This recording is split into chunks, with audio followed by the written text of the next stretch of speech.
Hello everybody and welcome back to Dragons of Stormwreck Isle, the final episode of Dragons of Stormwreck Isle, no doubt.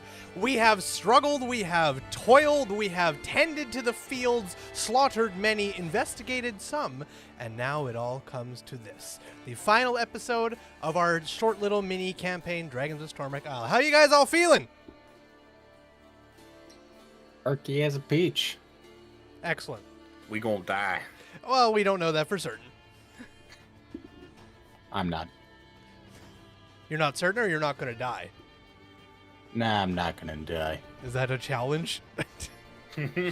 Yes. Okay. All right. Well, hope you're all doing well. Hope you're all fandiddly-dastic. As a small little heads up for everybody watching at home, this is going to be a little bit of a longer episode. It will probably be beyond the 3-hour mark. It may go beyond 4. I'm not planning on it, but we'll see. But just prep yourself. It may go longer than that if you're watching this live. If you're watching this afterwards, you know how long it goes. It tells you down there. So you can figure that out for yourself. All right. We will still have a break in the middle, so you can get up, go to the washroom, get some food, snacks, and whatever you need. But before that, we have one very important thing to do. And that, my friends, is roll initiative. As last we left off, the 4 of you alongside the beach were slinging spells, or at least one of you was slinging spells at a couple of harpies, who you then angered with some fire damage, who spun 180 and came squealing down towards you guys on the beachfront. So at this point, roll initiative while I get the map ready. All right, here we go. I rolled a 6. Hell yes, you did. Don't worry, I'm gonna do worse. 6. Hey, we got an 18, boys, but I'm at disadvantage, so I roll it again. Let's go. You love being Yes, exhausted. 'cause you I have still got a 15, so I'm okay. Hey, Pog, that ain't too bad. All things take considered, those. that's not too bad. Hey, that's pretty good. All right. Also, I knew you forgot dice. Don't shut I your knew mouth. it. I knew it. It's only because it's the one thing I forget every single time. Because I do this, and then literally the day after, I go and play D&D in the other room, so I take all my dice with me. And never bring it back. No, until because 5 why minutes would I? before. So, yep. It's okay. I'd say I'd get better at it, but I won't. I just need a permanent set at my desk at all times is the thing. Just buy another set of every dice you've ever owned. Oh God. How to go broke in fucking 5 seconds. You know how you can stay not broke buying dice? Using code Valkyrie at checkout at Adventure Dice down below. Hey, you walked into that. Thanks for that promo. You're welcome, bud. I got you, fam. Hell yeah, this is Ah, plan shit, all you along. got an affiliate link for some dice? Hell yes, I do. Check out the link down below in this live stream and all previous videos. Go to adventuredice.ca, use code Valkyrie at checkout for 10% off whatever dice you want. With the exception of charity dice, because those go straight to charity, so no, you don't get a discount on those. I might buy some dice. Do so. I just got normal ones that are solid colors. You can get solid colors, you can get mixture of colors, you can get plastic, Yeah, you I can got- get metal, you can get wood. They're fucking Fog? expensive, but you can get like my God, mahogany yeah. wood. They're like $90 minimum. They're outlandish. But you can get them. Mahogany. Yes, mahogany. Sorry. Every You time think I I'm- hear mahogany, they come You to think my I'm mind. afraid of spending money? I just dropped $40 on Girl Scout cookies earlier today. Hey, you know what? That's fair. They're Girl Scout cookies. Ain't no one gonna fault you for that. Map is up for those who would like to use it. Daydream, would you still like me to share the screen? Yes, please. You got it. I love it. What are you laughing at? Perfection. Oh, I mean- your little creature. Yes. Just I gotta show stream here in a moment. You just wait a moment. You just wait while I get this all set up.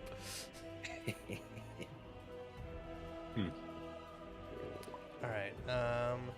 Got to go and do this one. Share applications tabletop. Go live. There we go. If this is all still saved, it should work perfectly. No, it is not. Oh wait, no, hold on. D&D combat.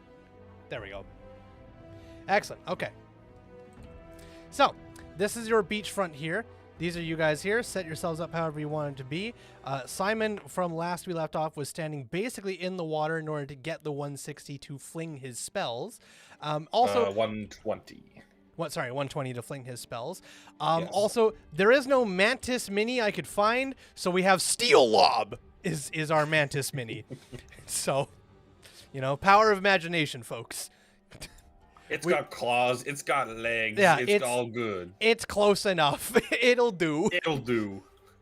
I gave him that option or a battle chicken, which was literally a chicken in armor, and he chose the Steel Lob. So, anywho. So, and then there's your little rowboat crashed up on the beach here. So, I should have picked a lobster. Damn. For your actual creature? Well, if it gets fucking disintegrated, you can just rebuild it as a lob. Do you have a scorpion mini? Yeah, I actually do. Do you want a scorpion instead? I can easily do that. No. Because I was in between a mantis and a scorpion. So if this one perishes, then maybe I'll just rebuild it into a scorpion. Well, I'll just pull up a scorpion for you instead if you'd like to see.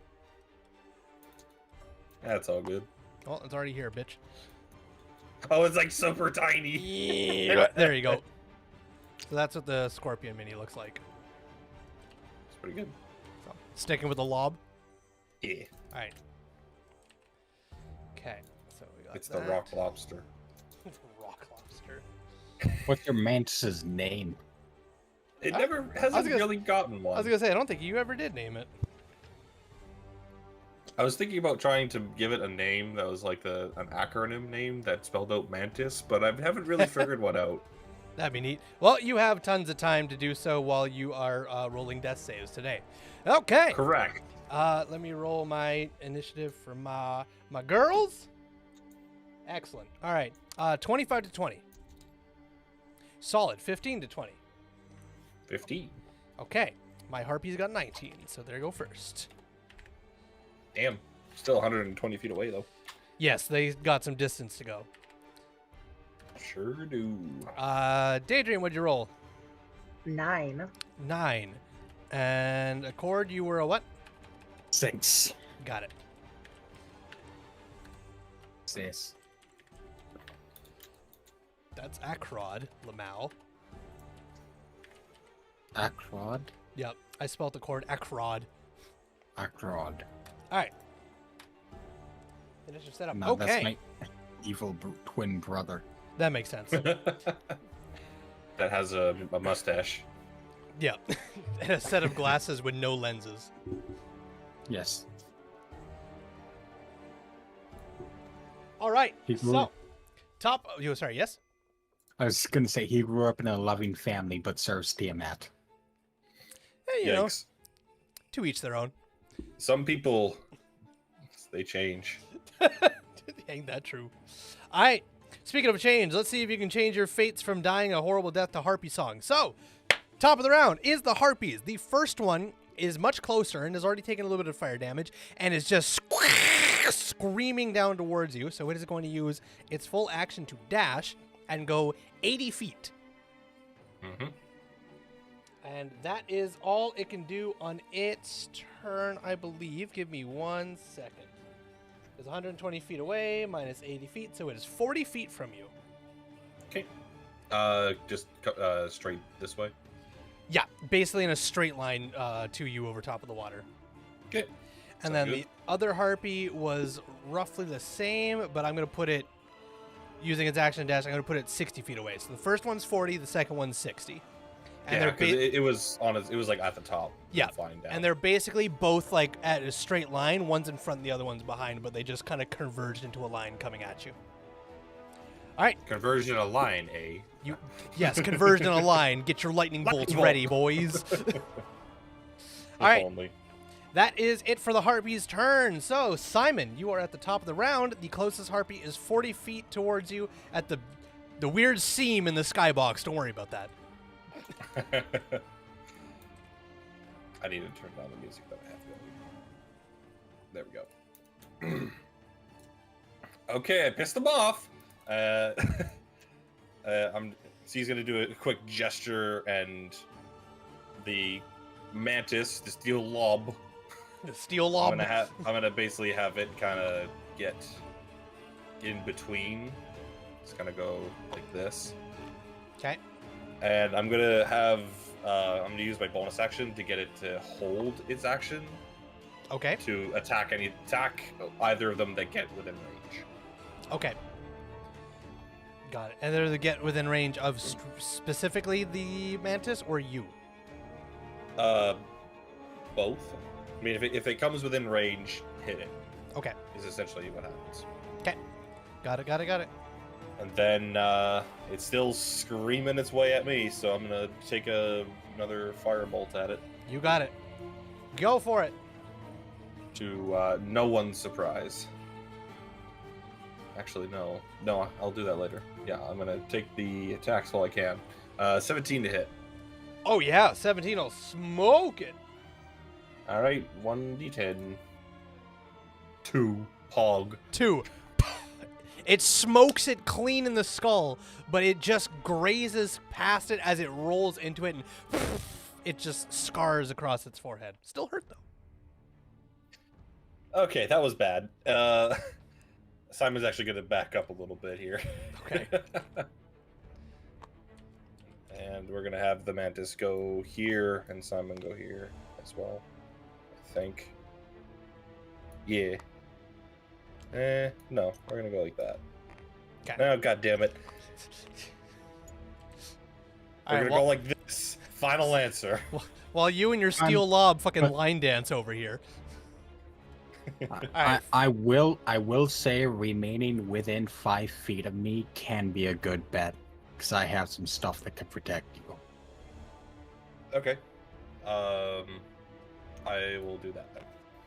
Okay. All right. That's it. Fantasia, you are up. You see off in the distance over the table, there is 2 harpies screeching their way towards you guys at the beachfront. One is, I would say, if it was 40 feet from him here, 40, 45, 50, it's 50 feet away from you, and the other one is 70 feet away from you. What would you like to do, if anything? Is swearing allowed? Absolutely. Okay, so as soon as it comes within 60 feet, I'm gonna vicious mockery by saying, "You're 3 feet below a cunt, so you're an ankle." Okay, you got it. So you're holding your action to vicious mockery. What's the range on that? 60 feet. 60 feet. Okay. She can hit it from there. It's already in range. Yeah, it's exactly 60 feet from you. Yeah, she's saying that she's going to cast it, right? Oh, sorry. You're casting it. I thought you were holding it. My apologies. I got to mix up in there somewhere. All right. Wisdom save on my behalf. Yes. Yeet. That is a 13. It is 13. 13 just saves. It's just out of range. It doesn't quite hear the swearing. It doesn't land as hard as it could. Anything on a success for Vicious Mockery at all? No? I don't think so. Okay. Just a cantrip. Just the can. Oh, fair enough. All right, then yeah. Unfortunately, your words are lost, except for on your companions, but the waves swallow the rest. You've still got movement and bonus action if you wish to use either. I'm gonna get behind a cord, and also, can charmed creatures be charmed? Can charmed Harden? You're gonna have to ask that again. So if someone were to charm a creature, could someone else then charm that same creature after, or would it cancel out? It wouldn't cancel out, but it only gets one effect of the charmed condition. Okay. Yeah. So there's no super charmed effect. But if you cast a spell that does damage and charms, and then somebody else casts either the same spell or a similar spell that does something else and charmed, those effects would still happen, but the charm would not layer on top because it would already have been charmed. Okay. Cool. Nothing else. Sure. Nothing else. I for feel your like turn? it would be charmed they'd both be charmed and both effects would be a thing. But either way, let's just see what happens. We'll see what happens. That's a situation that'll have to be executed when it happens. Abehu, anything else on your turn, Fantasia? I think that's everything. All right, Accord, you are last. What would you like to do as you can see them barreling towards your beachfront? They're about 45 feet away from me, correct? They were so the closest one is 45 from you, and then the after that would be 65. Well, they're really far away, so I will just take the dodge action Okay. and end my turn, because that's really all I can do. You got it. Alrighty. Don't have much range. Top of the round. God, those are ugly. Yep, those are harpies. This one's already taken I mean, 10. they do got some. Smash or pass, Simon. Apparently, smash. Smash given with that he's throwing things at them. smash with fire, of course. All right. Exactly. So, they have 40 feet of flying. So this one's going to go right up to there with its full movement. And this one will be just behind it here, kind of hovering about. So, as this harpy comes flying in here, this is as close as it can get without using its action. So it will Trigger the mantis. Yes, the mantis triggers first, so go ahead with your mantis. Mantis slash. Bite it. Actions. All right, I have to do it manually. Weird. Wham. 14 on the dice. That'll hit. Let's see. Don't worry about your stats, it'll still hit. Force and powered Ren plus 6. 1d8 plus 2. It's been a little while, I apologize. Don't worry about it. It's all Yeet. That is 7 force damage. good. Woohoo! You got it. All right. As the mantis rears up and the harpy comes down, lands in the sand, and these harpies also, the models don't have it, but in one hand on both of them, they're holding a club. But as the harpy lands in, raises her club, and then suddenly the mantis just wham! Slams its giant pinchers onto the mantis, dealing a nice chunk of, I'd say piercing, but it's actually force damage because weirdness. But either way, Hell yeah. boom, lashes into the harpy lets out just like a shrieking screech with a bit of a gargle to it. Harpy's looking pretty hurt. That's it for held actions. I believe so. Excellent. From there, the harpy is going to use its multi-attack. It's going to take one club at the steel lob, and then one claw at Accord, who is adjacent. So we'll start with the club at the steel lob. Yup! Natural 20. Ouch. Oh, Ain't boy. got nothing for that. That's going to be a hardy club attack. Okay. That's the wrong die for that one. Okay, so that's going to be 2 plus 1. I can't help a nat 20. That is only going to be 4 bludgeoning damage. Ah. Rolled All pretty right. rolled pretty low. All right, so the club wham cracks in hard against the steel defender's armor, or I guess its body itself. From there, we have a claw attack as it tries to swipe at Accord, and this is at disadvantage because of the dodge action. Yep. You got it. First roll 18, second roll natural 20. Woo-hoo! Well, at least you avoided the nat 20. So 18 plus 3, so 21 for the claw. 21. Oh, yeah, that is. So well, at least it was not another natural 20. Yikes. All right, so that will be 3, 4, 5, 6, 7 slashing damage with the claw. I like how it did 4 on the normal attack. Yeah, right? Not bad. Its claw is much stronger than its club. Bonk. All right. That is it for that harpy. The one in the back here, as it lands, begins to just flutter for a second before it lands in the water, sinks up to just past its knees in the water, and then you see it just kind of fully unfurl its wings in full glory, and then and start Here to it goes. sing. So, as it begins to sing, the three of you are immediately tunnel visioned as if the world grew silent around you, as if your body was weightless. Yes, Accord? I would like to remind you, we do have earplugs. Yes, yes, you do.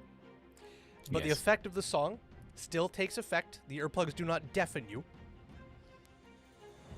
But as the music begins to worm its way into your brains and you feel something begin to overtake your body, it is not as piercing as it should be. So you get advantage on this wisdom saving throw. Yeah. Okay. If it was against Charmed, I'd have it anyways. It is against Charmed, so hats off to you, my man. 10. Didn't help. I only got a 10. 10? All I right. always have a card, too. That's true. You guys also have cards if you wish to use. Yo, net 20.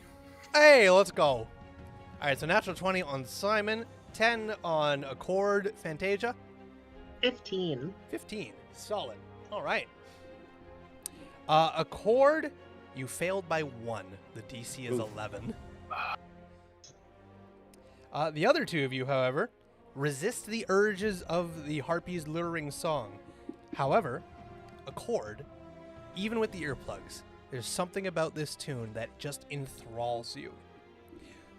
And you are charmed by this harpy. While charmed in this way, you are incapacitated, and you ignore the songs of other harpies.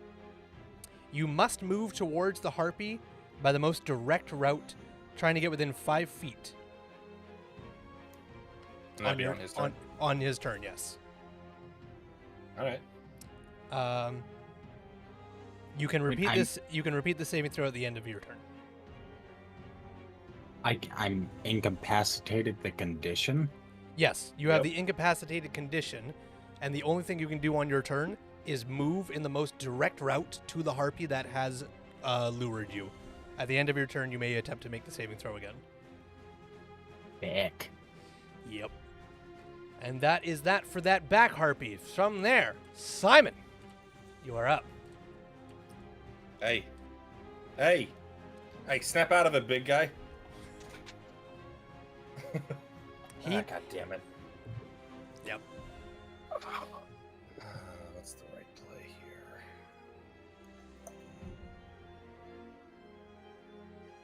Wait. I wish I could. Okay. Do you need privileges? No, I am good. I was just trying to figure out how things worked. Ooh. You know what? I like that. I'm going to grab him. And the lobster is gonna god damn it. The mantis is gonna move right here and is gonna grab a cord. Okay. Like grapple. I was going to grapple a cord. Okay. Yes. Gotcha. All right then. So I can't Due to Accord's condition, I'm going to say he would not resist. Okay. Don't hurt him. Just keep him from moving for a second. Now for you. We're gonna whip out the big old beetle. All right. All right. Please work this time. Blam! And what effect is this? This is Tasha's Caustic Brew. Ah, got it. 30-foot line. Yep, that'll hit both of them. This is a saving throw? Yes, it is a dexterity save. Dexterity save. All right, dex save for the first one. While I'm rolling these, you want to describe how this looks? So basically, he takes out one of those like bombardier beetles that's been like obviously patched up after numerous explosions of its behind, and it's just gonna just raise it up. Don't fail me now, buddy. Poof! And it explodes with acid in the line. And as it explodes with acid, just absolutely spewing forth, the vast majority of it hits the harpy in the front because it rolled an 11. Some of it hits the harpy in the back, but not enough, as it rolled a 16. Okay. The first one will have the. Why do I have that up? It needs to be this. Hello? There it is. At the start of its turn, it'll take 2d4 acid damage at the start of its turns, and it needs to take an action to wipe it off, essentially. Okay, it like has to take the action to wipe it off, or if it doesn't, No. it will take 2d4 again. Yes. Okay, got it. So, yep. That's And nothing on a success for the harpy in the back. correct. Okay, you got it. All right. And a different creature can also wipe the acid off of it. Okay, sounds good. For now, I'm just going to whip around so that I'm beside my dude. Yeah. Yeah, I think that's okay. And that is the turn. All right, Fantasia, you're up. Can I fit both harpies within a 10-foot radius sphere?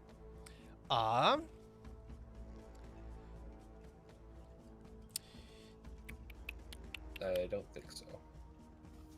I think Yes. they're just a little far away. If you center it right here in between these two squares, yes. Oh, radius, right. Yeah. I was thinking diameter. So yes, I yes, would- you could hit both of them. So you can put Would it I like hit here. anybody? Yeah, if you move it off to the side towards the robot a little bit, then you would only hit the two harpies. Okay, I would like to cast Shatter. All Oh. right. Ooh, interesting. Do you have any descriptions for how you cast Shatter? You don't have to if you don't want to, just ask it.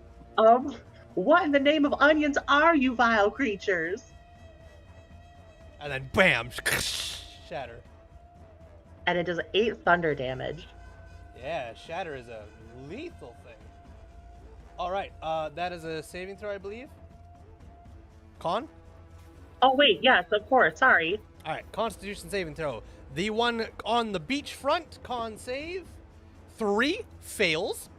The one in the back doing its song, Good. nat 1 fails. Ooh.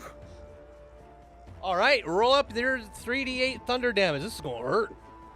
It did 8. 8. Okay. Low damage, unfortunate. All right. Woof. Still Oh, damage. Whoops. Oh, goodbye. I was trying to delete how much damage she'd taken. I deleted her Banished. entirely. She has been banished. She shattered so badly she just went to oblivion. All right, and this one in the back currently singing. There's a little bit of a hiccup in her song as she hears shattering glass all around her, and but she continues on singing. The one in the front on the beachfront though, she's looking a little rough. She's not looking too good. Anything else in your turn there, Fantasia? That's everything. All right. Accord. On your turn, first and foremost, you must take the most direct route to the harpy in the back. He is grappled. That's right. He's grappled. Never mind. Let me read this ability here. See how. I would what you try do. to move. And Yes. I would try to move and wouldn't be able to. Yeah.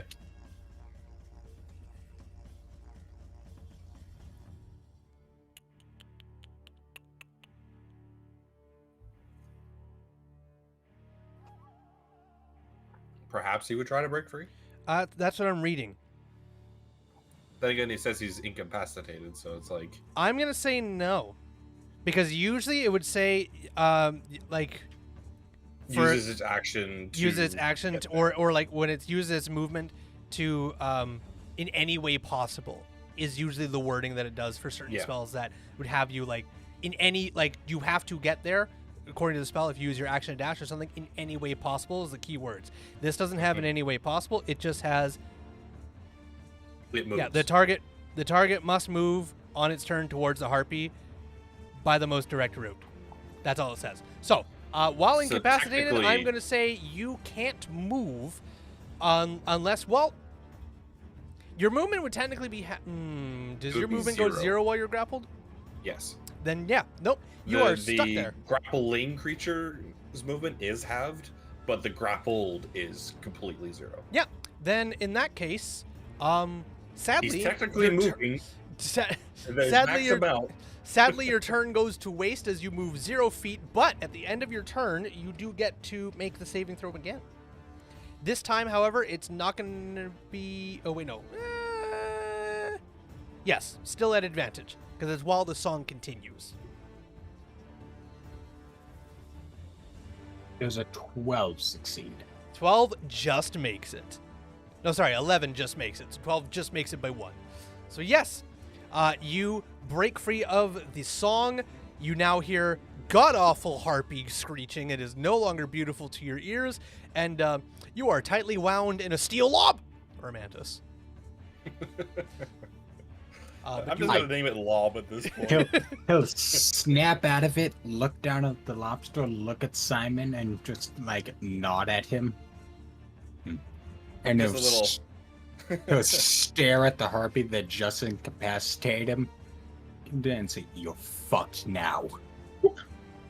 The harpy will suddenly, for some reason, stop singing. As if her song no longer works. But that'll happen on her turn. Anyways. Oh, and it's her turn now. All right. Beginning of the round. They take... So they automatically take that caustic brew, yeah? Yeah, so that'd be 2d4. I'll roll that up. Okay. So we've got... Just the first one takes it, eh? Or does the back one take half? No, the back one doesn't get affected at all. Okay. Because it succeeded. It's only a tier 1. 6 acid damage. That's pretty good roll. That's painful. All right, that harpy is feeling bad. As it just like starts to bubble on her skin a little bit, and she begins to frantically panic. She can see that Accord is no longer charmed. Yeah, I'm gonna make a roll for it. Nat 1, okay.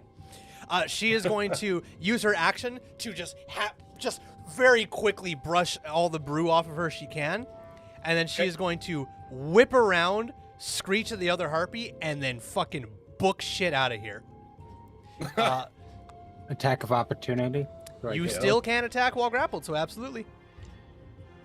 Yeah, no disadvantage either, because it's weird. Yeah, because weird. Okay, unarmed strike. 22. Oof. Oh yeah, that'll hit. Absolutely.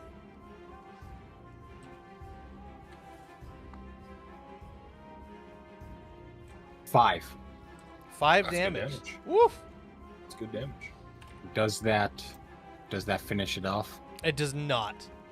Ah. She's looking fucked up, but it So does she's- not kill her. She still Alright. gets away. She still gets the away. lobster is now triggered as well. Can What the a It's lob- cold- outside of range. Can the lobster attack while it's grappling another creature? Doesn't say it can't. What a cord will try and do to finish off, as it turns around and flies away, he will grab it by the ankle, yank it to the ground, and stomp on it. Okay. And I guess the lobster will try to do the finishing blow on it. I'm just gonna... Little like... Okay. Hold on. Yeah. You're just double checking that it can. Yeah, because that seems weird that if you're grappling a creature, you can is. still attack. So I just want to double I'm check. not a huge fan of the grapple thing, like in actual like Well, making sense. I will like- say, even if it can't, I'm pretty sure it can just let go of me as a free action at any time. I'll I do it don't on even- its turn because I don't even think it has to be on its turn. I have no idea.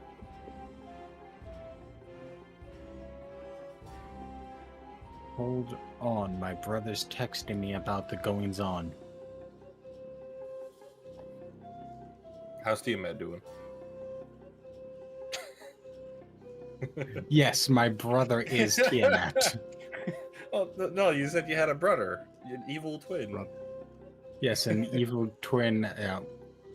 Okay. What is it? So- What Akron was it? Sorry, just to cut in here. So the official rules for grappling. The important part I'm gonna make here The grappler, in order to maintain a grapple on a creature that is already grappled, must keep a free hand attached to the creature.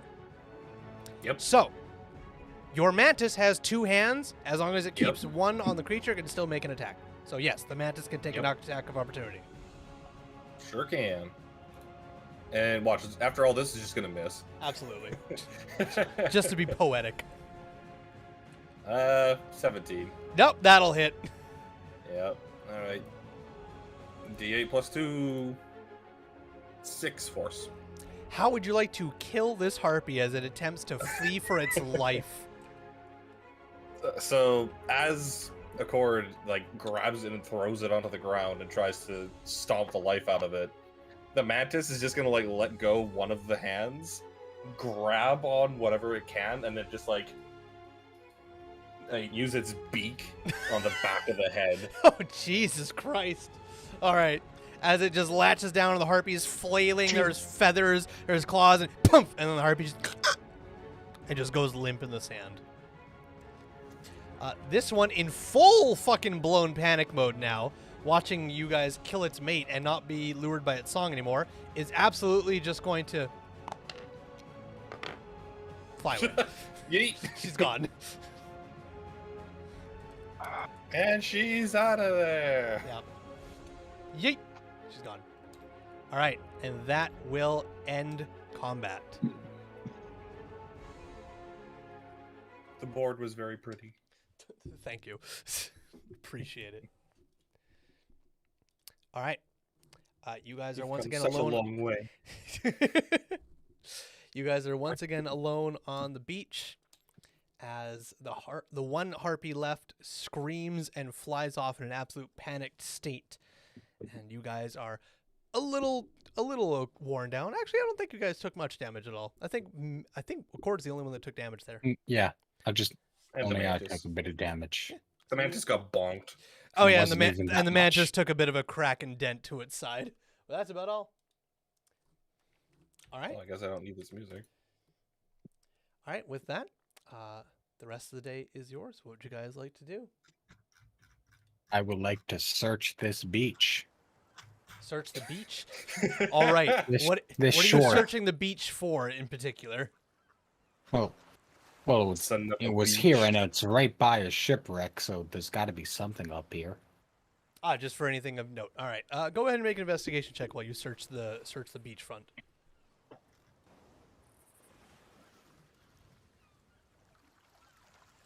5.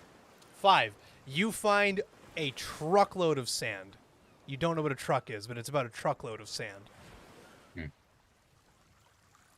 Okay, as I look around and find nothing, I'll turn to the others, turn to the burning boat, back to them,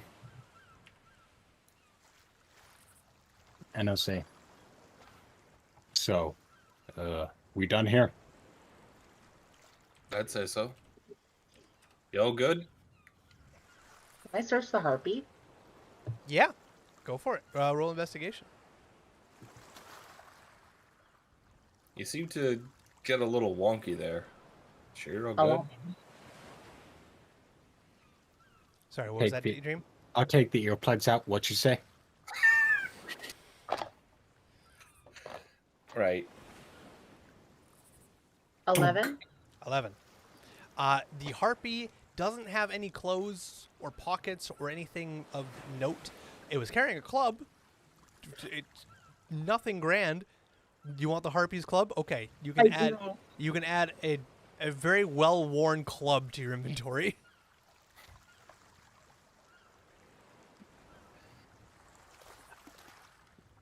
I asked if you were good, because you seemed to get out of it for a second there. Of course. Siren's song. Brought to exist. He'll look down at the harpy and he doesn't know what, but something will come over him that he thinks he has to do this, and he'll just walk up, grab its wings, put his foot on its back, and rip the harpy's wings off. All right. And take the wings. Make a strength check as you are effectively trying to pull a limb off a creature. Yeah, Kratos?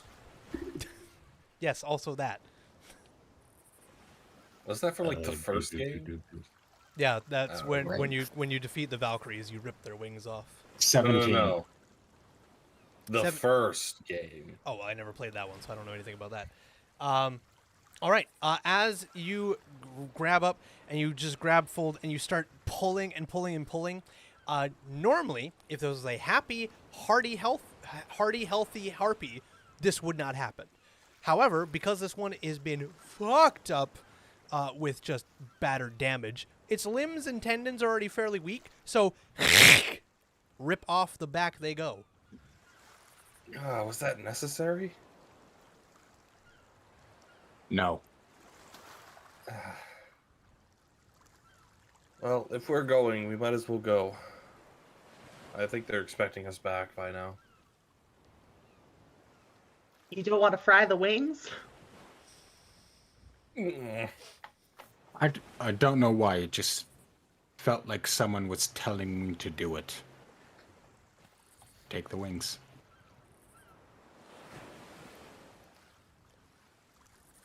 Okay, Logan, there. You happy?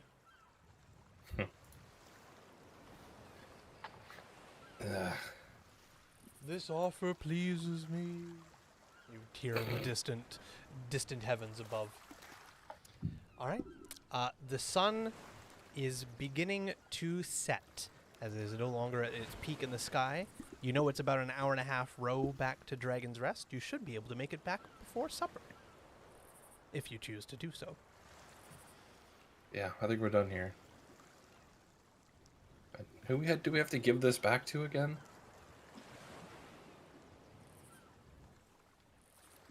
The charm?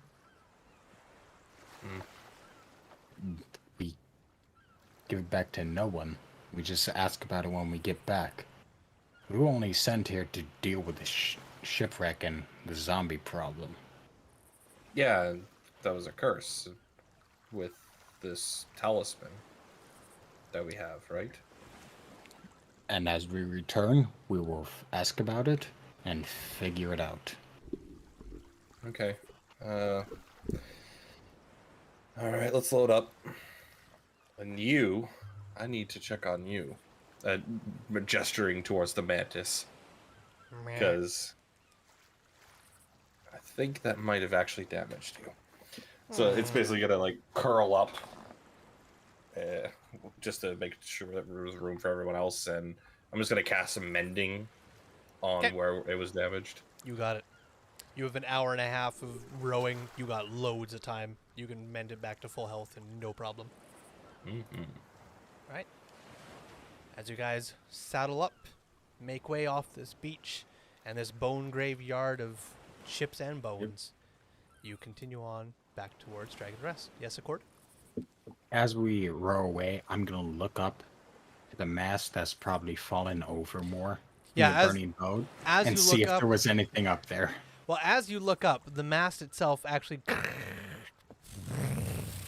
and topples over from just the shifting of the ship below as it burns more and more and more. And as the mast tips over, you see just fuckloads of stuff fall out of it. There is rocks, there's debris, there is something that glimmers in the light. There's lots of it. It looks like coins, could be precious rocks or stuff. And then you see sticks, feathers, and one harpy kind of tumble out of it for a brief second before catching herself and flying away.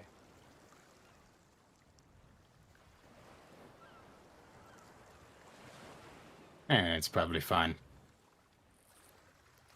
No way that comes and bite us in the ass, right?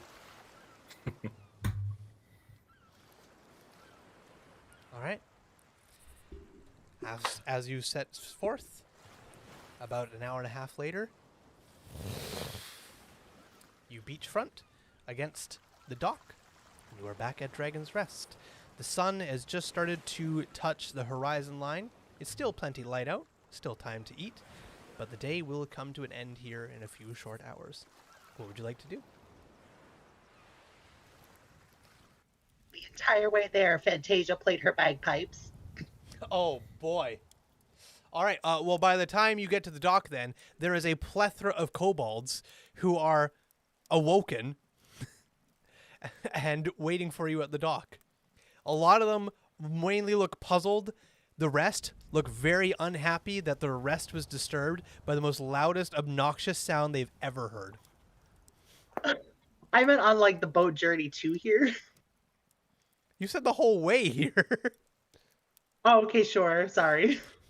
Sorry, are you wanting to stop playing it before you reach Dragon's Rest? Yeah. Okay. There are no kobolds awaiting your arrival.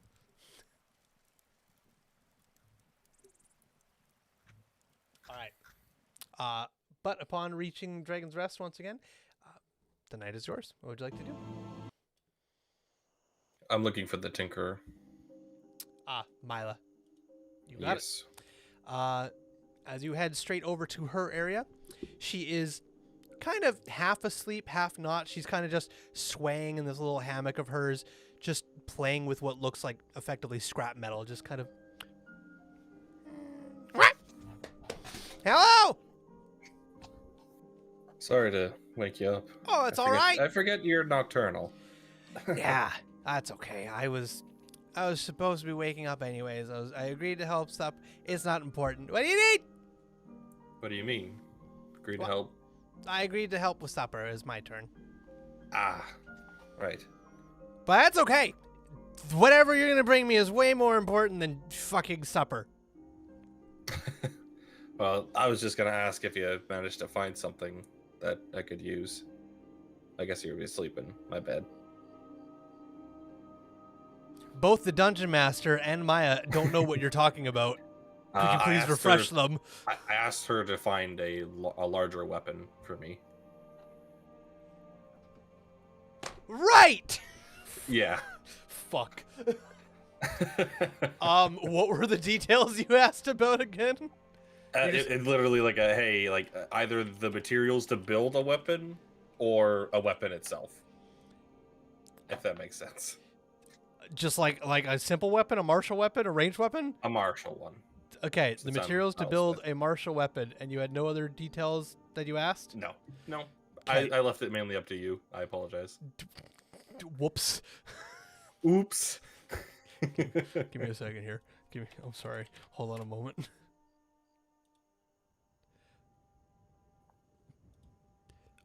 This won't take long, I promise.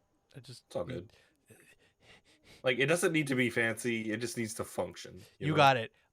She's like, you got it. Absolutely. I got you something really special. I saw this in a book once. And she goes over to her stuff and she like takes out collectively what looks like just a ton of cylinders of metal. They could have been from a railing or from something like a railing. You don't know. But one of the cylinders has been rounded off to a point where she's just taken another piece of metal, put something sharp on it, and then just hammered the fucking shit out of it so it pointed up into a point. And then she's like, just put it at the end of it, and then she just has a wooden stick and a fuckload of rope at the other end of it, but it's all lying in pieces in a line. And she was like, so with enough of this stuff, and she pulls out a little thing of what you recognize as sovereign glue. And she's like, I think you could make this. And I know your mantis is a little smaller than what's in my storybook, but this would look awesome nonetheless. And she pulls out the storybook she's talking about, and she flips through the pages rapidly before she's like, bingo! And she flips it around, and she shows you a knight in shining armor riding a horse in a jousting competition holding a lance.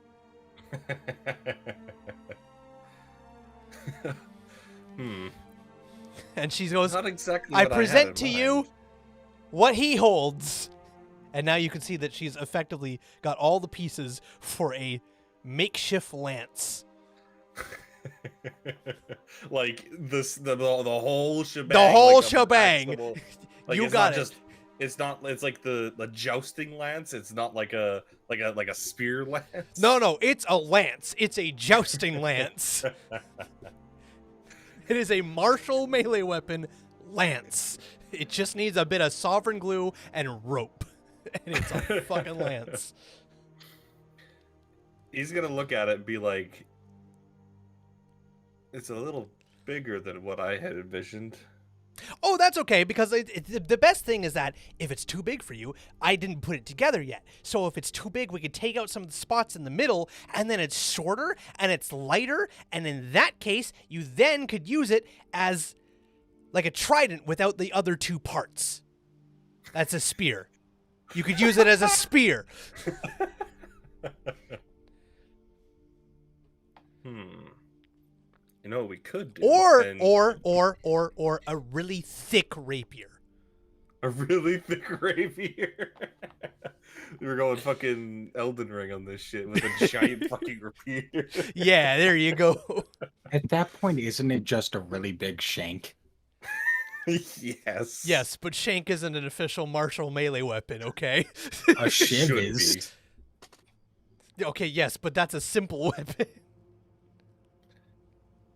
So he's gonna be like, maybe what we could do, and he kind of like draws up a little thing. Like at this point, we're just shooting the shit, trying to figure out what we could do with this kind of stuff. Yeah, And she's not at all just- discouraged by the fact that you don't like her lance. She's just like, we'll make it into something that works. Even if it's not a lance, it'll work. And I feel like we end up with instead of like the circles, they're like compressed. Okay. So that they're like, but they're still able to be like a chain almost. Yep, I'm following. And it's basically just a greatsword that you pull on, and it could be like a chain, or it could be like a sword, depending on what mode it's in. Yeah, It's basically you either have Ivy. You have a flail, and then you pull on the pommel, poof, and you have a great sword. Isn't that dope? There you go. And then the best part, using some of the bits of stick and metal she has, when you pull on it, you just put a small little piece of metal through the rope, and then it stays taut until you pull it out, and then poof, it goes limp again. So you can add a switch flail greatsword to your inventory. I'm gonna rule it's a bonus action to transform it from flail to greatsword and back. I can also. Well, I'm also gonna make it a magic weapon. So, how are you making it a magic weapon? Infuse weapon. Oh, that okay. Yes, I understand. I'm gonna swap it off of my armor onto the weapon because Okay. I took basically one of each. You got it. Because I didn't know what the fuck to pick. Fair enough. All right. So yeah, you can add a magic switch flail greatsword to your inventory.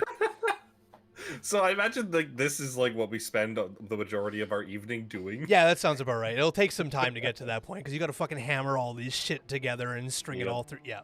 All right. Well, that's all fucking going on. Accord and or Fantasia, who would like to go next onto what you guys are doing for your evening? Fantasia, you want to go first? Sure. So what Fantasia does is she drops down to her knees and she says, Bahamut, please, can I paint this statue? Are you doing that at the temple or elsewhere? In front of the statue. Up at the temple, okay. As you kneel down and you begin praying, hoping, dear God, please, this is my last opportunity, I think, for some reason, just for arbitrary reasons, this is my last opportunity, can I do this? And you get to roll a religion check. Please. 13. 13, all right. So, as you pray, your arms outstretched, you begin to feel warm. You begin to get a similar tunnel vision to when you heard the Harpy's song. And you're like, I got something going on. I've got a connection. I've got this. And you hear, almost like it's the back of your head, hello? And you're like, oh, it's there. And the voice comes again. Hello? A little higher pitched, though. And then you feel a hand on your shoulder. Fantasia. And you are awoken by Runara. Oh, okay. Are you? All right. I seek divine intervention to know if I can paint this statue. It's fairly late at night. You can paint by nightlight?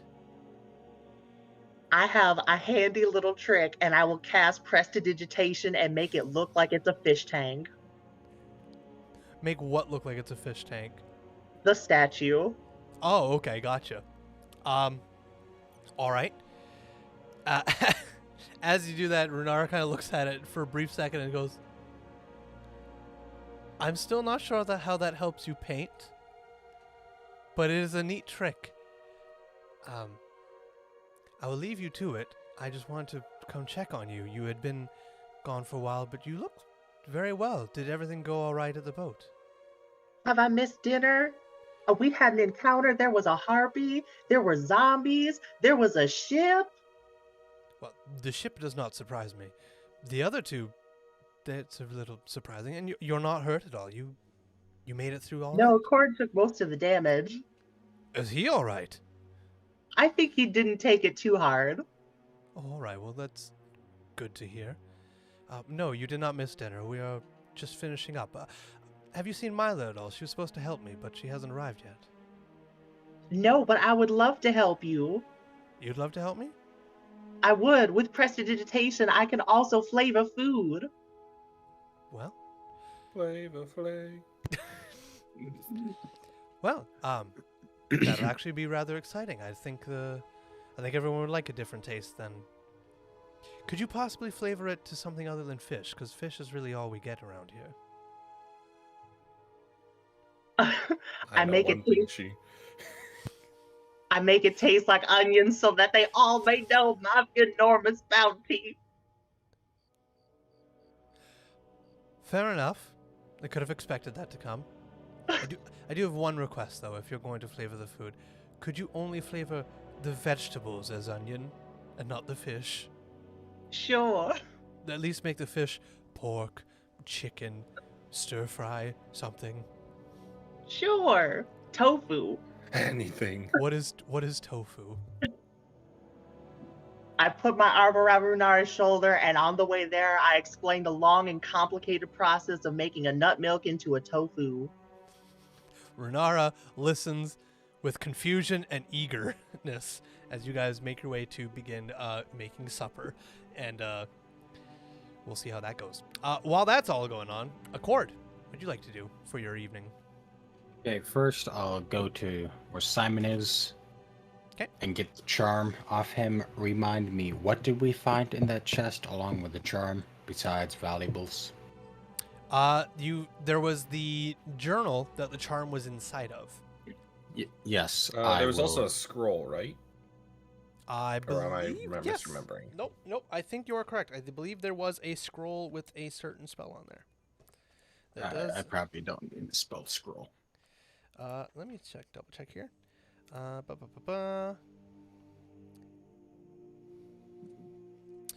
Captain's chest. Yes, so there was a pouch holding a ton of gold. Money. A ton of gold and stones, 55 gold pieces and 3 turquoise stones. The boots and the captain's journal with a braid of hair stuck in its pages, indicating the last log entry, along with the talisman that was connected to the black and blonde hair braided together, knotted around 2 small finger bones. There was no spell, though. I might be remembering from something else. Yeah. My bad. Alright. Then you would take the journal and the charm. Go get that from Simon. And he will... Simon basically, like, as he's doing stuff, he, like, takes it out of the bag and just, like, hands it to you. He's busy. No, Simon was the chat and you already have it out. He just Take it. takes it and I will go find Renar. You got it. As you make your way up the steps of Dragon's Rest, you excuse me, you find Renara just as she's about to go up to the temple. She exits the library, looks down and sees you approaching. She says, "You look well." I was hoping to get her at the temple. Well, that would time. Actually, hold on. No, she doesn't know how you look anything because of that. So you'd run into her just as Fantasia and her are leaving the temple, because she asked Fantasia about how you looked. So we'll go with that. Yeah. So, as you come up, you're still slightly hurt, yeah? Slightly, yeah. Okay, you got it. As you come down, as they're coming down from the temple steps and you're coming up, she goes, "Oh, there you are, Accord. He does look rather all right. Are you feeling all right? You look well for the most part." Better than earlier. Well, that's good to hear at least. What is that you've got in your hand? And I will start explaining the situation. We found the ship. There were not a lot of normal undead on board. We found 2 zombies. One ghoul. Oh. That was a nasty scrape. Must admit, if we were down a person, one of us probably would have had a close scrape with death. Well, it's quite good to hear that you did not. Tell me, does the name Aletheia or Bastros ring a bell?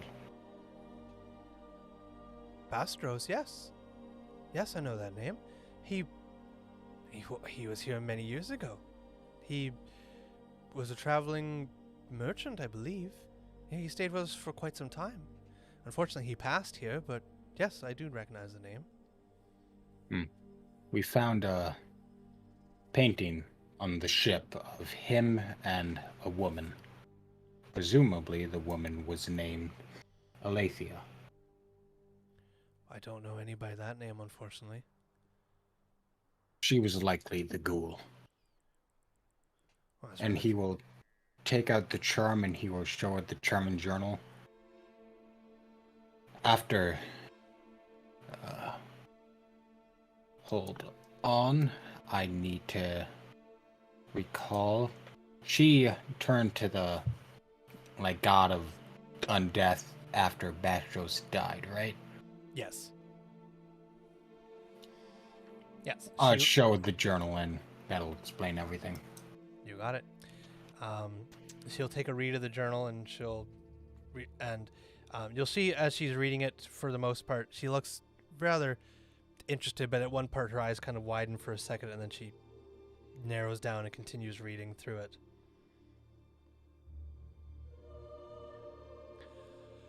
Oh dear. Well, what do you intend to do with the talisman now that you have it? Unfortunately, we didn't find anything on a body. We were chased off the ship by harpies, effectively. And there's kind of no going back for it now. The harpies are dealt with, but the ship is gone. Surprised it still stood? I mean, it is a graveyard of dragon bone, and it was eventually going to succumb to the waves sooner or later. We burned it down. Oh, you really got rid of it? Well, Yes. commendable, I suppose. Ah. Well, that is all well and done, but I'm still curious on what you intend to do with the talisman that you hold. I'm not sure. Destroying it may be a good bet. Seems to tie to her soul in some way. If I may offer a suggestion, Of course. talismans of this nature are rather powerful, especially ones when you're speaking with Orcus, the Prince of Undeath. Breaking them does not do a whole lot once the curse has already been set. If the stories are to be a reminder of anything, the story's for a reason. Sometimes it's just because it's a good story, but sometimes it's because it works. Bastaros is buried here, and if that is his hair that's tied in with it, might I suggest laying the talisman on Bastaros's grave? Bury it in the soil over the grave? Or burn it atop the grave?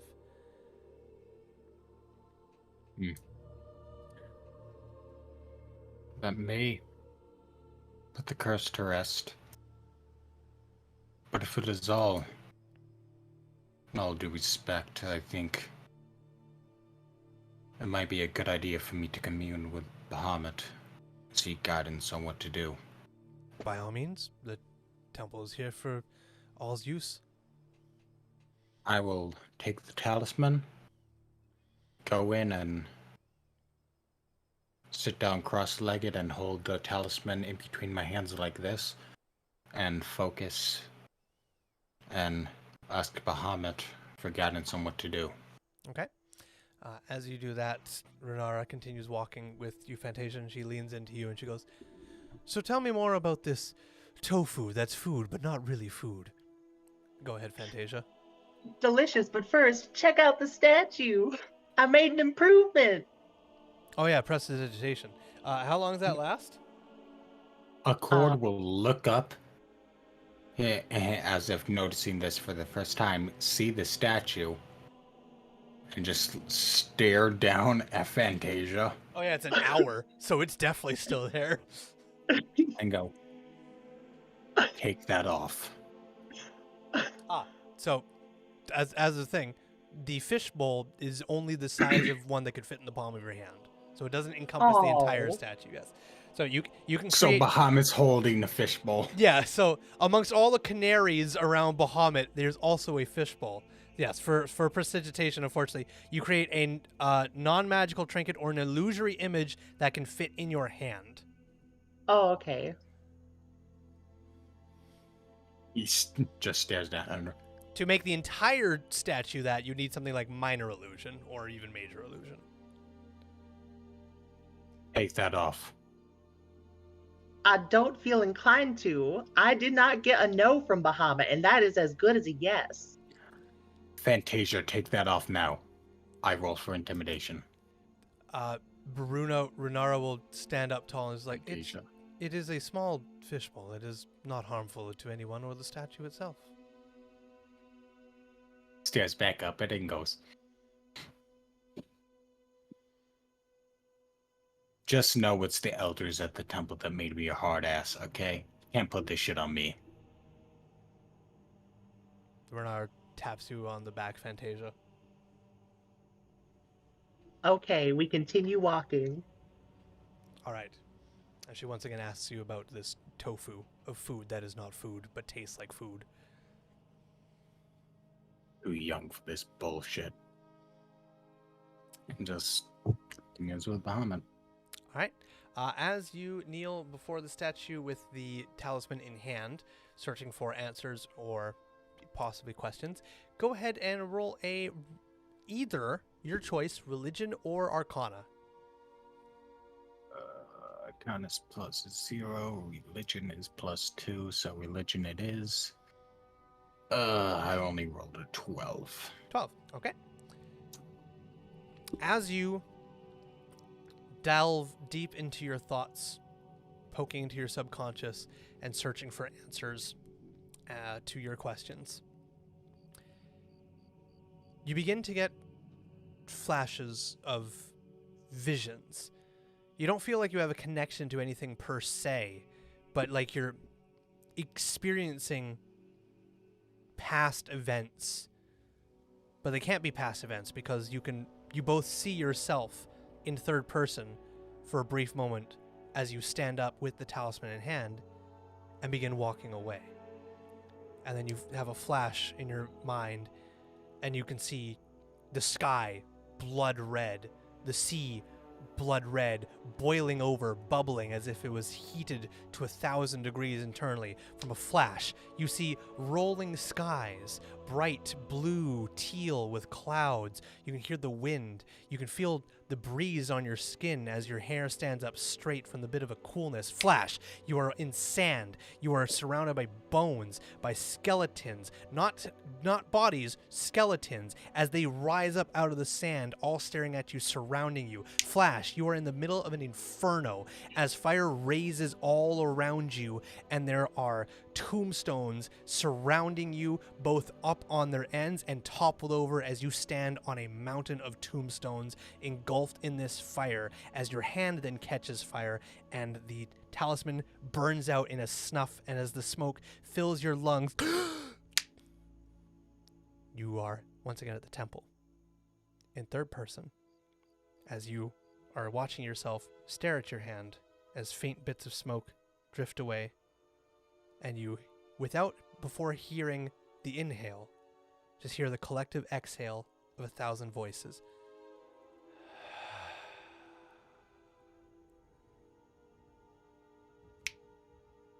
And you're yourself at the temple.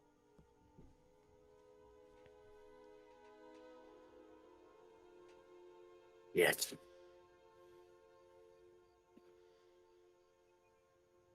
Stand up. Look. I'll look at the statue. I'll just give it a bow and say, to every ounce of ability in my being, I will deal with this evil. And he will turn and walk out of the temple in search of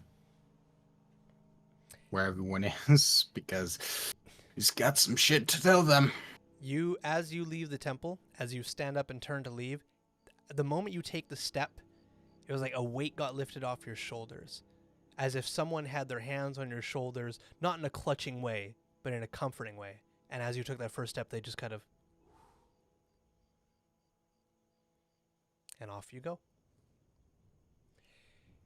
You didn't think you were at that temple for very long, but you must have been, because as you come down the steps, people are gathering up for dinner. They just left to make dinner, but dinner's ready. Yeah, so I'll walk back in, and of course he won't show it. He'll be stone-faced as always, but he'll sit down and he will start rereading the journal, seemingly more like imperative and focus than he was before. Okay. Simon, do you also go up for dinner? Probably later when things are more complete. Okay, you got it. You'll have dinner later then. At this point then, Fantasia is the only one in the room from your party that is there for dinner. All the kobolds are getting up. While you call it dinner, the kobolds call it breakfast. But Breakfast. But if there's anything you guys would like to do while you're in here, the time is yours. Simon is still with Mila, working on his newest invention. But the rest of you can enjoy your onions and tofu for breakfast. Side note, Torsten speaking, that sounds fucking awful. Yeah. Good morning, Torsten. What would you like for breakfast? Onions and tofu. I'm sorry.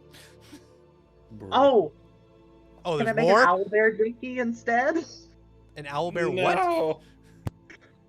Owlbear jerky? Is that what you just Monster. told me? Owlbear Yeah, jerky and onions? Yeah, sure. I hear the jerky from the Cubs tastes best.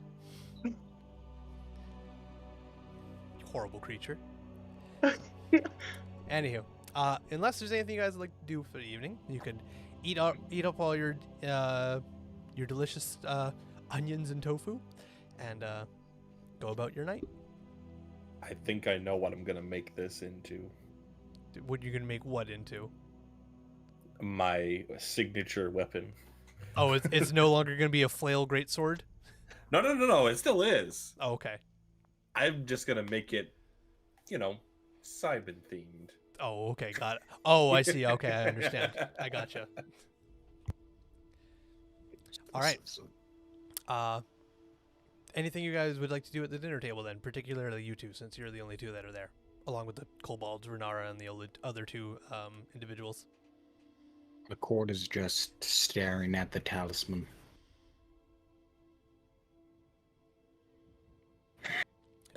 I thought that burnt. No? Or was that just in my head? No, It burned Or in in my his vision. The visions had it burnt, but when he came to back at the temple, it was still in his hand. Okay, my apologies. All good. I don't think I explained that correctly, so that's on me. You did. Okay. Either way. I'm just stupid.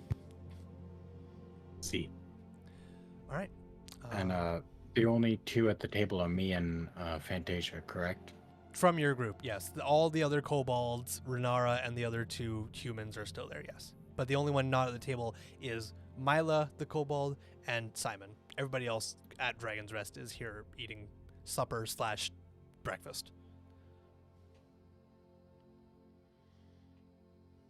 Accord will eat minimally, and he will then wait for all the kobolds to be finished. Okay.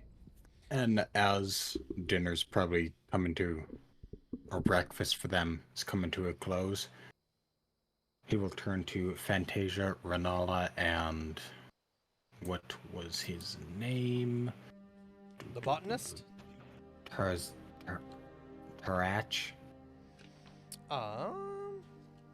Something like Was that. the dude? Was it the dude's name? He's important. The botanist's name was Tarak, Tarach. and then the woman was Varnoth.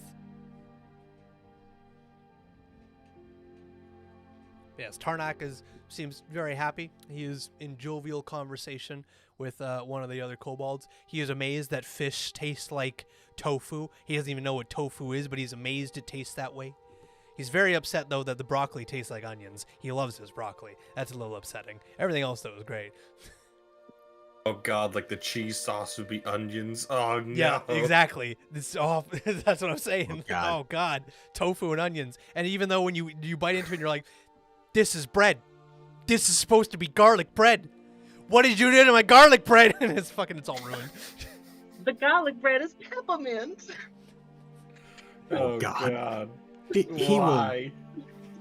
will turn to Prestidigitation is the everybody. worst cantrip.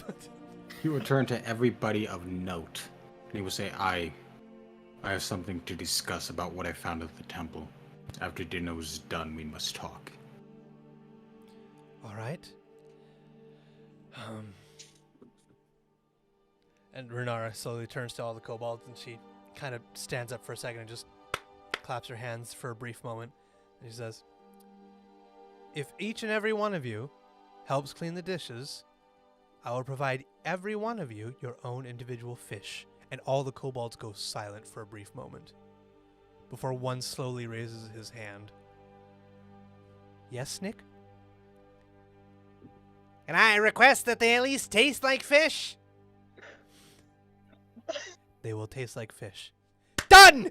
And they start scooping all the plates and cutlery together. One grabs a couple of glasses, shoves one on his nose, tips his head up, runs off, holding all of them. And in a matter of moments, it is Tarek, Varnoth, you two, and Renara at the table, and a massive clusterfuck of what can only be the sound of breaking pots and pans happening in the kitchen.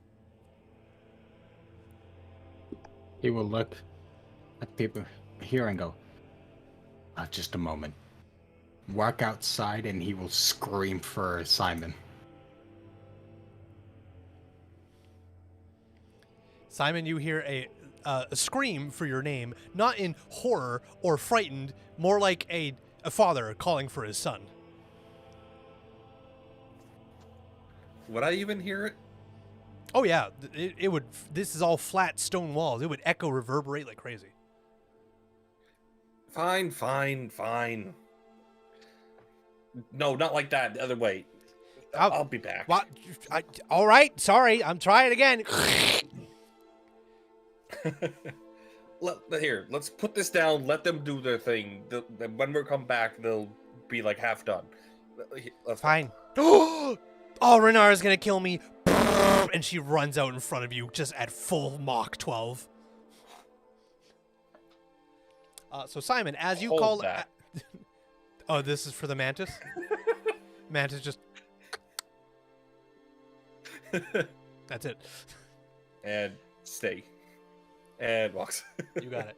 Accord, as you call out for Simon, a few moments later, you see Mila fucking just run past you, briefly go in, and have a quick discussion with Renara, kind of in a muffled out of earshot. And a couple moments later, you can see Simon coming up the stone walkway from the lower docks. Sorry, I'm busy. What happened? What's We going have on? a lot. We have a lot to discuss at the table. Yeah, you're right. Sorry.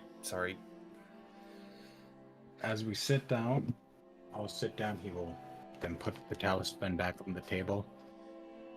I communed at the temple. What I saw was not good. And he will relay everything he saw to everyone at the table. Okay. Sorry, I'm not like big into the whole magic at God's side of things, but doesn't that just say burn it?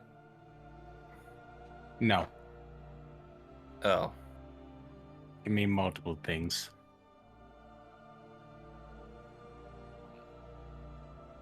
Well, I should preface this by saying what the vision probably says is if we get this wrong, shit's fucked. Okay. Burning it may work. We can return it to her husband's burial site. That might undo the curse. That might speed things along.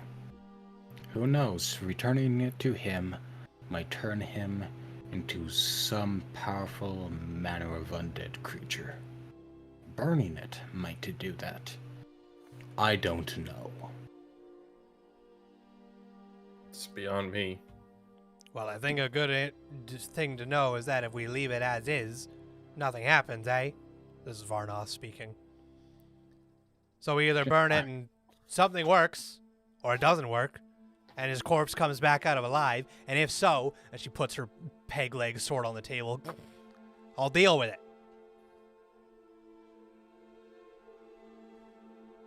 Things can't really get any worse than they already are. We already got zombies crawling out of the damn depths.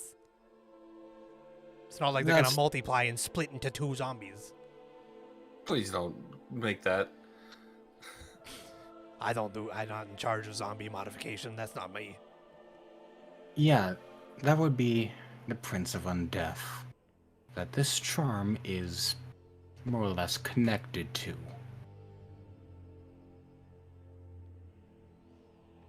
Here. So, if we do nothing, problems persist and make it worse. Here, let me do something. And Simon's just gonna take out his good old trusty orb, and it's gonna stab him through the hand again.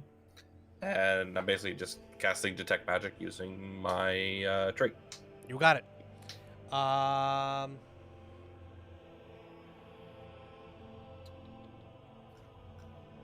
Because your boy is out of slots. How many spell slots do you have at 4th level? 3. Oh. Woof. I'm a half caster. Oh, yeah, that's right. I guess they are only half casters. Fair enough. Yep. Let's see here. Detect magic for the talisman. Let's see here. It only matters if it's magical, and if it isn't magical, then it just doesn't do anything. The talisman is revealed to be the School of Necromancy. Well, as the little tiny bugs just kind of like wander its way over to it. Well, it's definitely magical, that's for sure. But I guess we kind of already knew that. Now, that being said, now that I know it is magical, give me until tomorrow and I can get more insight on what's going on. If it's necromancy, I will point out that as Accord follows Bahamut, he took the party in code, which also means he answers to Kelly. How do you pronounce his name? Kelumbor? Kelumbor. who is okay. the balancer, the god of death. So Yeah. wouldn't he like not like necromancy at all? Because he's about the balance of life and death. Yes. Hey, yo, where's Light where you need him? Yeah. Yes, in a way, but the thing about gods is they don't immediately come in like, I got you, fam. Let me tell you about it. Like you gotta reach out to them. So it's very, very possible that this is something Kelemvor would not advocate for, as everything has to be perfectly balanced, and undead directly goes against death being the final stop. So it's very possible that this is something Kelemvor could be like, hey, yo, this shit bad. But that would be based off of your teachings and your knowledge. Probably something Kelemvor doesn't like, but without talking to him directly yourself, you don't fully know. You have a good idea that's probably not something he'd be down with the sickness for. I should have communed with him back as well, back when I was communing. Well, too late now. I'll just tell Simon, be careful. Always am. If it pleases you, I may be able to offer a separate solution. This is Renara speaking. And what's that? Of course. Well, you've all done incredibly well, not just at the boats, but in everything you've done since you got here, with fighting the zombies initially, the caves, now the shipwreck, and then you also helped out Tarek indirectly with the caves, and then also you helped him earlier before that. Even still, you've made a wonderful notion on that. Varnoth is very impressed. You've been able to fight off what I was told was harpies, so she's impressed. I just want to say that we're all very impressed by all of your capabilities, and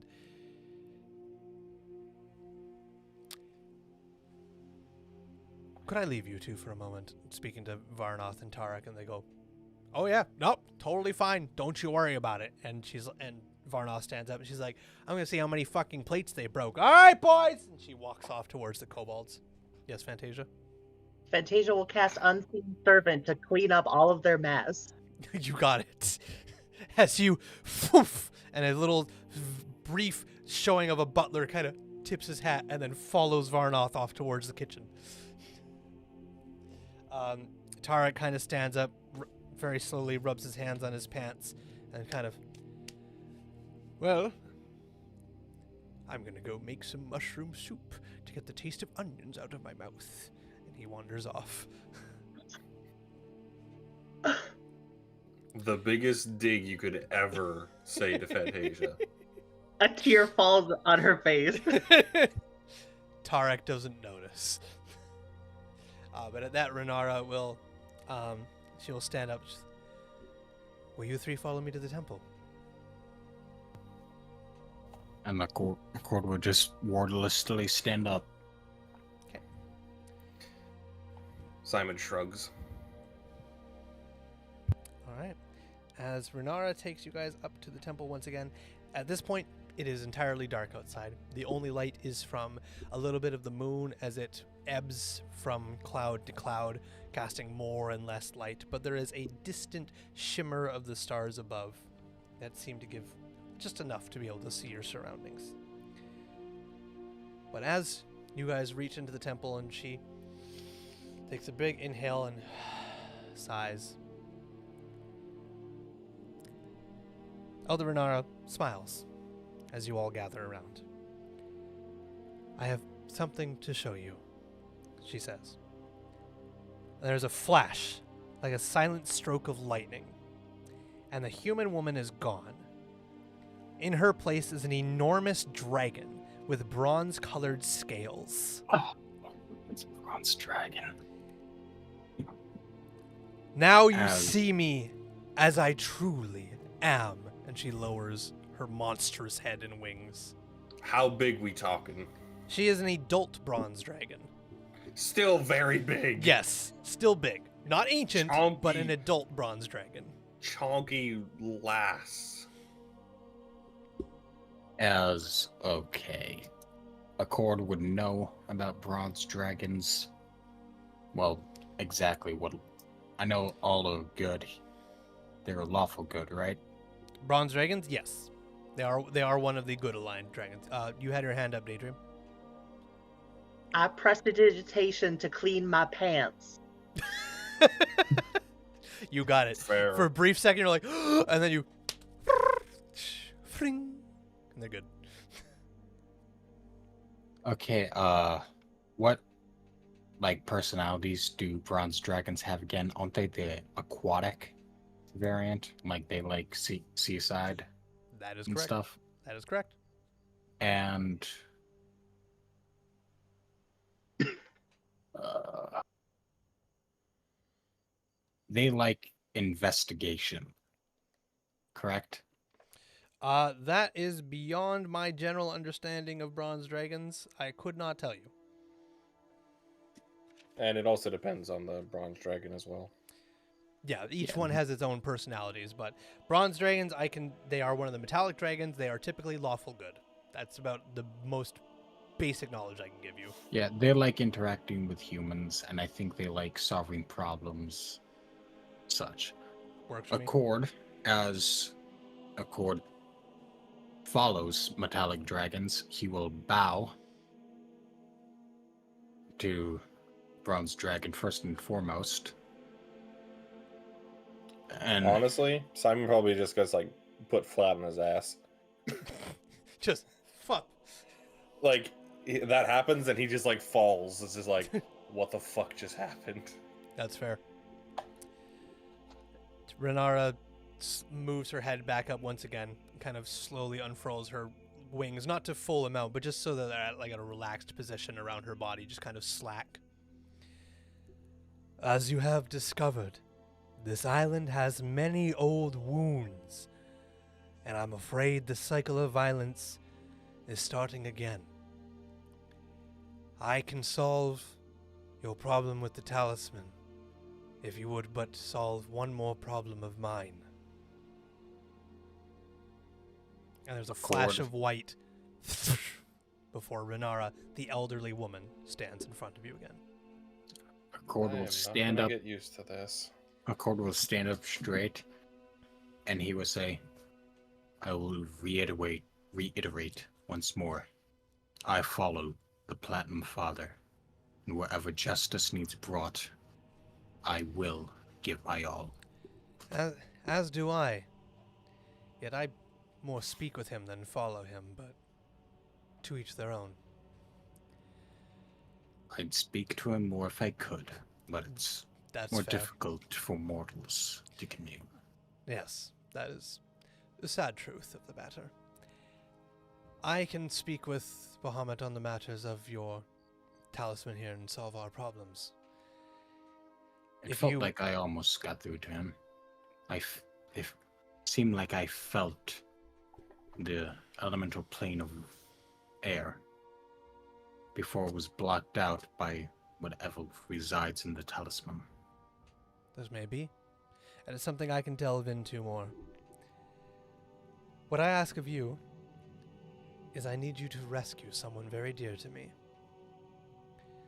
Many months ago, a bronze wormling named Adrian came to the island. He studied with me over all our tombs.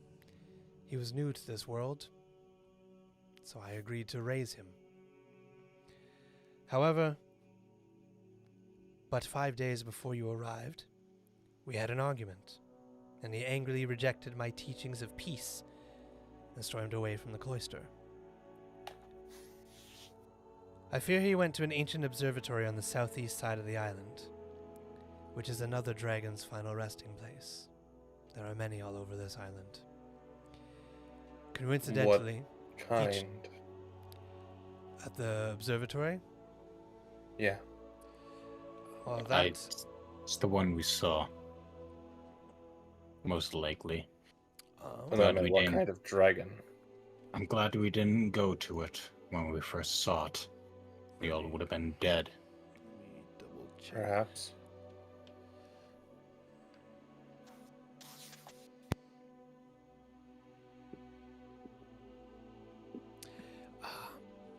Well, each Each area you've gone to has been the site of a dragon death in some way or form. This island has a very long history with dragons and their deaths. The observatory is the final resting place of an old ancient blue dragon. I was gonna say I was thinking blue in my head. I was just like, it's gotta be blue. Observatory blue. Yep. Sorry. You're correct. The Seagrow Caves, deep beneath, is the ancient resting place of an ancient red, and then the Compass Rose, an ancient gold, and the observatory is an ancient blue. I believe he went there. He was quite fond of that location, but I forbid him from going. That's why I believe he went there anyways. Most students go where they're told not to. Yeah, I get that. Oh, I lost my page. My apologies. Does that mean there's other arrivals, for lack of a better word, on this island? In terms of what exactly? I don't follow. Well, if you're here, then chances are there's others. Oh, the dragons, you mean? Yes. There very well might be. Dragon's Rest is... It's almost like a magnet for dragons. There's just... Ever since this island came to be, it's always been a nesting place for dragons. It has more and more fight over living here and keeping it their home. More die, lay their belongings out, and it attracts more, and it's a self-fulfilling, not prophecy, but it's just a magnet that adds on to it more and more and more. And I came here originally to bring peace to that, to stop the war from constantly happening between which dragon loiters over the entire island. I feel I'd done my best at that, but now I feud with my own. All right.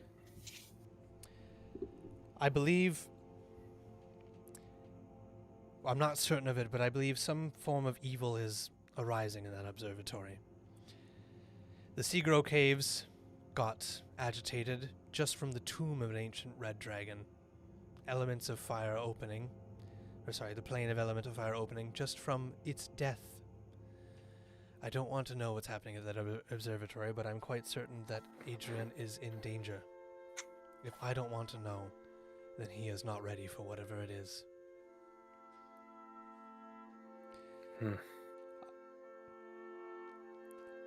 I dare not go there myself, lest my presence reopen old wounds. I will not speak on it further, since I know you would ask why I don't just go myself. Well, you're right. Because the truth of the matter is, the dead blue dragon there was brought down by me. Impressive. It was not done for fun or sport. It was done out of survival. But nonetheless, I do not wish to travel back to that place. Sorry, did you say it was an ancient blue? She did not say what kind. She just said blue dragon. Okay, sorry. Likely an adult blue dragon. Likely another adult, yeah. They were around my age, yes. He will turn to the others, and he was, say, the war between the chromatic and metallic is not something to be taken lightly. It's not like aware. It's not like the metallic take fun, or as she said, sport in fighting the chromatic. Some of them for survival. They're really evil to be dealt with. Some of them do. Some of them do decide to go a little more in the chaotic route, but they are still good at the core of their hearts. But that's not my intention.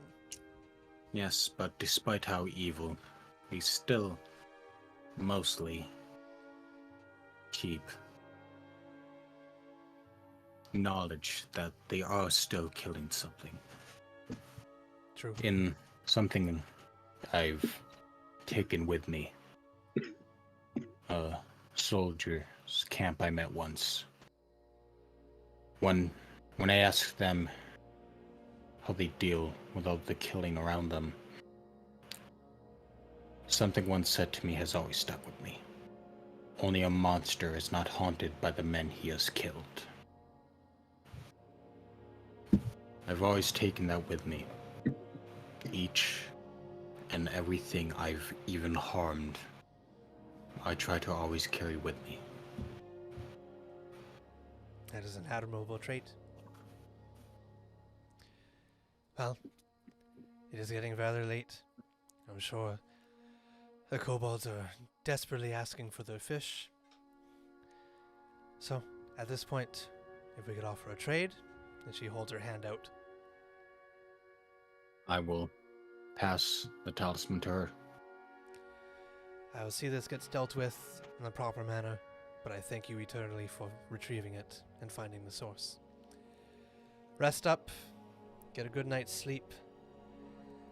In the morning, I will see you off to the observatory. You can go there either two ways. You can either go there by foot or by the boat. The choice is up to you, but please see me before you leave, as I have something to give you. We know the path by foot. We'll likely take that. Then nonetheless, see me before you leave, as I have something to give you in the morning. Would it be possible to take a little extra time to prepare? I'm kind of in the middle of something and I don't want to go all night again. Sure. Let's say noon. Does that work? I was hoping an extra day, but that's just me. Ah, I get that there's a time disparity. Disparity, that's not the right word. A young one is in danger. You can hurry along your task. Alright, Simon, roll persuasion. Just a straight roll. okay. -1, baby. Do it again. We got a 5. 5.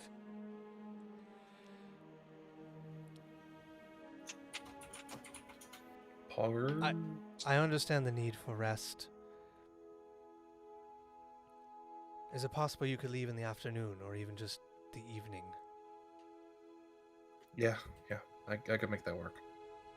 Thank you. I'll see you all tomorrow. And she begins to leave the temple. And then in the just in the sake of time, so we can get to our break here. Is there anything you three want to do before going in for the night? Nope. Accord's still in pretty good shape, so he'll spend his rest at meditating at the temple. Not specifically trying to, like, directly commune with Bahamut, just spending the night praying and trying to just praying for strength for the trials ahead. You got it. Fantasia? Is a cord near the statue? Probably Yes, right in front of it, yeah. I am directly in front of the statue. Head down, eyes closed. Eyes closed, you say? Yes. So whilst your eyes are closed, without saying words, silently, do I have to make a stealth check? Are you To attempting do to what? Are you attempting to paint while the cord is in meditation? No. I'm gonna prestidigitation a full face of makeup on the statue. Got it. Yeah, roll stealth. What is your passive perception, Accord? 10 plus your wisdom modifier. And My passive 10 perception. plus your passive perception modifier. My passive perception is 12. What'd you roll for And your you stealth, Fantasia? 8. 8. Giggle. Yeah, you take a couple steps into the thing, and the whole thing going through your highness is going to be perfect. This is going to be hilarious. He's going to wake up. He's going to be fuming. It's going to be amazing. And as you're thinking about this stuff, you're giggling in your head before you realize Accord's looking at you because you weren't giggling in your head. Well, he's not looking anyway, so I do it run. So you do it and then run? Yeah. Okay, so you just and then fucking book it down. Can I grab her ankle? She was not that close enough for prestidigitation to be right next to your ankle. She doesn't need to be that close. Hold on.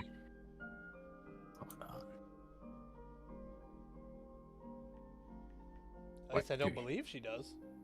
What do I No, do? it's a range of 10 feet. I'm that close. Oh yeah, 10 feet. Yeah, but yeah, never mind. You would have to be that close. Yep, never mind. Alright, what do I roll? This will be opposing dex checks. So both of you roll dexterity. Opposing dex checks. Oh, you might be screwed here. I we'll am see. so Where is that? Where is the letter D in the alphabet? Right after C. Wait, what am I rolling? Dexterity. So if you just click the dexterity skill check on your stat block, it should auto roll it. The saving throw? No, just the dexterity modifier itself, the ability check. Just check. Oh. You got 14. She I got That was a four. dex save. Sorry, she got 14, Yes. and you got what? A 4. Oh, woof. I rolled a 2. Damn. You reach out and you grab, but you only grasp air as Fantasia giggles to herself and fucking books it down the stone wall.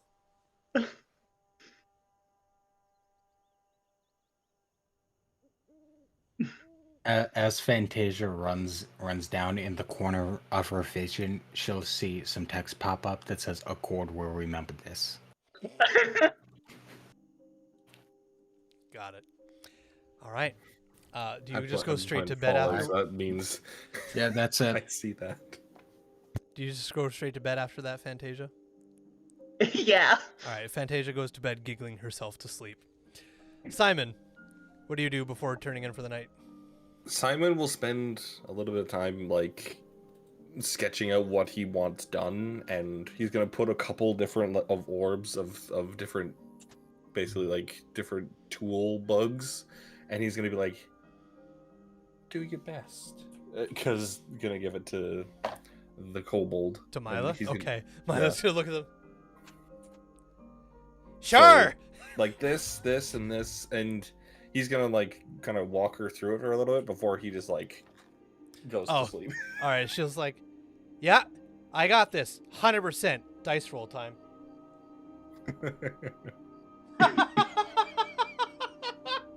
That's either really good or really bad. Natural 20.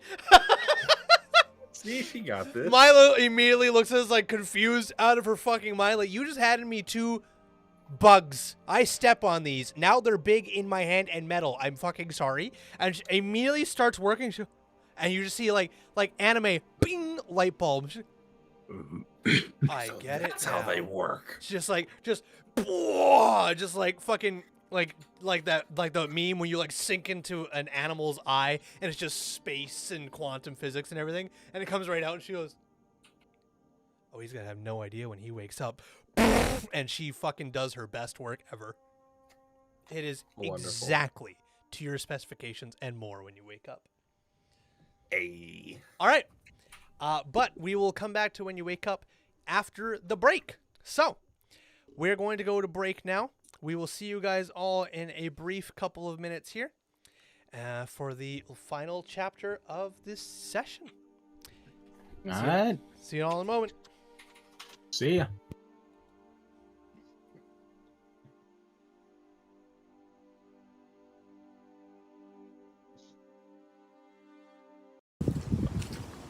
Hi. You want dice? We all like dice, and some of us would say we have too many dice when we start getting dice bags this size. They're wrong, by the way, because you can never have too many dice. That's why you should use code Valkyrie at adventuredice.ca to get 10% off of any dice you want. That's right, when you shop at adventuredice.ca and you use code Valkyrie at checkout, you will get 10% off whatever dice you order. Yeah, you heard me correctly. Do you want metal dice? Do you want wooden dice? Do you want plastic dice? Whatever type of dice you want, you can get 10% off those dice. Just go to adventuredice.ca, pick whatever dice you'd like, and use code Valkyrie at checkout for 10% off. These ones are my favorite.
Someone is up.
Alrighty. We're all back. Let's continue the final session of Dragons of Stormwreck Isle. So, to move things along here, as we don't want to take too long. Mega muted. I was deafened. We're fixed. Anywho, to move things along, since we don't want to take too long, the morning comes along. You are all awake. You are fed. You are well rested. You will no longer have exhaustion, Jackson. Let's fucking go. Alright.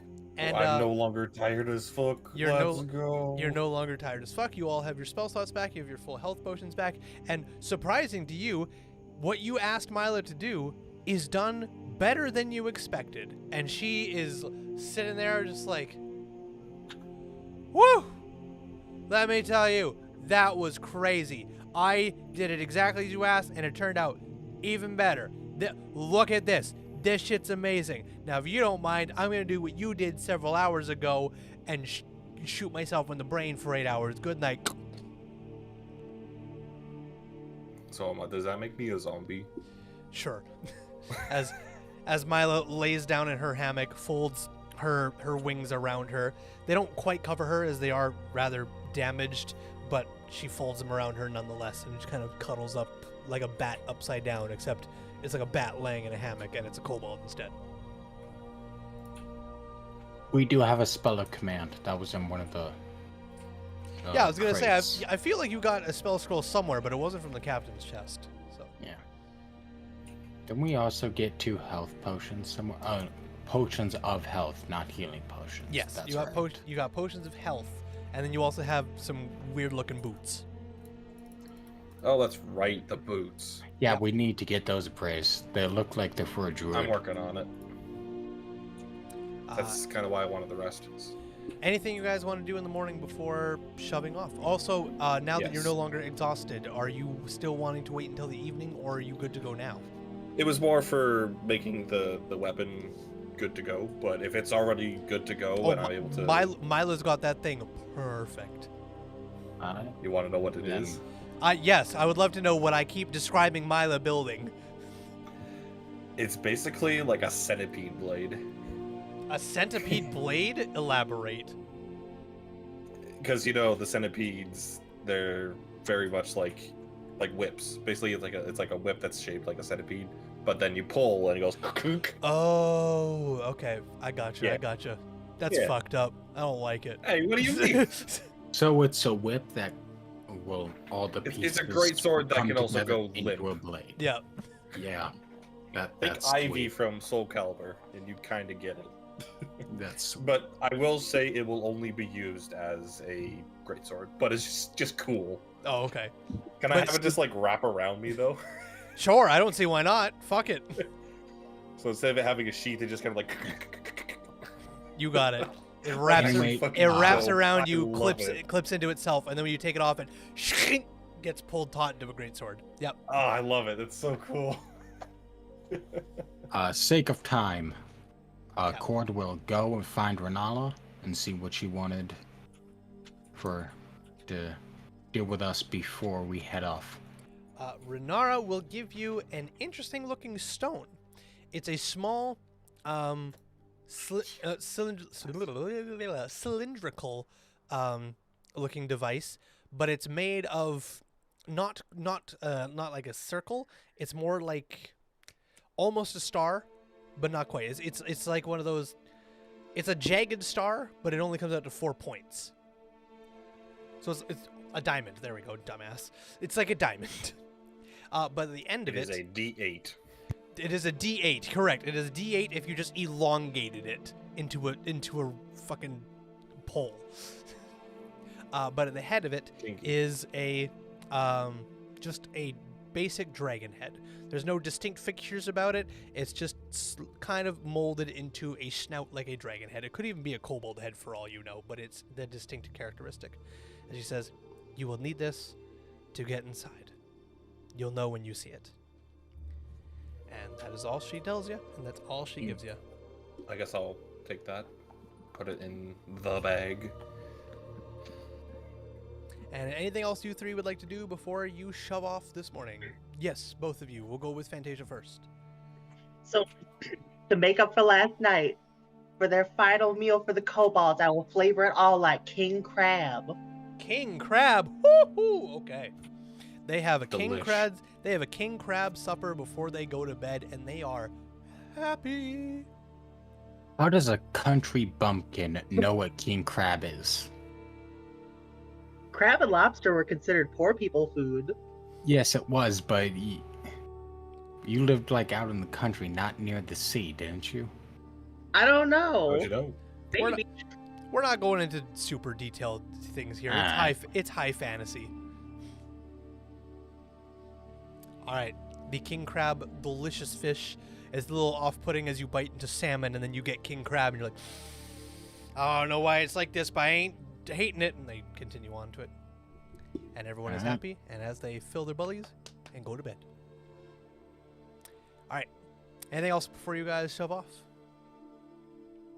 Yes. Yes, I was gonna ritually cast Identify on the things that need it, Ah, okay. aka the boots. You got it. Give me a second here. So, and I guess no, I couldn't have done that until now. Yeah, never mind. what ritual? I'm ritual also cast? yeah. I didn't have it prepared. 'Cause Oh, I didn't gotcha. have the spell slots for it, but I took just intelligence for my level up, so Okay. it basically gave me 2 spell slots, which is great. After 10 minutes of ritual casting on the boots, they are revealed to be boots of elven kind. Ooh. While you wear these boots, your steps make no sound, regardless of the surface you are moving across. You have advantage on stealth checks that rely on moving silently. Nice. That it? That's it. I feel like it's best if I have those because I'm a loud boy. You can have them. Yay. Accord, as soon as Cord hears elf, he'll go, you can have them. Fair. And I believe that's all you needed to identify. I think you know the identity of everything else. I believe that was the only thing, yeah. Yep. That's So the only thing I'll just- that's the only thing I have in my notes that you would need to do that on. So Boots. You know, we Uh, got a lot of valuables in this campaign, like we have a ton of gold. What are we gonna use it on? That's an excellent question.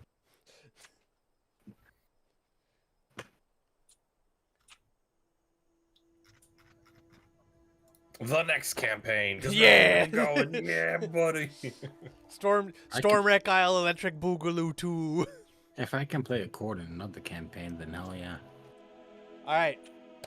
Any last things before you guys head off for the Clifftop Observatory? Nope. Don't think so. I'll just be wondering why the hell I got an owl bill whistle. I wonder what I can do to make use of that. You already know what happens when you use it, so. Yeah, the owl bears come. Yes, they do. Why would I need that? Will they help me in battle? Maybe. All right. I have a plan for them. They will help me plow my fields. Are these inner You know- monologue thoughts you're having a chord, or are you kind of speaking them out loud? No, I'm just kind of looked at the whistle. Okay. All But right. once Fantasia says that, I will actually go. It actually might be a good idea to get them off the island. So for once, I agree with you, Fantasia. Potentially. There's probably not enough food here. All right. They will have a diet of onions. Owl bears need meat, Fantasia. I can make it taste like meat. Their digestion needs meat.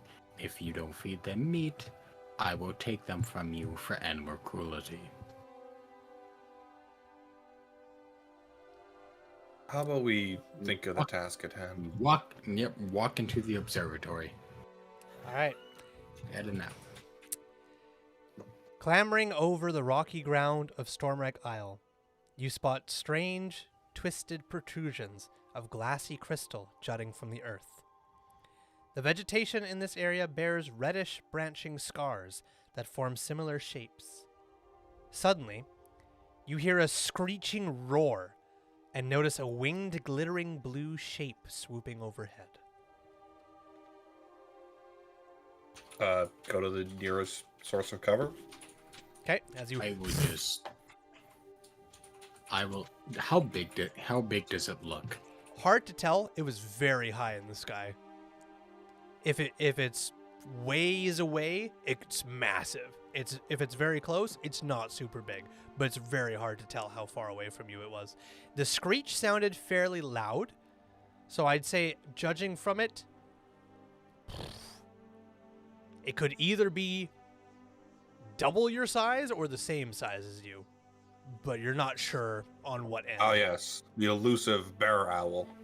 Yes, except glittering blue. I'm flying overhead, so probably a blue dragon wormling. Well, if that's the case, we're in trouble. Look up and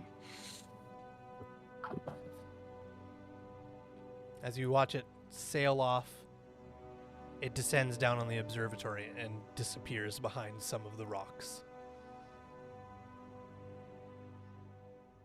Simon, come on. I'm going. Fantasia climbs out of a bush. Come on, Lob.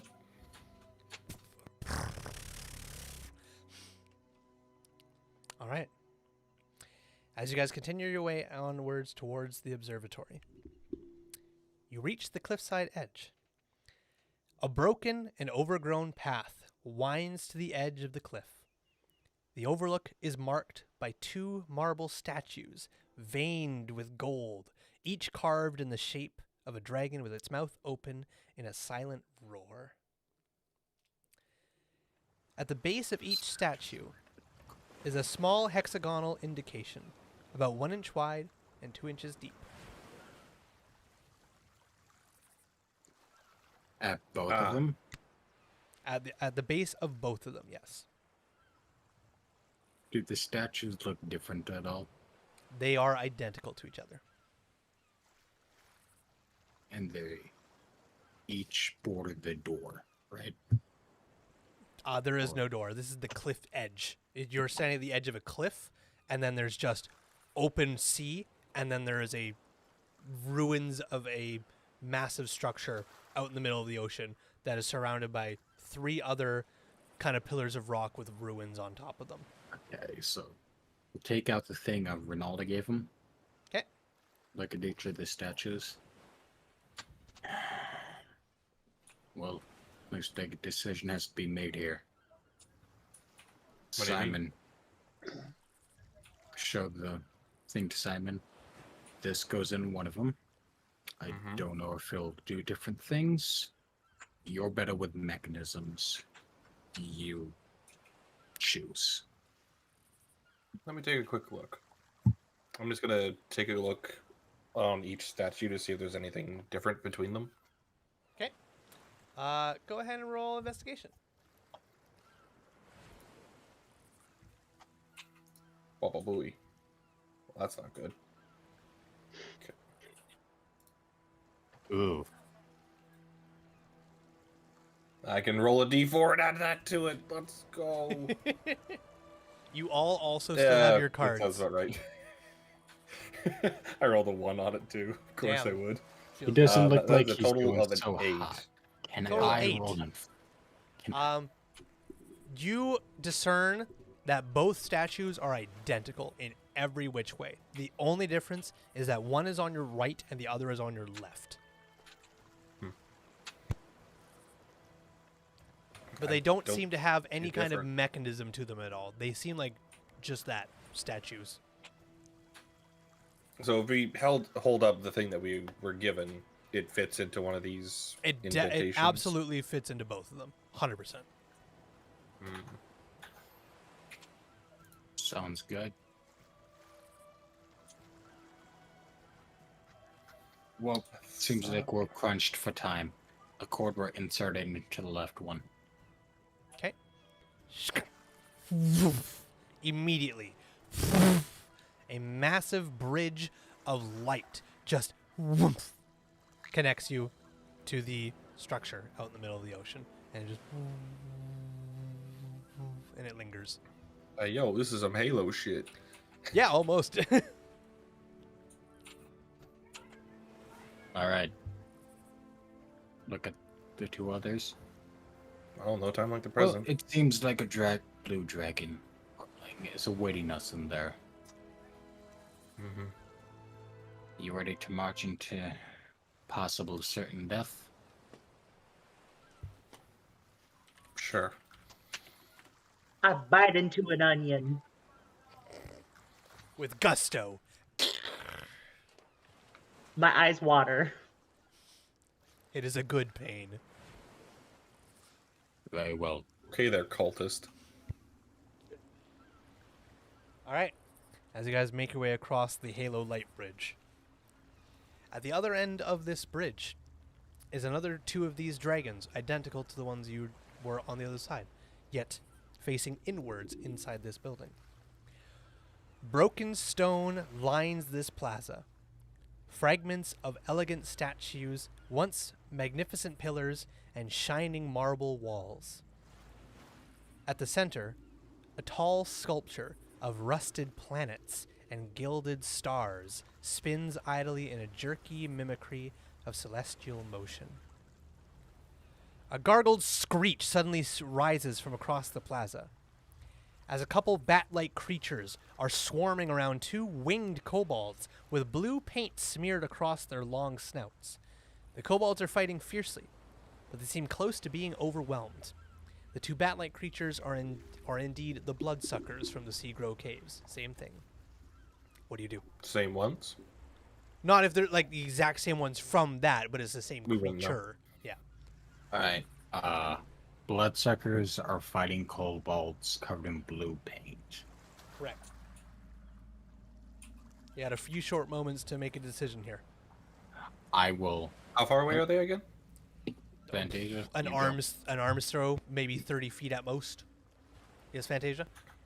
How are they positioned? Like, how close are they to each other? The 2 kobolds are side by side, and these bloodsuckers are like right on top of them, trying to get at them, and they're batting at them as best they can. It looks like the Bloodsuckers are going to win this any moment. I run up and I attack with my rapier. What are you attacking? The kobolds or the Bloodsucker? The bloodsuckers. Okay. The kobold through the bloodsucker. You got a shish kebab. Yeah. Kidding. I don't know if I can do an action at the same time she does, but Yeah, absolutely. We're not in initiative order or anything, so you're free to do what you wish. I would just point at one of the kobolds and, like, thunderingly and authoritatively say, "Who do you serve?" Okay, Because they're covered in blue paint. They might serve chromatics. correct. And Simon, anything you want to do in this brief instance?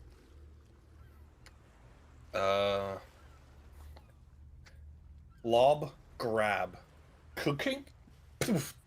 And I'm gonna shoot the same one that she is stabbing. Okay, and what is lob grabbing? The other bloodsucker. Okay, got it. All right. For the instance of just speeding things along here, we're gonna just, because this is a very, very minute combat, we're not gonna go through this whole thing. We'll have the bloodsuckers immediately get perished. One gets shish kebabbed from a rapier. Another one gets pummeled by a firebolt. Just, and then all of a sudden, as it lands on the ground, snapped. And the winged kobold, and they look over to you and they just go, "Sparkrender, of course. Thank you." Sparkrender? Yes. Do Thank I you. recognize that name at all? Never heard of it. I would say, elaborate. Well, thank you, first and foremost, oh great ones, for saving our hides. Appreciative. And they kind of catch their breath for a second and they, "I am Mech. This here is Min. We are brothers. And we are in servitude of Sparkrender, he who holds contents over this place. Thank you for saving our lives." Oi. Am I to assume Sparkrender is a blue dragon? Oh yes, a mighty one, full of gusto, strength, courage, power. Alright. And I will walk up to him, kneel down, and, like, slap my hand onto his shoulder. Not the way, "Oh, I felt it on me. This one's," like, gripping. And I would say, "Where is he?" Good question. Probably either in his tower or eating food somewhere else.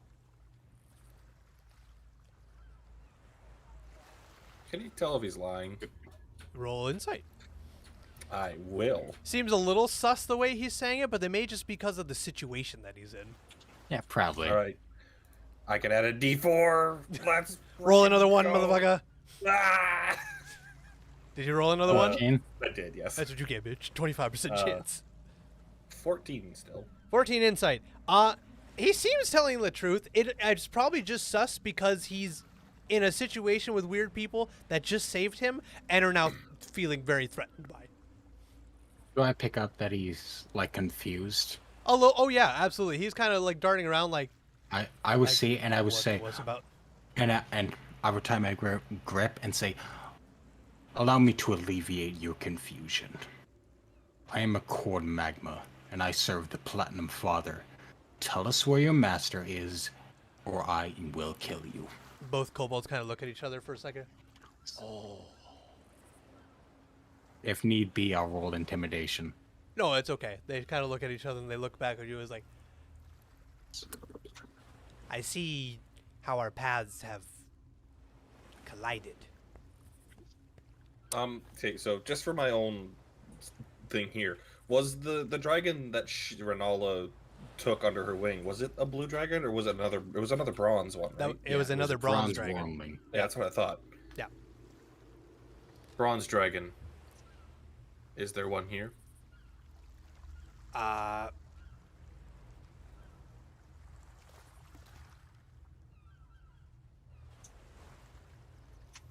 There was one a couple days ago, but haven't seen him in a while. Okay. We are there for them. We have no quarrel with you, so long as you don't get in our way.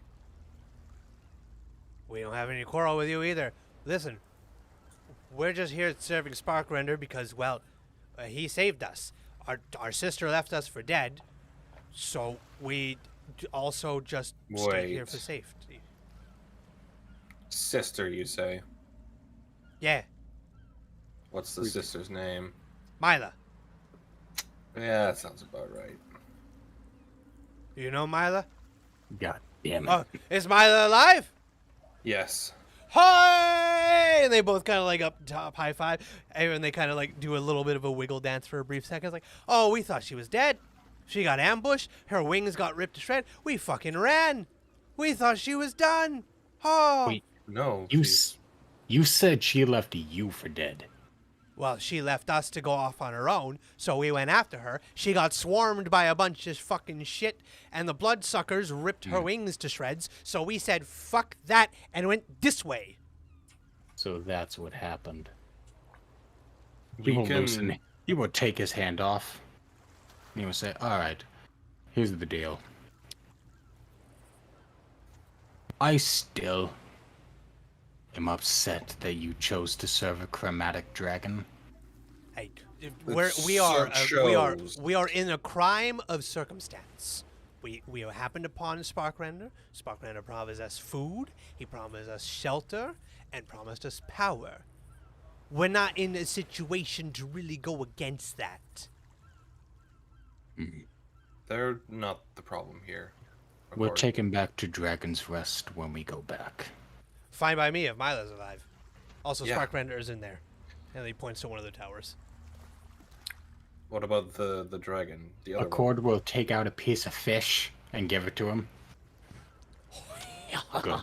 Starts eating, and then the other one, Min, kind of picks up and is like, I haven't seen the other one. We saw him a couple of days ago, and then he just kind of disappeared. You haven't seen him since. Nice He was here. He was talking to us for a second, and then just flied off. Him and Sparkrender went for a journey ride or something. I don't know.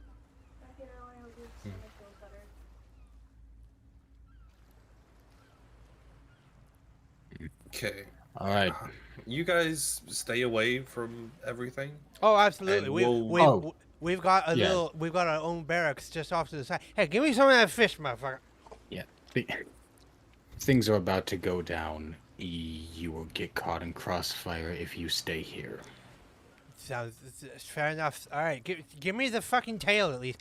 And they wander off, and you see they kind of go off to the side, and you see there is a very rickety old rope bridge that goes off to a little tower off to your left. But off to your right, you can see that there is a taller tower structure that has what looks like an elevator. That because the structure itself is about 15 feet higher than the base floor of the rotunda that you're in right now. But then there is another tower way off to your left that does not have any bridge between it, but it has another two of those dragon statues. How far is Yeah. the observatory from the dragon statues where the bridge is? You're in the observatory right now. Yeah, but How far away? How far away? How far does the bridge span? The bridge spans a total of 40 feet. So I can't. How far is my jump speed? Not 40 feet. Yeah, but like How far would it I be can- if I tripled it? I can double my jump speed, You can Oh. triple it? I can, yes. and I can Jeepers. double it. Okay, maybe. We have to look this up again. I think I have to spend a point of key to double it, but I can do that. That sounds about right. Hold on. Jumping so fucking rarely comes up. Give me a second to Yeah. remind myself of the jumping things. All right, so jumping, long jump. You cover a number of feet up to your strength score. So what's your strength score, Accord? 13. 13.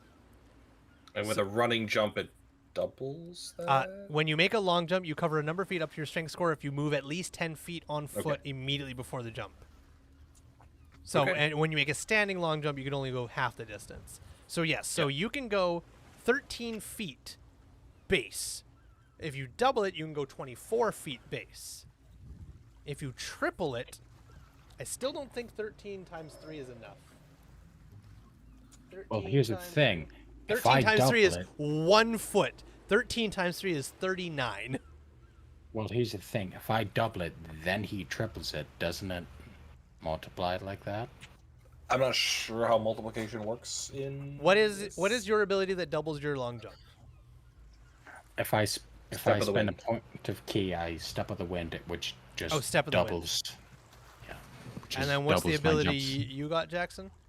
I have the spell jump. Oh, just the spell jump. Yep.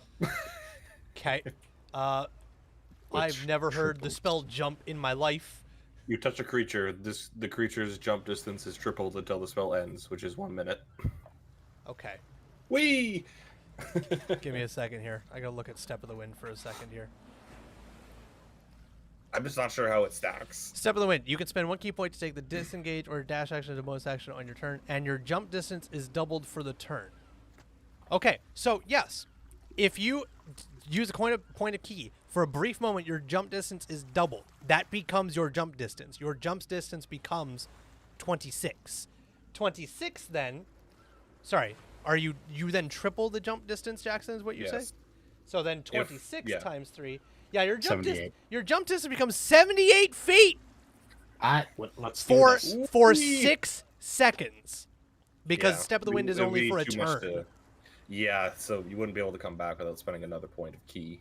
And that's 1 spell slot away from me as well. Eesh. I have. How about we look around first?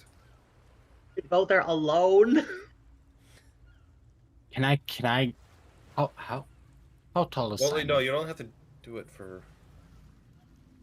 How tall? You'd walk onto the bridge, grab the thing, it shuts off, and then you jump back.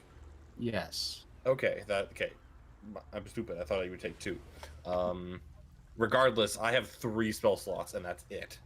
All right. Hmm. That's all I got. So it's like, we should look around before we do anything else. All right. Can I spontaneously gain 2 levels? 'Cause No. I have an ability at 6th You level. absolutely- That can do this. Absolutely. 2 rare candy fall from the sky. No. Rare candy. Okay. You're free Do to... we have a map of the observatory at all? So here's the thing. You did, and then I realized there was secrets on it, so I deleted it from the Discord. Ooh. So, yes, you had a chance for it, but then as I was going through this chapter, and I was like, wait a minute, I gave him that map. Yoink! So no, you I didn't really Okay. look at it, so... yeah, you do not have a map anymore. But how are we supposed to find secrets if we can't look at what's there? That, God. oh no, it's almost like you have to use investigation or something. Who knew? Or Hey, perception. yo, Okay. detect magic, let's go. Are you popping off We're in Detect Magic? We're in. Yeah, We're in I'm the using main it room. with my feature. Okay. Can I just get a lay of exactly how this layout is? Yeah. We're in So- the main room. You're in the main observatory room, the rotunda. To the top left, there's a rope bridge going off to another small building on a rock. This is where the 2 winged kobolds went off to. Yes. Top right is a tall structure that starts about 15 feet higher than the rotunda you're in, and it has a rope elevator attached to it to get up to it. And then on the bottom left, there is a small structure, very nice, still somewhat ruined, but a little bit nicer than the other ones, that has 2 dragon statues just outside of it, and also 2 dragon statues on the rotunda you're standing at alongside it as well. It is roughly 15 feet away from the rotunda. And the rotunda, so I can. the rotunda jump to itself that. is completely barren and empty, exposed to the elements, with ruins everywhere. The only thing that doesn't seem to be a ruin is the giant galaxy Orrery? thing in the middle. Ori, that's it. And Vidalcan or where did they say the blue dragon was? They The pointed. winged kobold said that spark render is in the tower with the elevator. He is either in there or he's gone eating. But We saw already- him come back, so. You did see Maybe. him come back, potentially. You saw him come flying off towards the observatory. You didn't see him enter it or anything, but he did fly behind it. What we assume is him. What you assume is him, yes. So, that is what you've got around you at the moment. Detect magic. Detect magic goes off. The aura of bugs. Mechanical bugs. Mechanical glow bugs. So, detect magic lasts for 10 minutes. Correct. You got it. And throughout this time, I'm going to be like circling to get every inch of this place underneath to see if there's anything interesting that happens.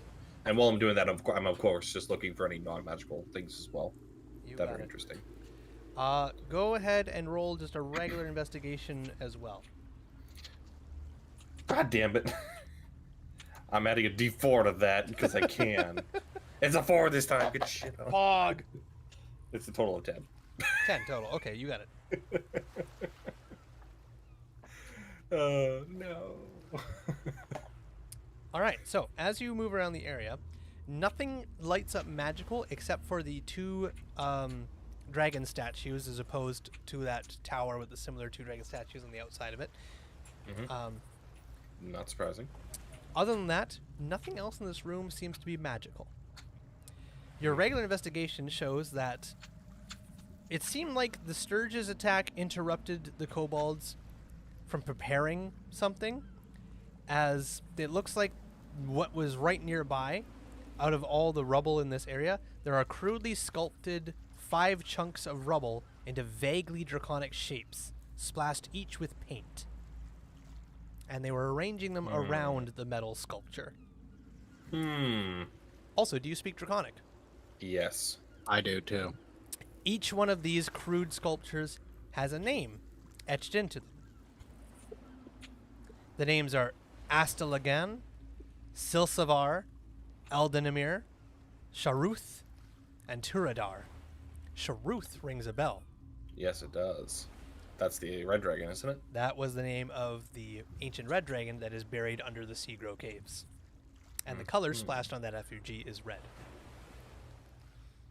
These are the dragons that died here. Sounds like it.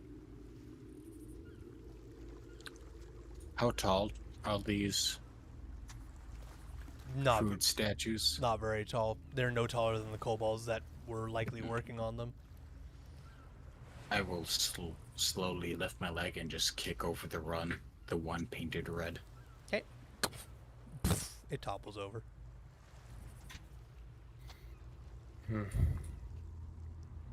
So no, we didn't find anything that looked similar to the key that we used to get over here. It only in you. There is an insert for that key in those Yeah. two dragon statues, but you did not find another one of them. No.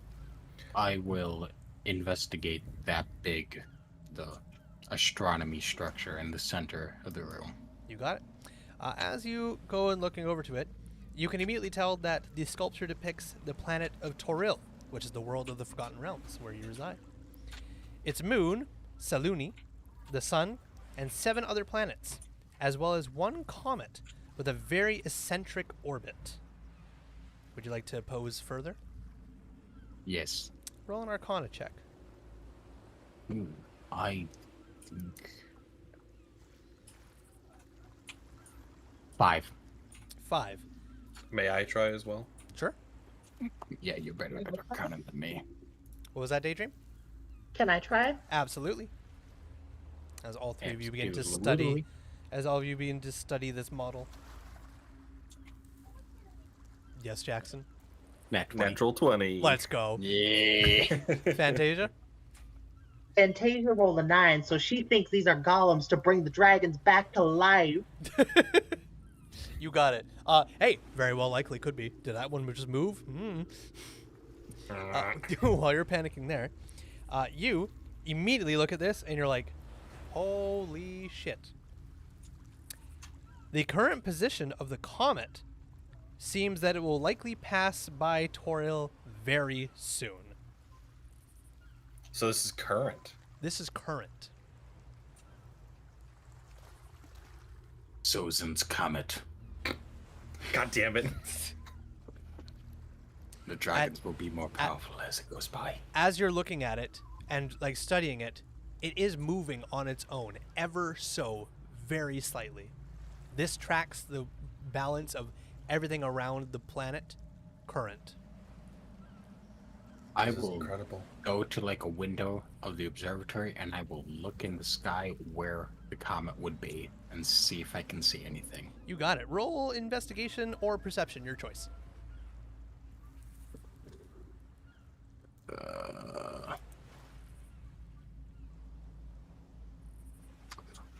Ooh, oh, I thought that was a 1.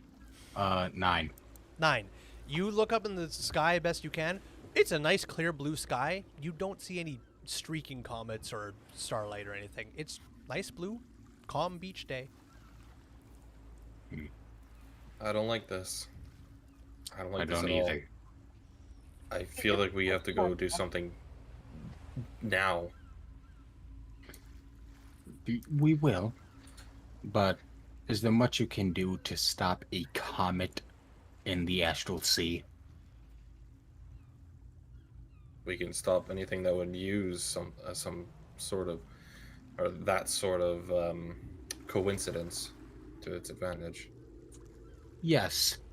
And he'll point to the tower where the blue dragon should be, and he's in there. Yeah, something tells me we need to go across the way that we need the key for, but at the same time, we don't have time. Yes, Fantasia. Fantasia, why do you keep raising your hand? Just talk. Fantasia's not raising her hand.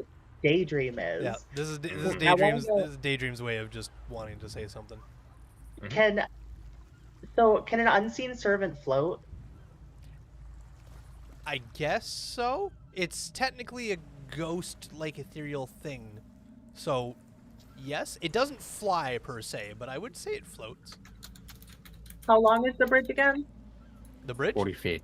Yeah, the big one is 40 40. feet. The big one is 40 feet. The one that's currently active. The smaller one per se, it looks to be about 15 feet. Could I send my unseen servant to retrieve the gem? That depends. What's the No, I range on can- Unseen Servant?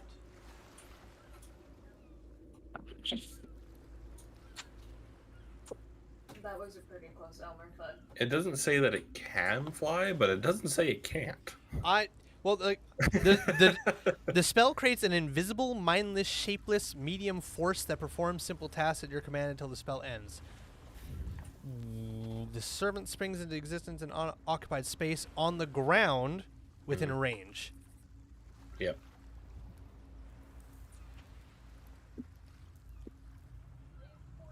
Can things Yeah, I interact? mean, Can you things could- interact with it? It is invisible, but I guess no, it does not hover. Can things interact with the servant? Yes. it can interact with them. Yes. It is invisible, not ethereal. Invisible. I misunderstood. So, unfortunately, yes, the unseen servant would have to touch the ground. But things can interact with it. Like if I want to, I could grab it. Grab the unseen servant, you mean? Yes. Yeah? What? I'm gonna put my face in my hands and go, we don't even need the unseen servant. Which one of you is better at catching things? Well, What kind of can that be? well, hey, what you could do is she could put her servant on the other side, have it taken out, and chuck it. It can chuck it, sure. That's what I was gonna chuck it to one of you and have you put it in one of the statues close to here. Oh, yeah, that works too. Yeah, you don't even have to cast the spell, so which one of you is Yeah. better at catching shit? Who's got higher dex? Let's see here. What? I'm +2 as well. You're I'm at both 14. equally good at catching shit. Maybe I can make the lobster catch it. The mantis. Alright, one of you get ready. I will walk across the bridge and pluck it out of the statue. Okay. All right. As you lob it the 40 feet through the air, What is your dexterity score? My dex is 15. 15. It goes flying. Both of you on the other side make dex checks. Dex saving throws. Big money, no whammies. 16. Fantasia? 10. Fantasia, it's coming right at you, and you're like, I got this. You reach up, and you tip it, like, right, poof, and it spins even faster over your head. You're like, oh, God! And then Simon's got it right behind you. He gingerly puts it into this side. And the bridge is back up. And We I'll really walk. overthink things, don't we? Sometimes. You guys want to know something hilarious? What? Come on. You have winged kobolds. Anyways, you come across the bridge, Cord. Is that how the book wanted us Yes, to deal with the it? book says if you spare the lives of Mech and Min, they can retrieve the key for you as they are winged kobolds. But I was The like, glory of- but that's why I was like, the winged kobolds said he's over there. The winged kobolds went across the bridge over here. But you guys Well, are just like, we got it. We'll figure it out. And I was like, I'll let him figure it That's out. the glory of D&D. Let 'em You cook. Yeah, can no- come up with creative ways to get around all sorts of crap. It's great. And like, here's the thing: the book even gives me, if they don't go for that, there's a bunch of clever solutions. Literally, a box called "Clever Solutions" that you And guys could was use. throwing them across one of them. No, have a character use Misty Step to cross the gap and explore alone is one of them. Oh my god, why? Why? I don't know. Anyways, you're across. You got the key. You're back in the rotunda. All right. Yes, Daydream. We'll check out the small tower next. Okay, go ahead, Daydream. Fantasia just rolled an intelligence check of 8, so her theory currently is that kobolds become dragons. That's a sound theory. I like it. Let's run with it. Do you say that out loud? Of course. I speak every thought that comes into my A mind. cord I'm would kidding. stop. You have no personal thoughts. They're just A every cord will thought out. A cord will stop. Look at Fantasia and just. And he'll just walk and put it in the other ones to the smaller tower to the bottom left. I mean, given enough time, anything is possible. I mean, you guys are walking on Halo bridges, for fuck's sake. I will turn to Simon and say, I thought you were a fellow intellectual. Kobolds I am. do not become dragons. You hear a silent. You hear a kobold weep several stone blocks away. I said. And I was shout, unless you stoop to heretical or some very righteous means, you will not become a dragon. Oh. They cry. Unnecessary? I'm turned to Fantasia. I'm kind of pissed off at the moment. Don't toy with me. And he will walk across the bridge. All right. Is everyone going across the bridge, or you guys? Oh, yes, go ahead, Simon. I'm gonna save that as a recording. Okay. As you very briefly pull up your little intricate box, you got it. I'm saving that one for later. All right. As you guys make your way across the bridge, are all three of you going across the bridge? Yeah. Okay. The rhythm of waves below echoes throughout this cramped tower.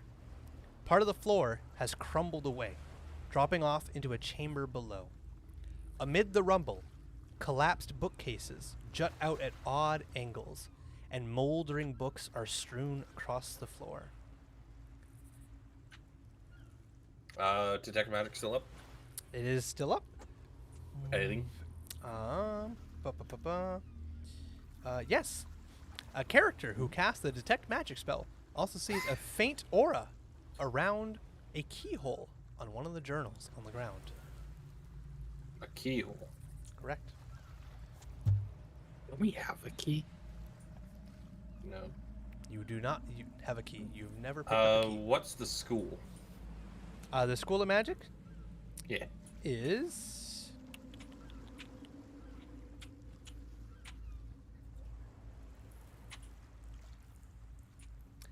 does not tell me. Oof. I would say probably incantation. That's not a school. I hate magic. Evocation. That's the one. That's the explodey one. Oh wait, no, that's not the one. Give me a second. I have to go back to fucking college. There's a misinput. There's a misinput. You calm down. You calm the fuck down. All right. It is fucking. Where the hell is the Schools of Magic? Here's the Schools of Magic. It is a enchantment. That's the one. Okay. It has the School of Enchantment. Okay. But yes, this keyhole is on a small rune engraved journal. Can I do I know what a? Can I like look at the cover and see what it says on it? Does it say anything? It does not. It is a small black journal with an ornate lock and remains intact. You notice there's a small arcane rune engraved above the keyhole on the journal's lock. The rune, you can make an Arcana check to learn more. I will do so. Boop. 22. Ooh, yeah. The rune is a magical trap that triggers if the journal is opened without the use of its original key. Don't touch. Is trap. I You can would say, so I can't break it. I don't think that's a wise choice. You are also, Fair enough. thanks to your Arcana check of 22, Mm-hmm. you are fully knowledgeable on how to disarm the trap by carefully scratching over the rune with a dagger, a sharp piece of wire, or a similar implement. Once this is done, the journal can safely be opened by either picking the lock with thieves' tools or by breaking the lock. Okay, I'll just gently like cross it out the rune 'Kay. with my little dagger. And as you do, a few moments later, it is no longer magical. It is just a book. All right. I don't remember if I actually. I know I made some sort of tools with my trait. I believe you made don't. woodworking tools or smith's tools or something like that. Oh, I made alchemist tools. That's what the it was. one. Yep. Yep. I think I have just like tinkerer's tools. So. You could try with those. It'll be a higher skill check, but you could try. Yeah, might as well. Go for it. So, Make a tinker tools check. So intelligence plus. Intelligence plus proficiency. Yep. If you're proficient with So- tinker's tools. I am. So I'll just do a save. Just to be the same thing. Sure. Boop. That is an 8. Solid. Pog. You reach in with your tinker's tools, and you realize these are good at many things. This is not one of them. Doesn't quite fit. Doesn't quite work. I'll just keep this book and put it in the bag for now. Okay. Are we gonna read it? Anything else? I might use it as leverage if we ever need it. Wouldn't it be important to know what it contains to use it as leverage? If you want to break it open and try and break it open, be my guest. Yes, Daydream. I would just take it, put my hands on it, and just 'Kay. try and break the lock. Make a strength check while you're doing that, Daydream. Say, I can create a non-magical trinket. Could that include a key? I don't see why not. Well, I rolled an 18, 18. so That was Dex. As you're thinking about this, oh, that was a dex check. Try again. Strength. what? That was Dex, Apparently. That's what it showed up as on mine. and then Not sure why. that was Dex. So that was a 16 plus Strength 1. That would be a 17. 17. Okay. Fantasia, as you're kind of looking at them toil over the book, and you realize, wait, I can just make the key. And he breaks the lock. Just in time. So, guess we open it up. All right. Take a look. Inside, the journal contains star maps and notes on experiments with magic. One passage is underlined near the start of the journal. It reads, in an archaic dialect of Common, "To ye 4 scholars, point your eyes toward the dragon's light, for it guides your descent into knowledge."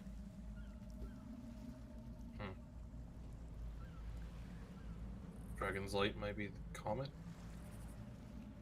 Point your knowledge. Point your what to Have the we heard- dragon's light? To ye 4 scholars, point your eyes toward the dragon's light, for it guides your descent into knowledge. Have I ever heard anything like this before? You can roll history at disadvantage because you have I do have proficiency. that's the yes. word I'm looking for. Yes, so you can roll history at disadvantage. And I rolled I got a history as 9. well. Yep, at disadvantage. 9. This rings no bells Disadvantage? Why do I get disadvantage? because you can only make a check for this if you have. Proficiency. Thank you. Proficiency in this check, and even then, it is very unlikely. Well, I have proficiency in history. So did Simon. That's why it was at disadvantage. If you don't have proficiency, you get no roll. Does half proficiency count? No. Not Jack for of the- all trades does No, not. Oh, God not damn it. not for this one, unfortunately, Fantasia. 4. 4? No idea. Well, my knowledge of dragons didn't carry me this far. Nope. Dragon's Light. That's Anything that's else new. that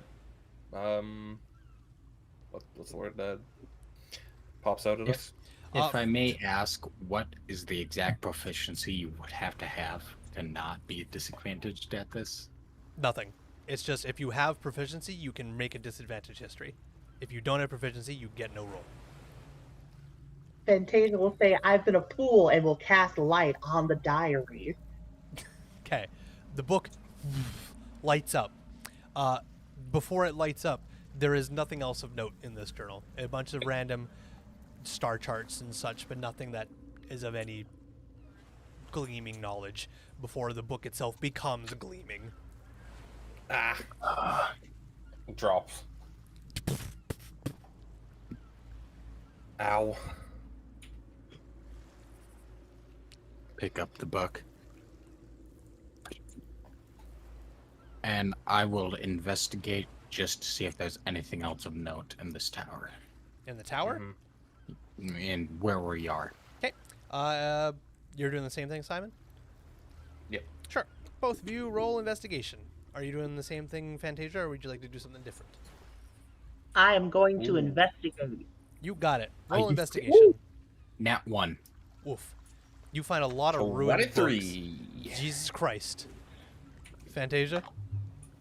Roll like 18. shit. 18, damn. All right, Simon, you find a lot of ruined books that mean absolutely nothing. In an awkward, strange occurrence, as Simon and Fantasia trace the wall, both of your hands meet on one stone. For a brief moment, you're like, whoa, and then you realize the stone pushes in and then pulls back out like a button, and you're like, whoa. And the stone comes out and reveals a secret compartment.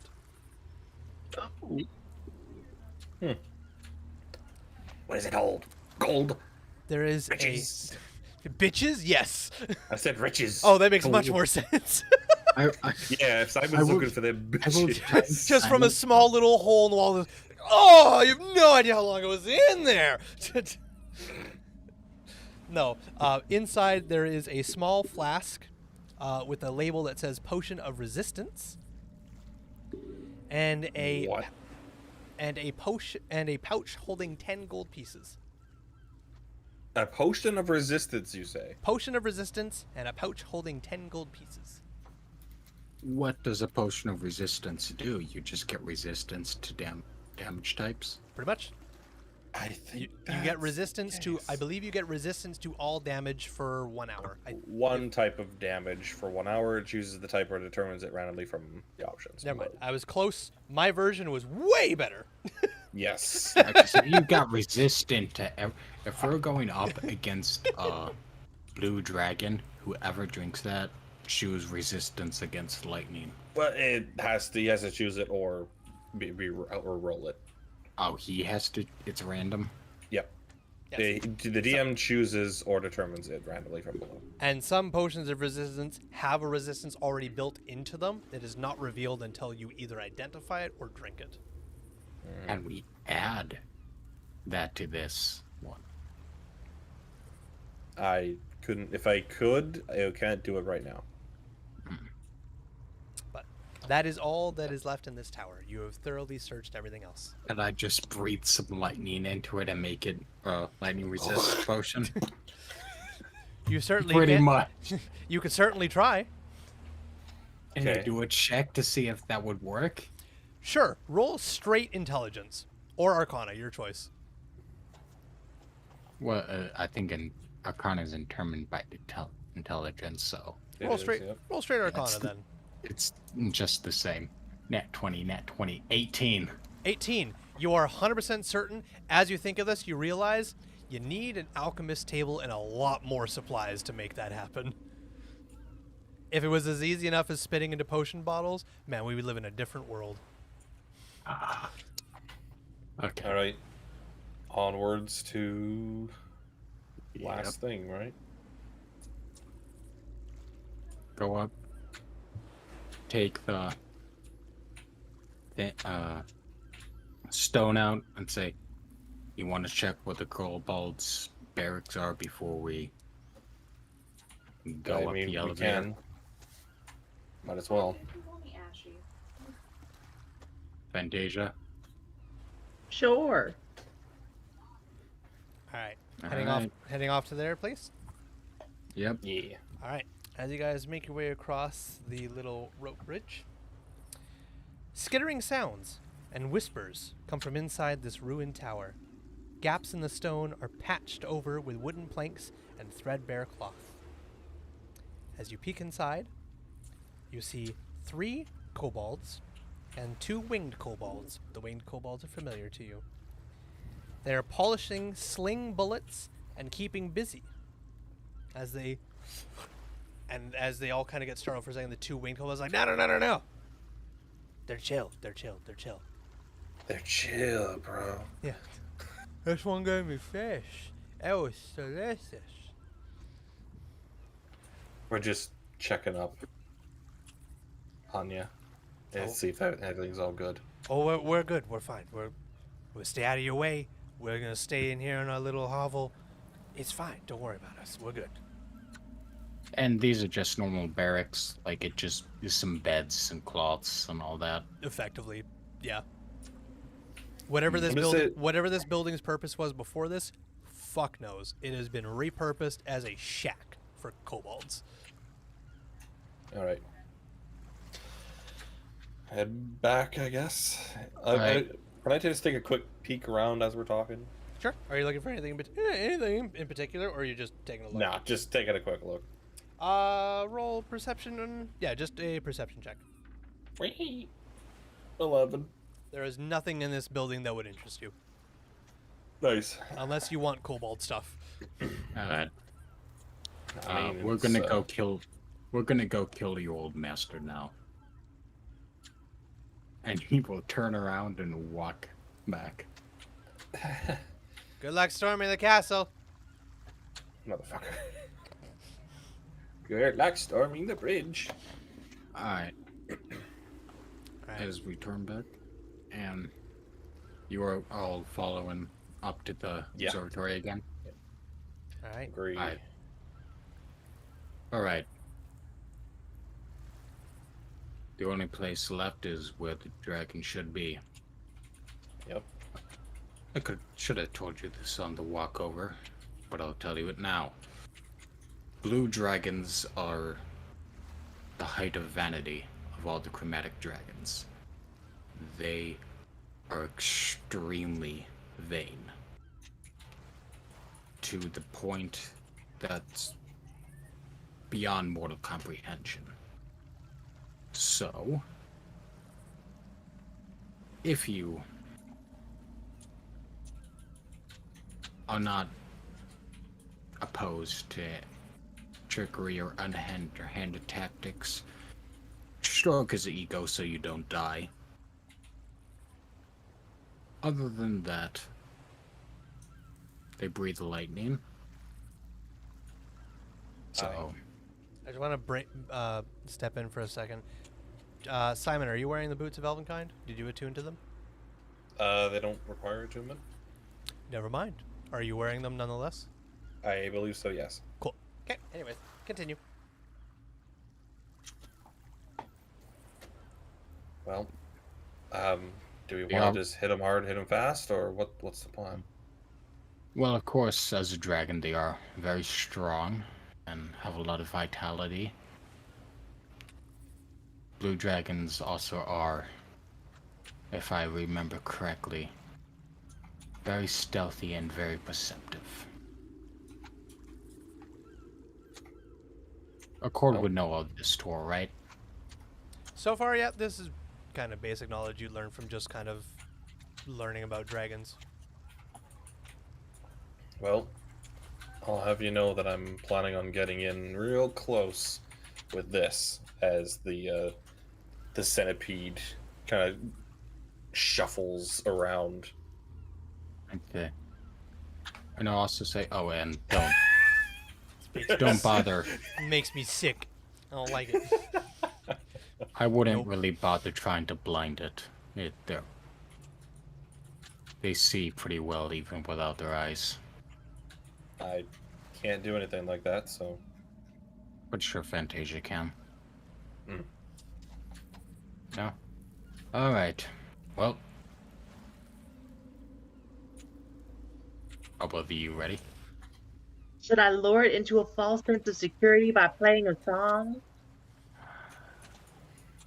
I don't I- know. You know what? Play a song about how great he is. I will.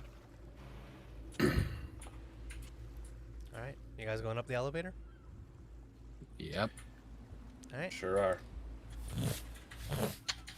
As you pull on the ropes, and it lifts you up, a little bit of a jerky motion, but you go up to 15 feet, and you reach the top, or at least the base level, of the observatory tower. As you step inside, rays of light dance across the remains of this tower's stained glass dome, making iridescent colors shimmer across the crumbled marble walls. Gilded lines and jeweled inlays form a detailed star map spanning the dusty floor. 4 alabaster statues of scholars stand around the perimeter of the room, their expressions worn with time.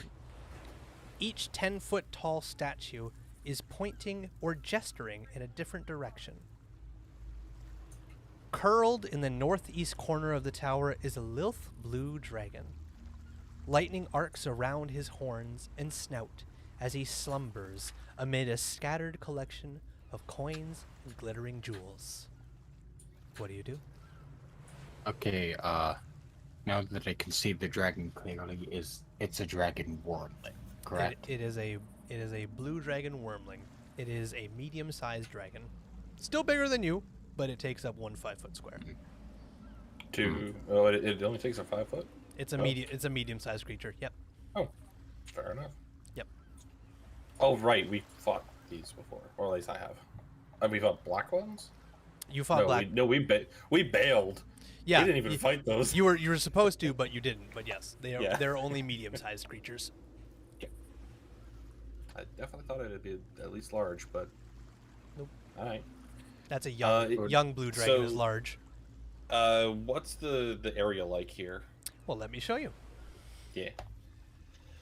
I already know how to deal with the statues. That's easy. Okay. Point ye 4 scholars, point them towards the light. Either point them towards the dragon or point them to where the comet should be. I don't know how we're gonna do that with the dragon sleeping. Well, Stuff that would should be- activate it, wouldn't it? We don't want it to activate. If the observatory activates, I don't know what that will do. Wink.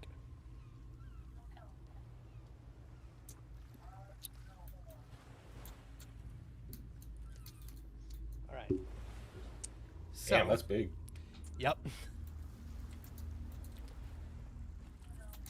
So, Mind if do we hop into yep, go for it. Discord? The map is open. Go ahead and jump into the tabletop. Whilst you guys are loading, I'll be right back. I have to pee. Go for it. There's the Storm Wreckers. They're saying no, wait, no.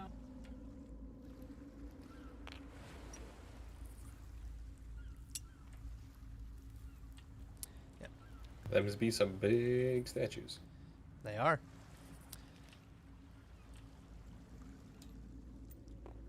And the tower we're in covers the entire table, or just? Oh yeah. So he.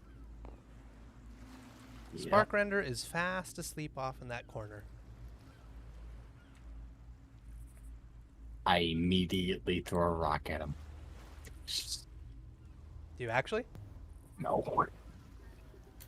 That would probably be the stupidest thing you can do in this situation. I've seen worse.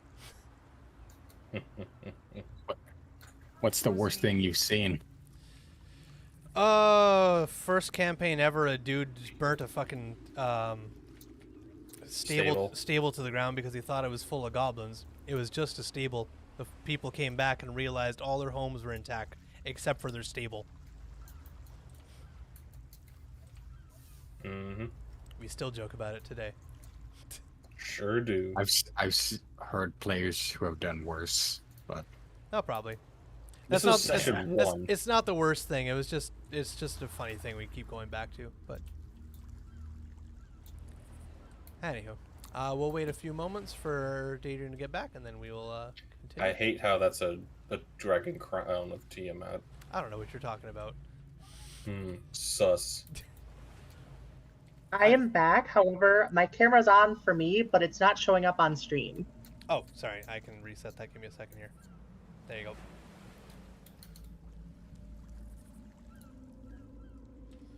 All right. So, this is the room you're in right now, everybody. It's fucking gigantic. It is. Yo, where's my lobster? Oh, right. Sorry, I didn't save Steel Lob. How dare you? I'm sorry. Hold on. I'll find him. I'll get him in a moment. Where's Steel Lob? There's Steel Lob. The chonkiest boy you ever done see. There you go.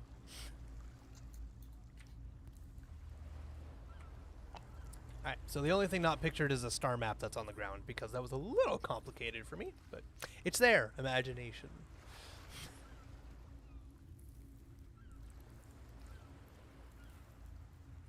all right. And of course, in a hushed tone, I will whisper to the others. So how are we gonna do this? Can these statues, they look like they could be moved? Is there evidence of them having been moved? Roll a die. Roll Yes, to die. I would say most likely yes, because we gotta point them towards the light. Roll an investigation check. Can I stop rolling terrible on these? No. I add my D4 because I can. I got a 9. 9. 18. All right, Simon, as you're looking at the floor for any sign that maybe the statues could move, you're having a hard time as the light kind of shifts overhead briefly with clouds overpassing and such. But Accord, you get enough of a chance to see that there are indeed scratch marks just faintly visible on the stone around the statues. They do indeed pivot in place. Pivot? Can one of you cast silence? No. I do not have that spell. I can disguise myself as a medium creature. I could make it think I'm a dragon. Good luck with that. Okay. We have to point at these statues to what the comet is. No. Ye four scholars. point to the dragon's light, and it will lead you into knowledge. Yes, that's what this place wants. We don't want that to happen.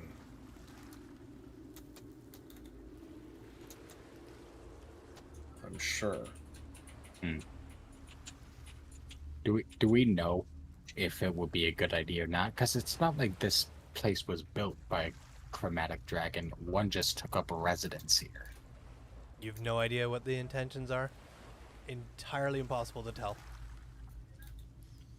Can I try and make an educated guess? Was the book written in Draconic or Common? It was written in Ye Old Common, a very, very old Common. But the island itself has been inhabited by dragons almost since its inception. If you want to make a severe educated guess, Jackson, roll... You can either choose history or straight wisdom. History it is. Baba booey. That's an at 20. Whew! Yeah. All right. As you think to yourself very deeply about this, okay, what could this mean? What does it want? Is this something impenetrably bad? And you think about it really difficult, and you realize this the final words of the poem that kind of stick in your head. Descent into knowledge. Creatures typically don't descend when into stuff unless it's like they're going down in the dumps. They're in the thick of it, or they're going deep into catacombs or descending and becoming knee deep in something. This was an observatory. It was meant to observe stuff. Where would they have kept all those notes? That tower, maybe. But you didn't descend into that tower. You haven't descended anywhere around here yet. It might. So it opens up. It their might archives. lead you. It might lead you to something worthwhile. And Or you come. incredibly dangerous. Well, I would say with a natural 20, you come to the full conclusion that dragons did not build an observatory. It was built by mortals and people. They likely did not intend for bad things to happen. Okay. Yeah. So we point them the correct direction. It opens up their archives. And then the dragon gets in, which we don't want them to. Okay, we kill him first. Do they appear to be in the correct formation as it is? Like, is there a light going on somewhere? There is a small little comet light on the star map. I will place something on the ground for you. Thank you. No worries. Ah. Fuck. Rewind. Rewind. Let's play Go. Wrong Was button. that Go or Reversey? Or are those the same? That was Go that I opened up. I do not have permission to scale. Sorry, give me a second. Lob is a little big. Here you go, my boy.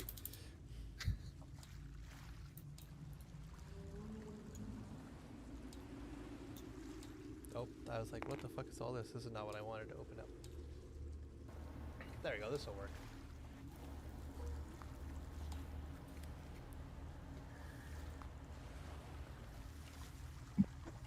That is a little comet light in the star map.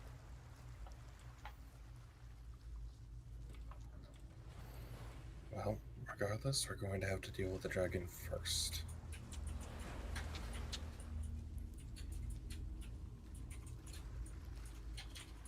What's everybody passive perception? 11. Sorry, about 13. Sorry. That was a wild ride. Blah, blah, blah, blah. All right, 13. Wait, perception? Passive perception. Passive wisdom perception is 16. Damn. Damn. And Accord? Damn. Accord, you're muted. 12. 12. Okay. As you guys are realizing you have to deal with the dragon first before you do anything, Fantasia, you feel a brief rumble in the soles of your feet.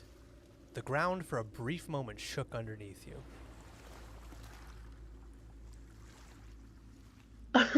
I think there's an earthquake coming. I just felt an aftershock. I felt vibrations under my feet.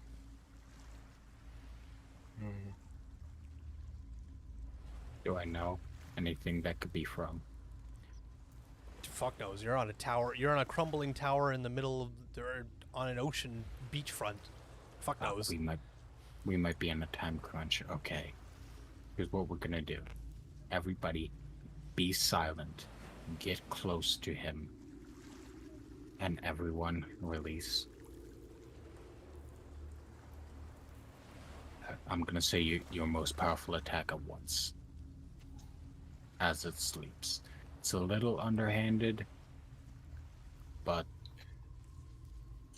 Before that, I'm actually going to take a closer look at this because he mentioned that they're underhanded and like stuff like that. So maybe this is an illusion. So I want to see if it's an illusion. The statue, you mean? Spark render. Oh, if Spark Render's an illusion. Gotcha. Yeah. How do you go about doing so? yeah, they're blue dragons are extremely vain. So I would just look and see if there's any sort of like, for lack of a better term, cutting or not cutting. What the Like an arcane shimmer or something around him? a shimmer, or if it's glitching into the ground a little bit where it shouldn't. If it's on a loop animation. If it's clipping, that's it. Okay. If it's clipping Sure. or anything like that. Make a clipping check, also known as passive perception or it's- arcana. I think it's investigation against illusions. As an investigation against illusion, sure. Yeah. Jesus Christ, I can't roll. Ah! I got an 11. Fuck me. 11. You have no reason to believe it's fake. Alright. There is no ground collision going on. Okay. Fine, let's go. Alright, I will. Da-da, da-da, Alright. da-da, da-da, da-da, So, da-da, da-da. Accord, I'm gonna need you to put the mini down. Okay. Because I need everyone to make a stealth check. Yeah. I'm ready to fail, boys, but at least I'm not at disadvantage. Let's go. Oh, fuck. Stealth. Hey, I got a 19. Let's go. What do the boats give you? Advantage on stealth, but I already had disadvantage. So straight roll. Oh no. Yeah, that sounds about right.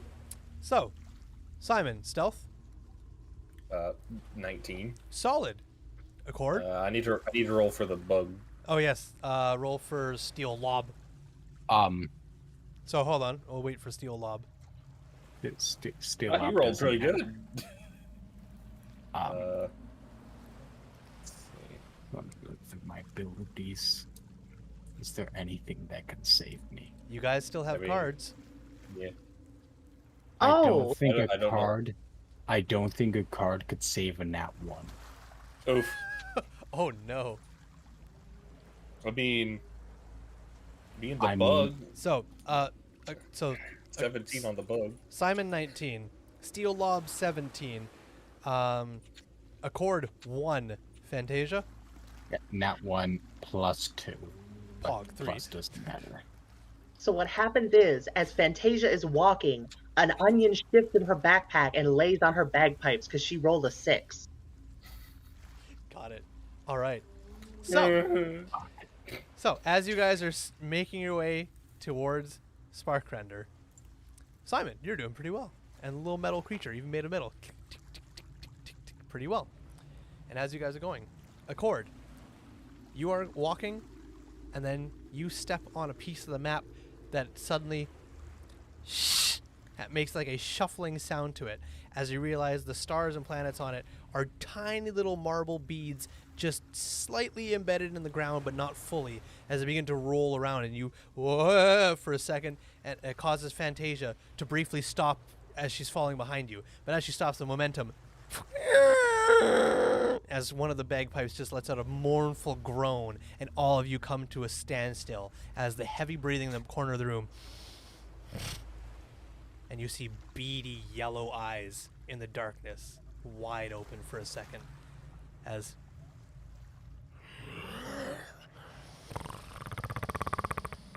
Sparkrender shakes up from his nap, shifts his shoulders, and stands in his gold. And who might you be? Nicole will just say, all right, fuck it. Stand up straight. Fantasia. Fantasia's gonna pull on her lute and say, Sparkrender, Sparkrender, you're such a cool guy, you're not a tool. And is playing her song in an attempt to Oh get my him to goodness, not kill Lord. All right. Is this as part of a spell, or you're actually trying to, like, get on his good side? I'm just playing and hoping my bard heart's good enough. You got it. Roll performance. Yeah. As I said, blue dragons are extremely vain, so appealing to their vanity is actually a tactic. Performance or persuasion, your choice. 16. And that was with performance? Yes. You got it. And this was with your bagpipes as you quickly just start going at it? Oh, yeah. All right. So as bagpipes start filling the room, just reverberating off of every nook and cranny of this stone, Sparkrender kind of is taken aback. He's probably never fucking seen bagpipes in his life. As he then starts crawling forward for, like, not at like a rapid speed, but he's definitely kind of approaching you guys at a bit of a movement here. Not saying anything, just snarling as he does. And he gets to about there. Before, I'm gonna move around this way. okay. As you do, Where's the other one? What other one? There is only I, Sparkrender, the blue dragon of Stormwreck Isle, the only dragon of Stormwreck Isle. We know that there's a bronze wormling around. Oh, you mean the old bitch back at the rest? Wormling. She acts like one. Is it not good enough to call her one? Keep playing. It is a good tune. I love you so. You're so tender. Sparkrender.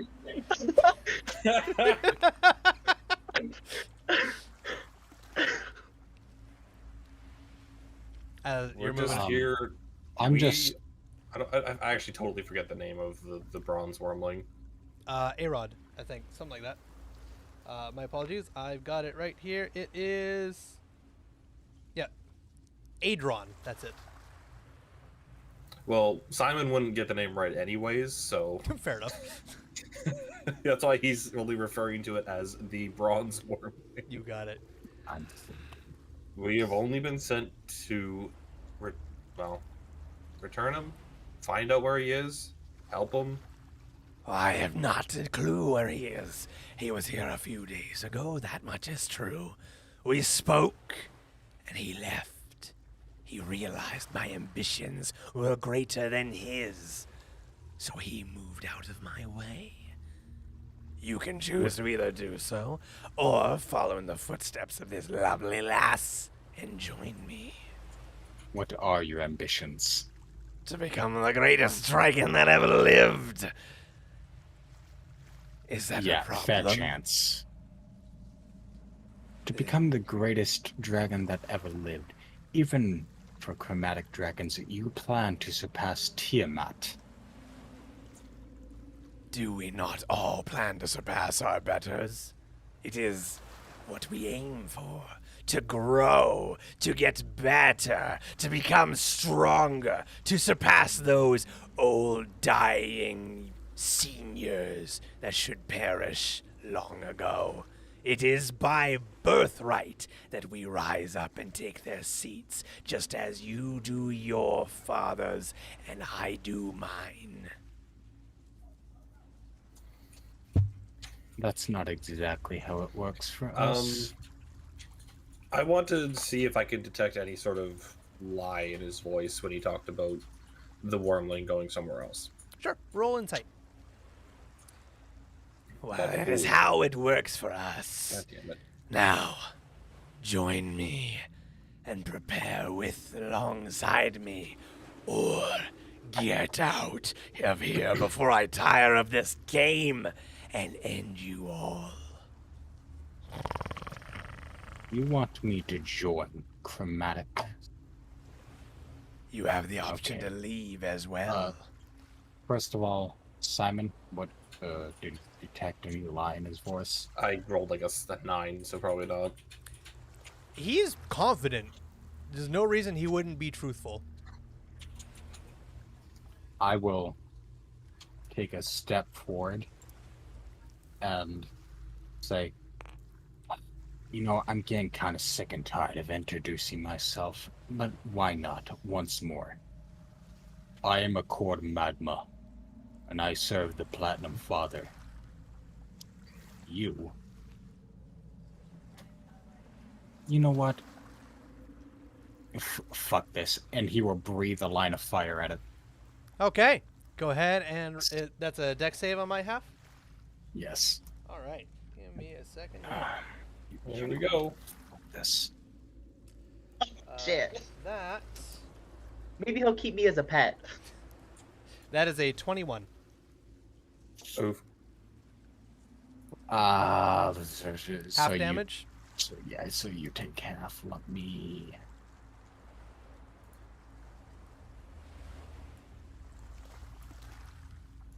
Seven. So you would take.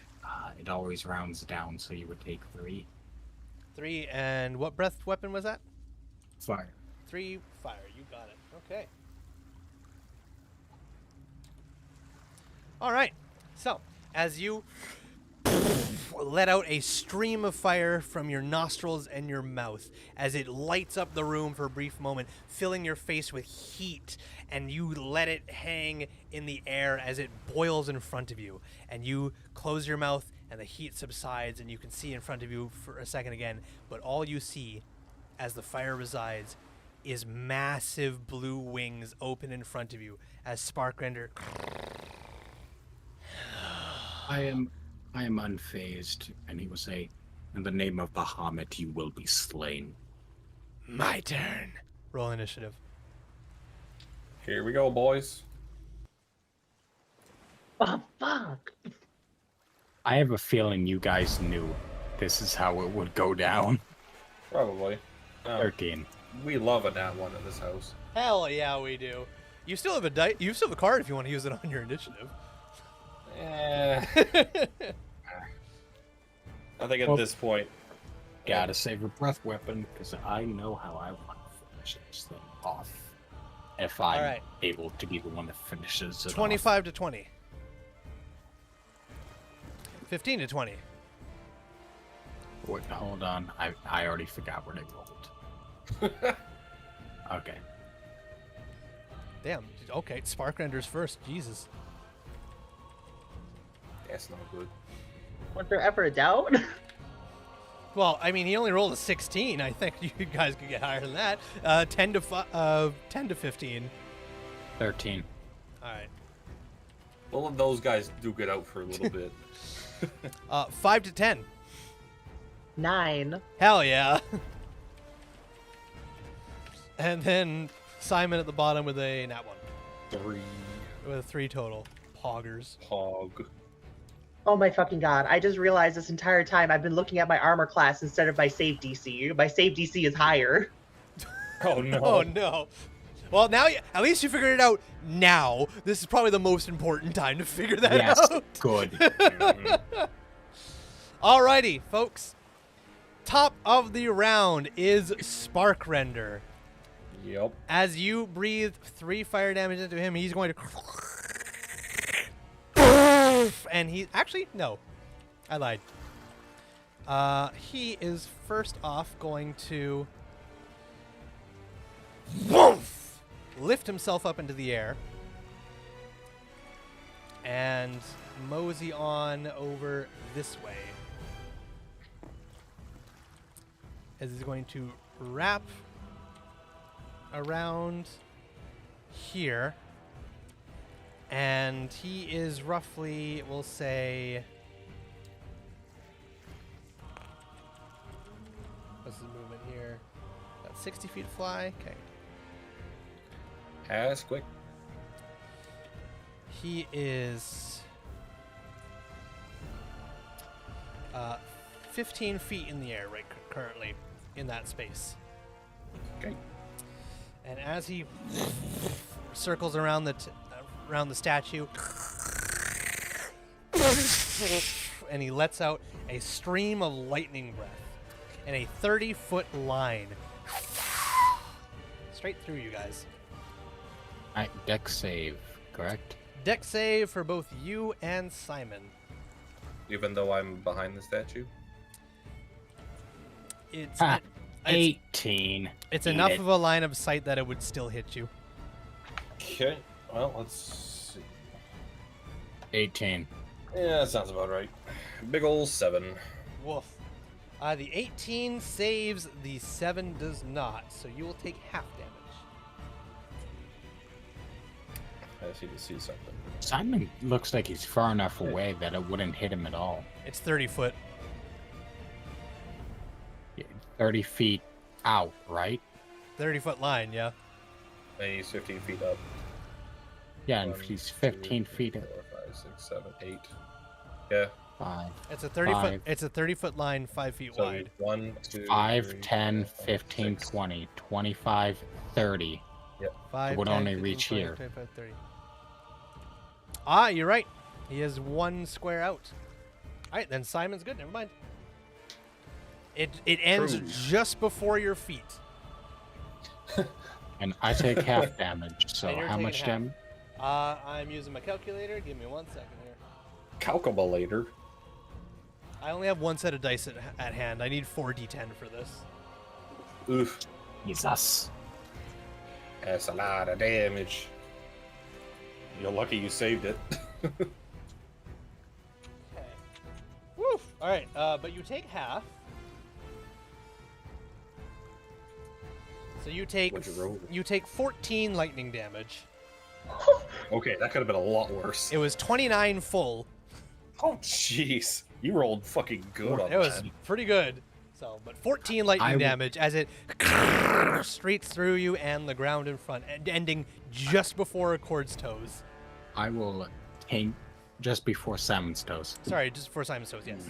I will tank it all, and then stand up and like wipe the crackling lightning off my face, and stare up at it and go, "That all you got? You don't hit nearly as hard as my father." All right. That is it for Sparkrender's turn. Accord, you are up next. It's 15 feet in the sky. It is 15 feet up. I say, why don't you come down here and face me like a man? And I will actually say that's intimidation. I will try to intimidate it to the ground to fight with me one-on-one. You got it. Unfortunately, it's not going to roll. It is not intimidated by you. What? Don't I get to roll? You can try. Sure, roll intimidation check at disadvantage. Double nat 20s. Cougars. Nat 20. It actually is. Oh my god. And No the second way. roll, The second roll is 15. 15. That is hilarious. Oh my god. Almost halfway there. Sparkrender is not intimidated by you. Okay, It snarls and laughs. Okay, then I will roll again with my ability. What's the ability called again? Draconic Presence, I think it's called.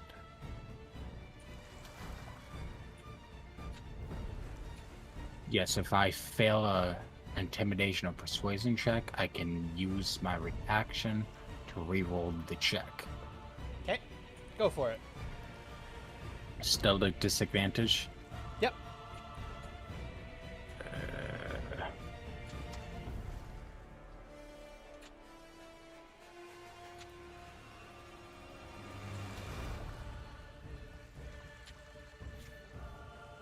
Nat 20 and a 15 again. Exact same rolls twice. Yeah, Damn, the same roll. Damn it. that's hilarious. Oh my gosh. Unfortunately, Sparkrender has no reason to be afraid of you as of yet. The DC will go lower when Sparkrender has a reason to be afraid. He doesn't right now. Well, the good news is I can use that ability again. Excellent. It only disappears once I turn a failure into a success. Solid. All right. You've still got movement if you'd like to go anywhere else. 15 feet up. How high can I jump? Standing jump? Well, I can running jump up. He's like 10 feet in front of me too, right? Yes. Yes. You also have your breath attacks, essentially. Yeah, but that costs after I can use that twice, and after that I have to spend 2 ki every time I use it. Yeah. Let me double check something. And the breath weapon does not do much damage. This is kind of a shitty subclass.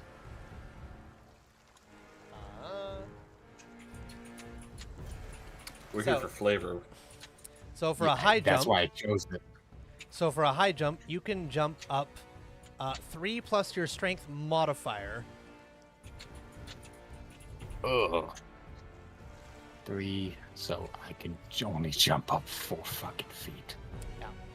So you leap into the air after running straight forward for at least 10 feet. You then can perform a high jump of 3 plus your strength modifier. And if you make a standing high jump, you can only go half that distance. So unfortunately, not high enough to reach Sparkrender.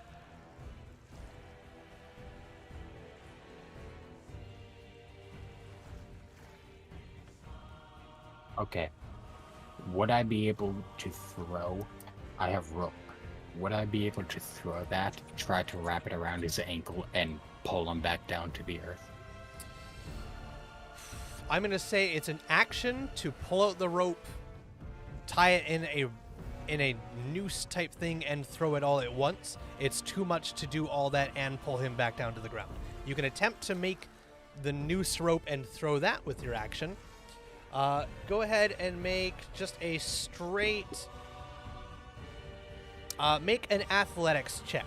Well, I'm asking that, what would it be to pull out the squid ink sack I have and throw it at his eyes? Straight dex roll. I'm gonna try to throw squid ink at his face. You got it. Make a straight I dex kn- roll. I knew that would come in handy.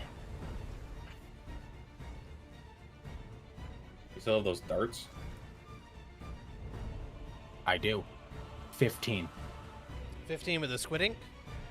Yep. You got it. As you huck that out of your bag and whoomph, you chuck it up at him, and you got it square at Sparkrender as he opens his mouth and bites into it, and ink splatters everywhere. It is all over his face. It does not get into his eyes, unfortunately. And Jackson has disconnected. Jackson? Oh, he's logging back in. Are you back? Oh, hi. Sorry, Hi. I don't know what happened there. You disconnected Thank for a you. second. Elgato. Oof. Sorry, I just was mentioning, did you, the poison darts that we made? Do you still have those? Are they still potent? I don't Still think you. darts to get through. I don't think you used any of them at all. So No. you should still have them. Yeah. Honestly, might be the better thing to do. But That'll have to That's be just for me. next turn. The ink sac has been exploded in Sparkrender's teeth. oh, okay. Oh yeah, you must have. Quick. He tossed the ink I- sac, and yeah. Sparkrender, woomph, clamped down on it with his mouth, and it popped. Yeah, I guess I got DC'd. I have no idea. Are you able to jump back in? Well- Oh yeah. Yeah, I completely got DC'd. That's weird. I can't do anything, so I'ma just run behind this statue. And that ends my turn. Okay, sounds good. From there, Fantasia, you are up. Fantasia is going to walk within 60 feet of Sparkrender, making sure to stay as far away from Accord and Simon as possible. Okay.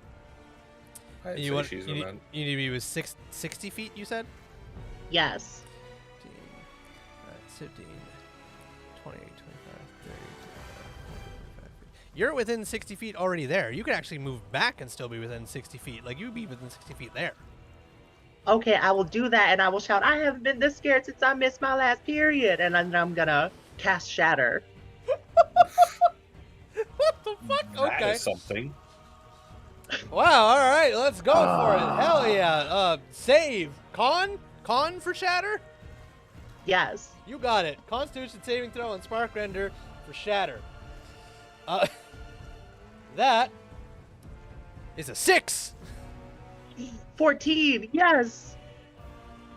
All right, roll up your damage for your Shatter. 13 thunder damage. 13 thunder damage. Okay. As Sparkrender whips his head towards you, and you see him just shake violently as Shatter take the full effect. Ah. Cool. You said how much damage? Sorry, 14. 13. 13. Okay. Got it. I'm gonna Alright. track how much damage has been done to it. Uh, 13 plus how much damage did I do to it? It's taken 3. 16 damage so far. Okay. All right. Anything else in your turn, Fantasia? You got bonus action and movement. That's everything. All right. From there, Simon, you're up. Oh man, this goes bad for Dolores, huh? I'm going to 1, 2. I'm going to put the lob here, I guess, for now. I'm going to Tasha's Caustic Brew him. You got it. All right. Deck save. As you pull it out and ass end of the beetle all over him. Poor Beetle. Deck save on Sparkrender for Caustic Brew is a 10. That is a failure. All right. So it is now coated in acid. As he shakes violently from the shatter, he then before gets hit with another one, and he shakes for his. Is this what you intend to do? Coat me in oil, filth, and disgust. Whatever gets the job done. And then he takes that damage only on his turn, yeah? Yeah, start of his turn. Takes an action to get rid of it. You got it. All right. Is that it for your turn, Simon? No, I'm also gonna take a step back here. I can't get within distance of him. Hold on. We have So the I'm wine, gonna- right? Huh? What was that? You have the wine on you, right? Yeah, I mean, maybe, It's in your bag of holding, but we do have the wine. perhaps, Alcohol is flammable. barely. A wine wouldn't be flammable as much as It's you a think it would it's be. a fine wine. It's like it should be high in alcohol content. It's not liquor, but it's something. I'm just gonna have bonus action have Mr. Lob if it gets close to me, smack it. You got it. Actually, instead of just smacking, I'm gonna see if it can grapple it. Okay, if it gets in the range, try to grapple it. Yep. You got it. Okay. And yeah, I guess I'm gonna take the brunt of this one. That's his turn. All right. After that, top of the round, Sparkrender. 2d8 or 2d4, sorry. 2d4. For 5 acid damage. 5 acid. Alrighty.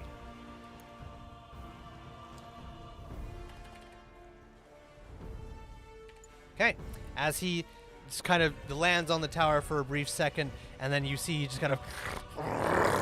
And he gets angry at the burning of his skin, but he does not take his action to wipe it off. Okay. It is not causing him enough of a problem. Lightning Breath recharge. Let's see what happens.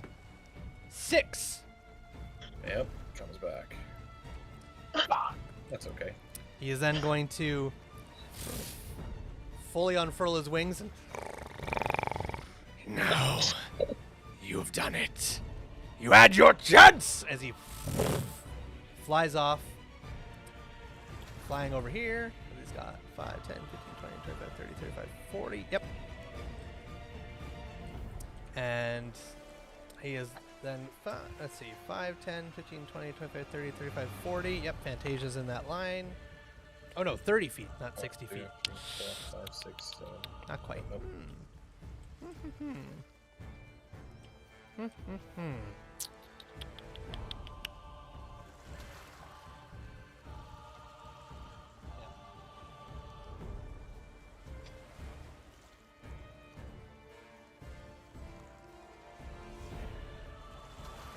I'll roll for it. Let's see here. Same thing. Okay, got it. All right, he's going to stay where he is there, and he is going to come down to the ground. And as he lands, you want to see intimidation? As his mouth begins to sparkle and churn for a second, and he is going to full brunt lightning breath you right there. And it will come crawling towards Fantasia, but not quite hitting her as well. All right, deck save for record.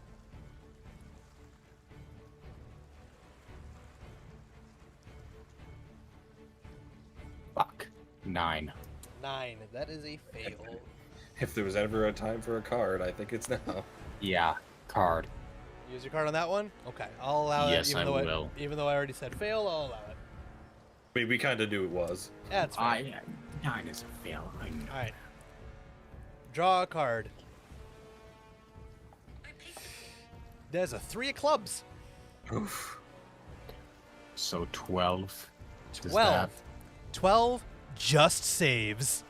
No yeah. way. Yep, the deck Yes. save for the lightning breath is 12. You know what? We take those. So, only taking half damage from this one. I rolled 23. So 23 divided by 2 is 11.5. So rounding down, you take 11 lightning damage. Oof. That's a lot of damage. Yeah, Accord's not looking so hot. And as it just complete spark lightning and infusements go straight through the air, crackling at like Christmas time. He finishes off and he just exhales sparkles and blue lights. And that is it for his turn as he just grins and smiles in your face. Cord, you are immediately next up. He is on the ground directly in front of you.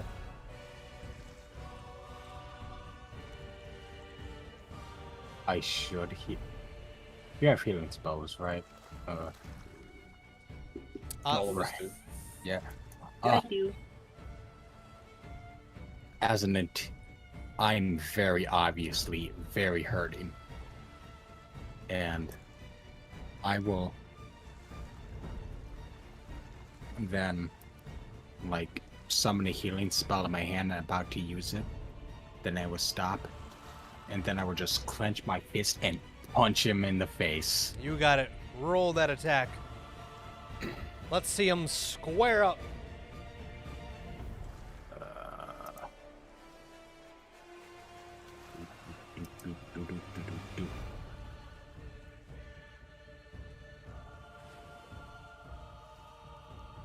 Uh, 17 for the first hit. 17 just hits. Yep, his AC is 17. Dragons. Oof, 17 for the first hit. Second hit. 15. 15 unfortunately does not make it. Third hit is a 18. 18 will do it. So your first one, boom, cracks on the side of the jaw. Your second one, he dips out of the way, but as he comes back up, your third one, boom, uppercut right under the bottom lip. Roll up your damage for those 2 that hit. And, okay. For the 2 that hit, that is That is altogether 10 points of. I'm gonna make it. What? Should I make it acid or poison? I recommend lightning myself. Yeah. Sure. Sure, Tor. Hit the I'm gonna guy make it- that shoots. I'm gonna lightning make with it light. acid damage. Acid, you got it. All right. As your hands begin to swell and bubble for a brief moment before, and spittles of acid come shooting out magically from your knuckles, he takes 10 acid damage. As he shakes a little bit, but seemingly looking still okay. Anything for movement? Or are you staying where you are?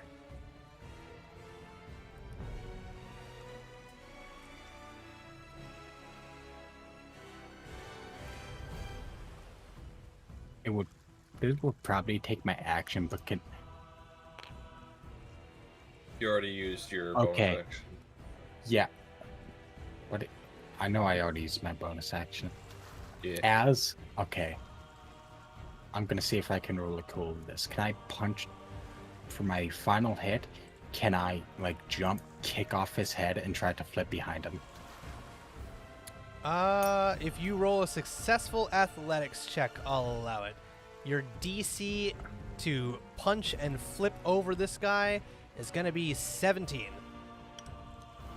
17. 17. Really, it's just flavor, but why won't a cord get close to him?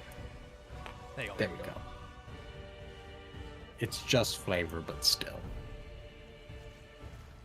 He's just moving to the other side, essentially. Yeah, Yes. you'll get there regardless. How you get there is what's determined. 12. 12. Well, So, it's not as quite as cool as you'd hope, but on your third attack, as you punch into him and you crack your arm into him and roll over the top but try to jump over him, you don't quite jump as you just kind of barrel roll over his spine, but you still land on your feet. I was kicking off his head, but same thing probably occurs. And that's it for your turn on the other end there. Yep. You got it. All right, Fantasia, you're up. Fantasia is perplexed as to why you would move away from the healer. So, how many feet away is the dragon? The dragon is currently 5, 10, 15, 20, 25, 30, 35, 40 feet from you. Oh, that's too far to get to you, so I'm gonna cast Shatter again. You could move. You do have feet. I'm gonna move closer, How close? as close as I can get, without being next to it. All right, you got 30 feet of movement? 5, 10, Yeah. 15, 20, 25, 30. Well, you can only go out there maximum. Okay, and then I'm gonna cast Shatter. Okay. Doesn't Shadow hit me too? It is an aura. Oh, It is I an can't aura position- ability. I Yeah. walked too close. So you can go back if you want. It's all on your turn. What would you like to do? I'd like to go back a little bit so I can position it so I don't hit everyone else with the Shatter. Okay. it'd be appreciated. Yeah, I'm. So you can, if you cast Shatter, you can Shatter would basically kill cast me. it just back over in this area here because it's a 10-foot. It's a 10-foot sphere. Yeah. Shadow 10-foot would kill radius. me. I have 10 HP. 6 HP left. Woof. Sorry. So Shatter is a 10-foot aura.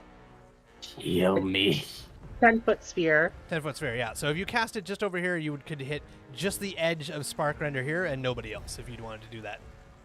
I would like to do that. Alrighty. So, second Shatter going off. Con save from Spark Render. Yeet! That is a 15. 14. He makes it. But does he take half damage from Shatter? Does. Alright. He Still takes 6 damage. 6. Alrighty. And that's thunder damage. Yes. You got it. Alright, as he once again shakes his head violently as you shatter off in his brain once again. Alright, you've got bonus action and a bit more movement still if you wish to use some of it to move elsewhere. Now I will move closer to a cord. Alright, that's as close as you can get with all your movement. Okay. Alright, that's it for your turn. Simon, you're up. She does have Bardic Inspiration. Oh, that's right. That's a Oh. free action to do that if you wish. Bonus action. Or no, sorry. Yes, not free action, bonus action. I would like to inspire a chord. All right, how do you inspire a chord? I inspire him by saying, "Please do not die." That's pretty damn inspiring. if I can say like that. it. I'll take it. You get is it still a D6 at level 4 or is it jumped up now? A D6. D6. All right, you got a D6 inspiration die. All right, now it's your turn, Simon. My apologies. Oh, good.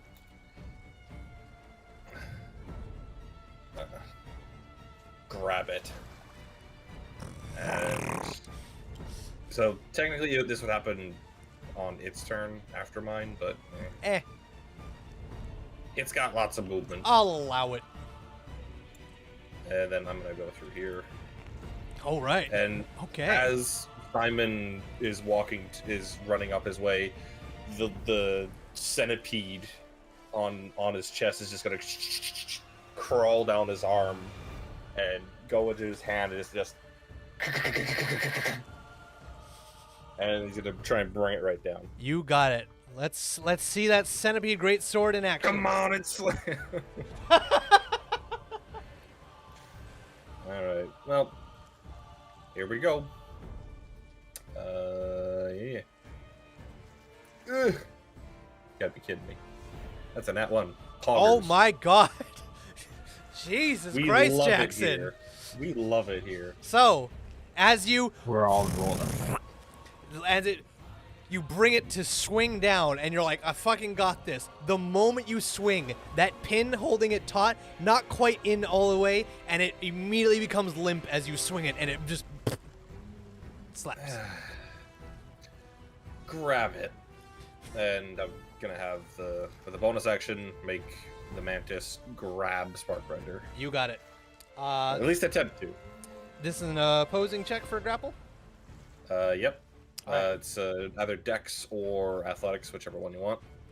Okay. I've got Dex, so straight Dex check for me. That is Let's see what we got. That is a 19 on my end. 17 plus 2. Well, I haven't rolled yet, but I'm not expecting much given my rolls. Yeah, that's a 3. So. God no. damn, Jackson. Woof. The is dice not are a good against day to us beat on me. this day.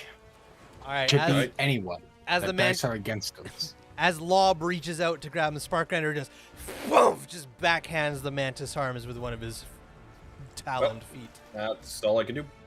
All right. Top of the round, Sparkrender immediately Caustic Brew. How long does that shit last? A minute. Oh, damn. All right. Roll up the Caustic Brew damage. 2. 2. Fog. We love that here. All right. Sparkrender did not take enough damage for him to think that this is a problem. So he is going to leave it. All right. Recharge. 5 or 6? 1. Okay. Good. All right. As he shakes from the Caustic Brew and sees you all encroaching around him, he's... And as you brought the limp centipede down, he's...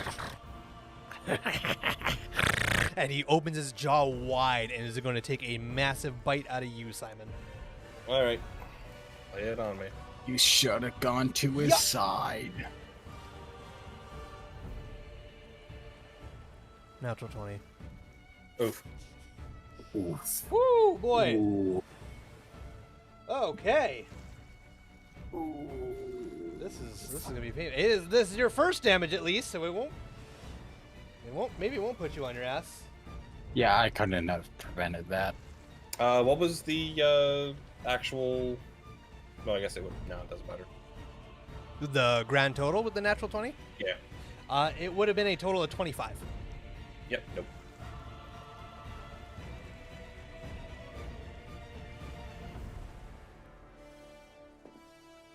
All right, so you take 12 piercing damage Okay. and 5 lightning damage. Okay. So 17 total. 17 total. That is not enough for me to use my stuff.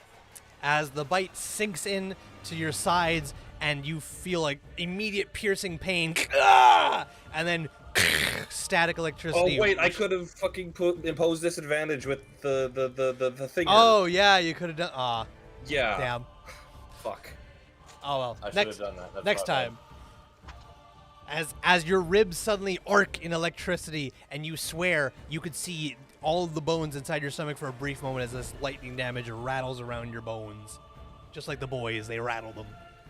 All right. Out of curiosity, would you mind rolling again? Oh, in the event you did disadvantage, Yeah, I should have. I got it. definitely forgot about it. if you had disadvantage, the other roll would have been 18 plus 5. Okay, we still would have hit. So All right. That is that bite attack. I need to make a con check. Oh yes. Con save. We're good. All set. All right. As he lets go of the bite with drawing blood and flesh between his teeth, and then he is going to woof, immediately attempt to take off into the sky once again. I want yeah. to try to grab him. There are 3 attacks of opportunity you can attempt to make. I'm going to make the mantis try and grab him again, Okay. as instead of an attack. But I'm going to swing with the centipede again. All right. So you're making an attack with the great sword, opposing grapple check for lob, and then are you And- also attempting to grapple Accord? Would it be possible for me to see if the lobster succeeds before I try to grab him? Yeah, I'll allow that. You can go in that order. Alright. Do we want to do grapple first, or Yeah, let's do the grapple Yeah. first. All right. Great. So opposing checks for the grapple. let's fucking go? Nat 20? Nat 20. Nat 20 for Absolutely. for a total of I think it's only a +1. Let's take a look here. Traits. +2, so 22. 19 plus 2 to my dex, so 21. Ooh. Woohoo! Just He ain't going fucking nowhere. barely. As he lifts his wings up and immediately, whoomph, a gust of wind goes everywhere. You have to squint your eyes for a brief second, but after you are able to open your eyes fully wide, Sparkrender has not left the ground. I Mantis is on one of its wings or something. I punch the fucker. You got it. Oh, actually, you can't. He did not leave your space. So that attack of opportunity does not happen. It was attempting to, and that's what triggers it. Well, Does it trigger it regardless? Yeah, so right now it attempted to, but just like Sentinel, if it's still triggered, it's still hit, therefore it doesn't move. Ah, fair enough. All right, Yeah. then yes. Both Simon and Accord, roll your attacks.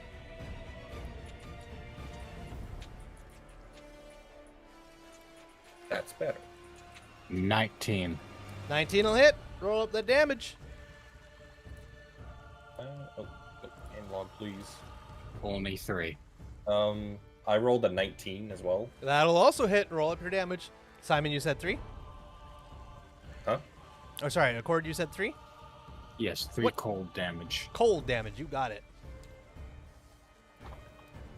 It's not- And It's not weak to anything. I just like. It adding doesn't seem to flavor. be. So far, it's taken the full damage of everything you've given to it. I just like adding flavor. 12 magical slashing. Woo! Alrighty. Sparkrender is looking fucking hurt. All right, as you bring the centipede sword down, this time striking straight and true, boom, leaving a massive gash out of Sparkrender's shoulder as he reels his head up and just screeches and curls.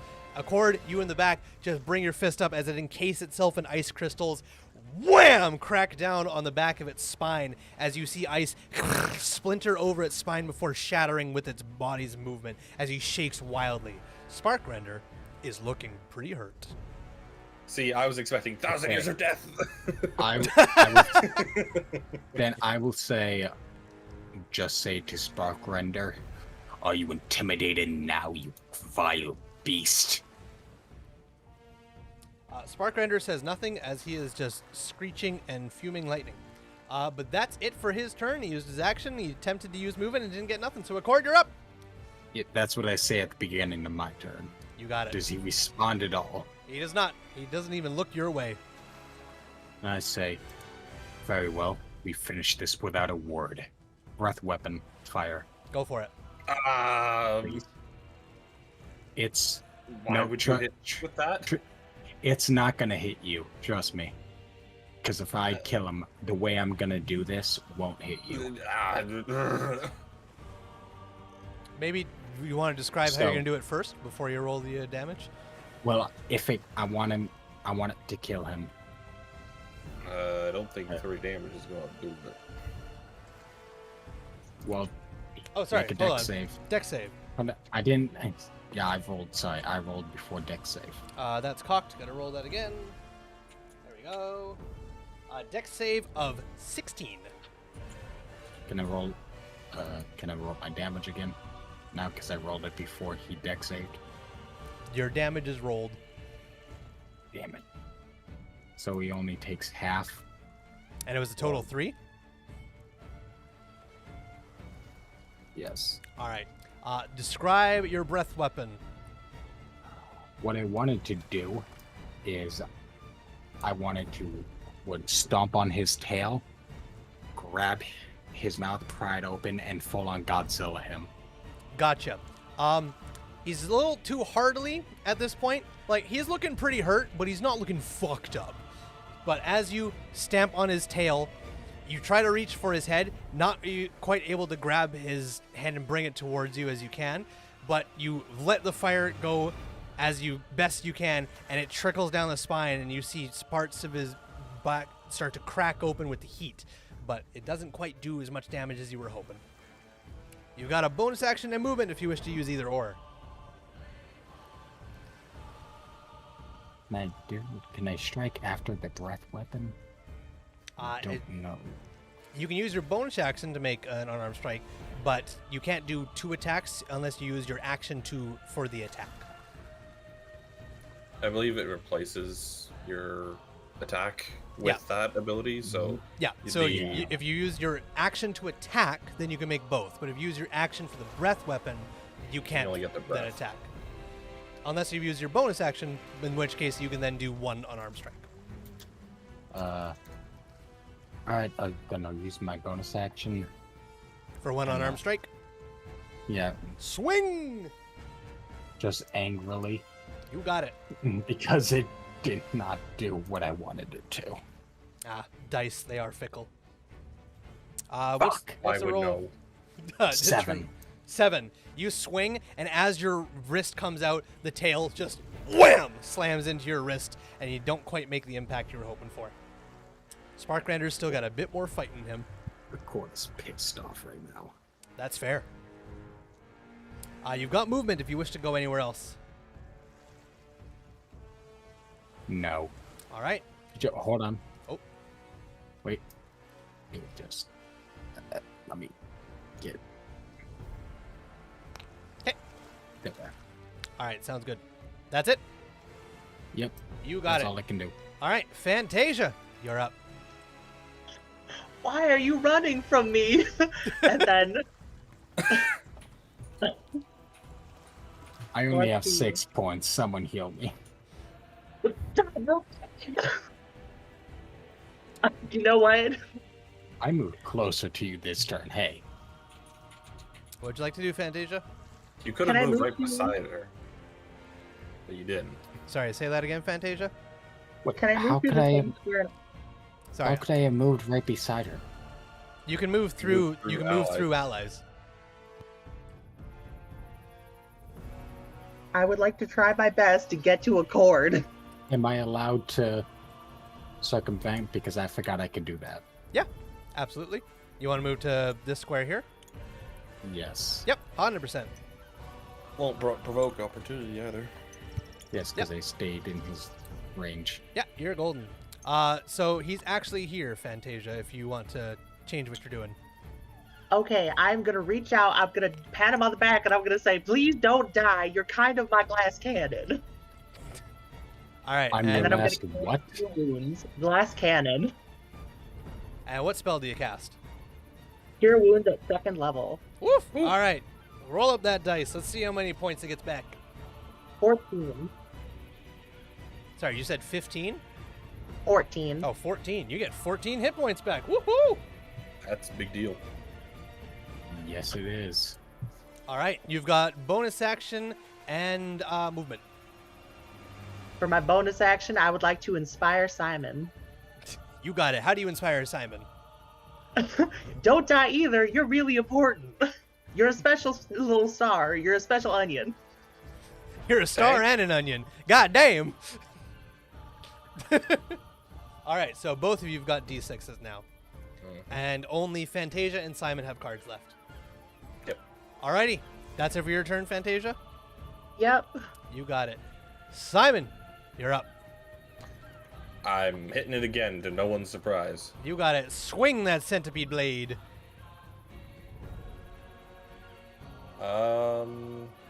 Unfortunately, that's a 12, but But I've got things. you got a D4? No, I've got the D6 from. Oh, you're using the inspiration die? Got it. It's either that or the Card. card, but I kind of feel like the card is. But he's looking pretty screwed. Like he's looking pretty bad. He's looking pretty bad. He's not fucked up, but he's looking pretty rough. I'm going to use the D6, and if that doesn't work, I might use the card. We'll see. Jesus Christ. Okay. Front right. load all this damage, boy. Let's go. D6 first. Let's see what you got. I need to get a 5 or a 6. Hey, Sparkrender got it on his first recharge. So can you. Yeah. I got a 4. You kidding me? Damn. So, total with the 4? 16. 16. Are you using... The card is a guaranteed hit, because you can only go on lowest of 2. So you want to use your card for a guaranteed hit. This is sad. I'm so sad. What am I doing? What am I doing with my life? Oh man. Screw it. I'm gonna use it for a guaranteed. All Maybe right. it turns into a crit. Who knows? It could be an ace. It could be an ace. If it's an ace, you still get a crit. We'll see. Draw a card. I found this on the web. No, fuck you. That counts as an ace, right?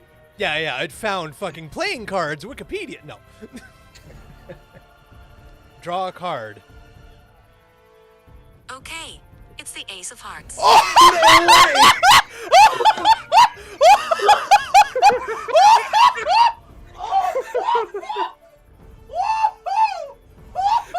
Fuck yeah. Oh my god! Oh. And that's Oh. and that's an even less chance than rolling a crit. That's a 1 in 26 chance. Alrighty, boss. You crit hit with the centipede sword. Roll up that damage, and then roll nothing but ones, motherfucker. Right, no, I mean, probably yeah. it's not. It's not. Never mind, I'm stupid. Okay, so that's 11, and then I need 2 more d6.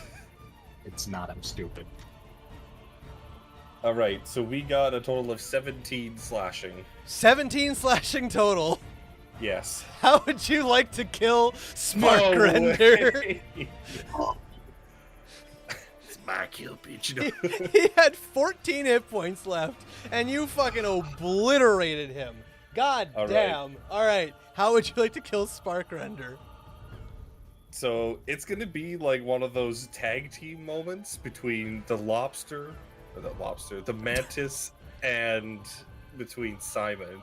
Simon's gonna hit one part, the lobster's gonna like pierce off and drag him a different way, and then the centipede blade is just gonna go. Oh no. Oh no. No. Oh no. He's reconnecting on tabletop. Oh no. Oh no. What a fucking Bad. awful time. Oh, there he goes. Oh my god. Oh, Oh, I don't know why this happened. oh, he's back. He's back. pixely as shit, but he's back. All right. Welcome Ruined. back. Hey, describe that Owner again, please. You were cut Instantly short. Gone.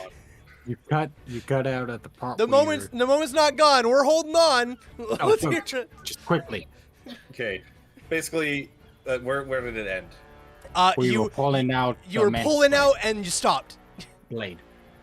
So, the mantis is on one side, eating at one of the wing, and it pulls Sparkrender to one side, in which Simon will slice this way with the blade, so it goes along the neck this way, Got it. and Okay. like off his eye or something like that. All right. So as the steel mantis pries as hard as it can against Sparkrender, Accord, you feel rejuvenated. You get some healing on your back. Fantasia, you're feeling frightened as all shit, but you're like, finally, I've got some healing on my friends. I've inspired them. I'm standing in the back. I'm ready for any action. And Simon, you slam in and you just hit that right piece right there, and you feel it in your bones, and you're like, this is it. And drag it straight through across the neck, whoomph, as screeches of terror, pain, anger, and all of a sudden it ends in an explosion of lightning and blood and guts, and Sparkrender falls flat dead in his tower.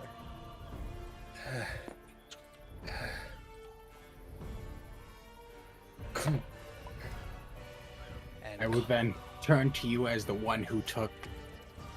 Am I the only one who took damage during that fight? No, I took like no, half my health. No, you he- took a bit of damage. Yeah, you but- took 2 breath weapons, and Simon took 1 bite, and Fantasia was fine.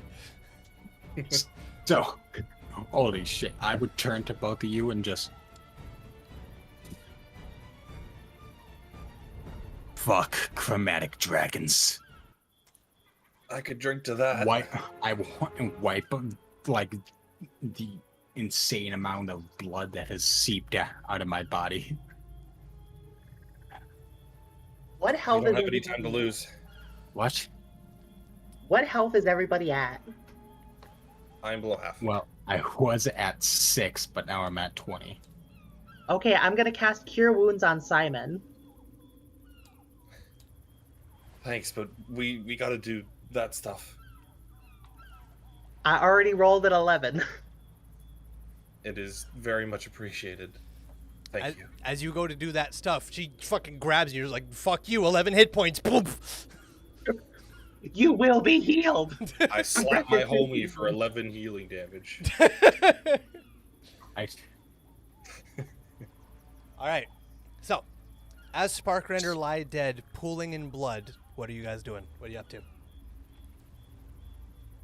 How much force does it take to move these? First, I'm gonna investigate Sparkling. While you're investigating Sparkrender, go ahead and roll investigation check on that. The statues, as you push on it, it takes relatively little effort. They seem to be made purposely for twisting and turning. However, roll perception. 22. As you're twisting and turning just one of the statues, you realize as you're twisting it, for a brief moment, it settles in place, and it has just a tiny bit more effort to push it out of that settled position to keep it turning. Does that settled position have them pointing at the light? As you look up at the statue, it's pointing directly at the light, or in the direction that would cross over the light in the ground. Okay, so it seems like they have a place that they settle in. Move it towards that place. And while that's going on, what was your investigation on Sparkrender? 10. He doesn't carry any personal effects on him, but a lot of his body is horrendously messed up. So you could easily take any piece of trophy of him as you like, but he does not have any personal effects. Does he have, like,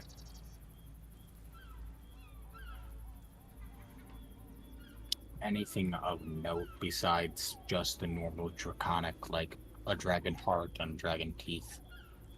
Anything that would be of value? He has nothing special about him. He is, as he lies there, corpse, A blue dragon wormling. I will take some teeth and I will rip out its heart. You got it. You can add wormling teeth and heart to your inventory. Fantasia, are you moving one of the statues or are you doing something else? First, I'm going to collect a little bit of blood from my painting supplies because it's dragon blood, so hell yeah. And then I'm going to start moving the statue. Okay, sounds good. As you also begin moving a statue with the knowledge that Simon has given you, you also then realize as it kind of points its direction towards one of the sparkles on the map, it briefly settles. A few moments later, all 4 statues, and all of a sudden, the ground begins to slowly descend as stairs descend downwards in a spiral.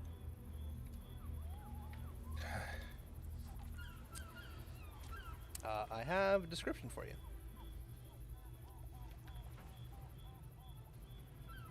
Somewhere. Stale air, heavy with the smell of old parchment, floods your nostrils. The walls are lined... Oops, sorry. There you go. The walls are lined with shelves stuffed full of old tombs and yellowing scrolls. Glass cases toppled over and shattered have strewn their contents across the stone floor.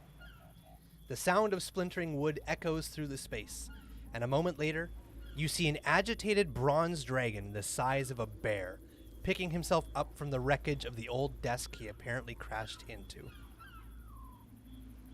As he just looks very standoffish at the 3 of you for a moment. What was his name again? Arod. Or Arod. Adron. Hey, Adron. He cocks his head for a moment. Accord will. Adron.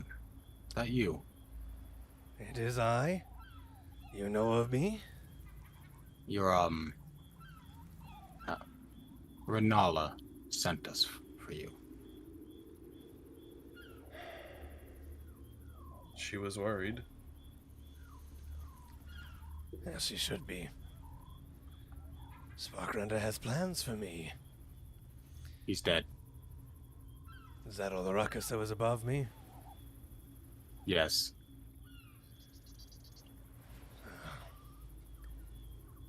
And if you think that a dragon like him would share power, I wouldn't think so. I was not meaning to share power. He planned to kill me as a sacrifice. Yeah. Wouldn't surprise me. What? Sparkrender was going to perform a ritual tonight as the comet passed over. A ritual that involved sacrificing me to gain power beyond imaginable. Whether it worked or not, I do not know, but seeing that he is dead, best we never found out. But do you know what he would sacrifice you to? Didn't feel inclined to share that knowledge with me. Just Tiamat or something else? Didn't feel inclined to share that knowledge with me. At this point, it doesn't matter. No, it does not. Well, I thank you, but really I feel I am probably going to be thanking Renara, am I not? You choose to thank whoever you want to. Well, I'll thank you for killing Sparkrender and for rescuing me from what was once, I'm sure, a lovely place of study. Yes. Cord just wipes some blood off his face and onto the ground. Anything interesting? No. Oh, sorry, are you asking me? I'm asking him. It had lots of... Oh, in here? Yeah. Nothing of interest to me, but I'm sure others would find it rather interesting. It's a repository of magical knowledge and items of power. The most of its contents are too withered to read. However, there's some items if you wish to have them. And he kind of nudges his head towards some things scattered around. For the purposes of convenience and speed, Arod will show you a +1 battle axe, a spell scroll of hold person, and a... Oh, that's it. Yeah, a +1 battle axe and a spell scroll of hold person. Yeah, like you said, there's not much, but hey, whatever works, right? To someone long ago, they were valuable. Well, we better get you and I guess the other kobolds back to Dragon's Rest. Unless you don't feel like going, we could just say that we saw you. It's up to you, I guess. Now that you're free. Who are we to try and shackle a dragon? I feel in due time I will return. You may tell Renara that I am alive and well. Anything in particular that if we tell her? Like a key phrase that only you and her would know, or... I don't know. I tell her I am keen to learn peace once I have found it myself. I can do that. Thank you. Also, Well, I'm not... Also, you three look terrible. He didn't take any damage. She looks fine. She looks scared shitless. Emotional It's a damage. dragon. What do you You expect? pressed attention in your pants again. Yeah. You got it. I'm just standing there. Some wounds are sealed, but there are others open, blood all over me. Quite fucked up. If you Are don't you mind. her A-Rod? What was that, sorry? Are you her A-Rod? I wouldn't say I'm her A-Rod, but I go by the name A-Rod, yes. Hurt. Oh, hurt. That makes much more sense. No, I'm quite fine. Spark to make sure I was untouched before the ritual. Okay. Every time he attacked me, he used his breath. Didn't even get the chance to block an attack with my wings. Sorry to hear. Sorry. Sorry. Hmm? I took that opportunity, but I'd rather prefer we lived. I have used Anyways. all of my What was that, Fantasia? I have used all of my second level spell slots. You have no idea how fucked we were. I have nothing offensive. Nah, you're good. With that, Arond will give you all a bow. Thank you all once again. And then he will slowly leave the cavern of this library. I think we'd be making our way back as well. All right. Is there anything you wish to take or do before you leave the observatory? I guess we can go tell the kobolds that their master's dead and come to Dragon's Rest. I'll also take a chunk of the dragon. You got it. Easy enough. They will happily be like, yep, heard the whole thing. We're chill with that. And off they go. Kobolds are usually fickle. Their way of life. You better speak nicely about a future dragon. I'm taking that stone, the key as we leave too. What key? Oh, the Key for the bridge. For the bridges. You got it. All right. Bring that back to Dragon's Rest. Mm-hmm. And back to Ooh, back to you're Dragon's supposed Rest to again, use so? all this gold on. Whenever we need to, I guess. For the sake of just convenience and time. Convenience. My apologies, guys. Just for the sake of convenience Yeah. and time. You guys make your way back to Dragon's Rest. The kobolds are very happy you made it back. They were informed you were going for a very dangerous thing. Renara is pleased to hear of your guys' return. She's also pleased to hear that Aerond is alive and well, and she is okay with him coming back on his own free will. Just the fact that he still has it is what makes her happy. And is there anything you guys want to do before we close out this chapter? Renara says that you all can spend as much time as you want in Dragon's Rest. You will all be welcomed here whenever. The problems of the island for now are fulfilled. You all have a few, whatever you'd like to do as we end out this campaign. Go ahead, Fantasia. You look very eager. So, first of all, I will get the whistle from a cord, and I will train the owl bears to be donkeys to plow my fields. And then I will find low sulfur soil so that I can plant onions in them for maximum sweetness. And every day I prestidigitation the Bahamut statue, and today it is leopard print. And if a cord tries to stop me, I will cast calm emotions and or sleep on him. Weren't you just gonna paint and or sleep? Okay. Weren't you just gonna paint it straight up? I'm gonna paint it too. Okay. Everything, magic, illusions, no. paint, everything. It's all there.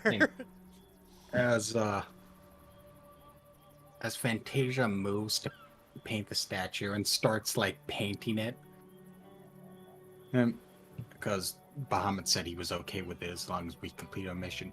As she's painting it, Accord just stands there, seemingly angrily, and just go. Deep breaths, buddy. I'll step forward and go, pass me a brush. Taking a note and start painting the statue with her. Yeah. It's so just like. That's how it closes out. All right. I don't know about you guys, but I'm gonna stick around here and see if I can make a bigger difference. So eventually, Simon's gonna build his own little hut, and it's gonna be like a little smithy so that he can make tools and whatever they need. You got it. And Simon, if Bahamut wants me to stay here, I will. If his will is to bring me somewhere else, I go where he takes me. All right. I go where I can make the most difference, I think. I think that's here. All right. All right. As you guys spend more time at Dragon's Rest than initially intended, the island is once again live and fruitful, even more fruitful, as in a matter of a couple of weeks, onions begin to blossom, where once there was never onions before. Owl bears, which have never been trained to plow fields in their lives, are plowing fields on Dragon's Rest. The statue of Bahamut is a sight to behold. The kobolds didn't really pay attention to it much because it's boring rock. Doesn't matter. But every single day, they come to that statue because it's new, vibrant colors today. What's it going to be this today? And it draws in attention and even gets some of them to start praying towards it. Because if they pray hard enough, it might be a new color tomorrow. Simon makes his hut. Tarak helps out immensely, as he likes doing things himself. Different areas, per se, but nonetheless still hands-on in building with such. You get even more helpers to help you out, as Mila is reunited with her brothers. There is a bit of a feud, as both sides seem to have left each other for dead, but all are still alive, so they reconcile rather quickly. And you have a tiny little Santa's workshop of kobolds and a half-elf building random little creatures and items. And then Accord is ever faithful to Bahamut, and even in the moments where you feel like this is shit, but I'm doing it anyways because it makes other people happy, you once again feel warm hands on your shoulders. Whose they are, or if they're even there per se, hard to know, but you feel them nonetheless. The sky is full of blue light, the clouds pass overhead, the seagulls call, and Dragon's Rest is at peace. And that is where we'll end Dragons of Stormwreck Isle. Hey, I will iterate again. Why did they give us so much gold? I don't know. There's no shop. There's nowhere to spend anything. It's if you wanted anything. Could we have used it to bribe the dragon? Maybe. Maybe. That's not something the book tells me, but that's something you definitely could have tried. But no, like if you needed any materials, you asked the residents at Dragon's Rest, and they went, "Yep, you got it," and they'd get it. they don't barter. They don't have need for gold. So, I- but there is. gave I all think the- it's more meant to if you wanted to use this as a jumping off point. Yeah, because there's a lot. Probably. There's a lot of different areas in here, like with the crypt underneath the thing, where it's like this is a giant tomb of Sharuth, and there are like small little portals that open up from time to time to planes of the fire, plane of fire, and you could possibly have your party go through one of those and make an adventure doing that and exploring Sharuth's tomb. So it has a lot of those little areas where it's like, if you want to do something, here's a tiny little introduction, and the rest is completely up to you. Do what you wish. So it has a couple of those kinds of things that you could jump off with and then potentially use the gold from it for there. Yeah, how much was in that massive sack of gold we got from wherever it was? That was 55 gold pieces. No, the massive sack we got like a long time ago. At I the, remember we. at the boat wreck? Or- Yeah, at the boat, I think. Yeah. You said a huge sack of gold. Yeah, that was 55 gold pieces. Just 55, and then we found 155 in the. Oh, sorry. No. The one under the floorboard stash. Yeah. That was 200 gold. So I'm adding another 200 to my gold. Yeah, a sack full of 200 gold rests in a small compartment beneath the raised floorboard. I end the campaign with 415 gold plus the gemstones in my inventory that are worth. And some dragon teeth and a dragon heart. That's definitely going to go bad real quick. 3 turquoise stones worth 150 each, I think is what you said. So Yeah, that sounds about right. All right, chat. So for the first time in this entire campaign, hi chat, acknowledging you guys. Sorry if you guys feel left out, but just don't want to break a merge or anything. If the adventurers are willing to stick around, I am open for you guys to ask any questions or comments about the adventure if you'd like to hear. We can do that for a couple of minutes. Otherwise, we'll just close it out here. Also up to you guys. If you guys have any questions or things you want to talk about, feel free to do so. Otherwise, we'll close it out here. I just want to say, giving me all this golden items and valuables just makes work for me to convince my next DM, because I'm playing this character again, to let me keep all that stuff. I will say, as a DM myself, when someone comes to me with a character they want to play, I've always let them play their character again. Jackson's played old characters from old campaigns into my thing, and he's been able to bring some of his items with. It depends on where they're jumping into it, but I usually don't allow wealth to come a part of it. If your next DM is starting you at like level 3, level 4, like where we've ended here, it might make way more sense.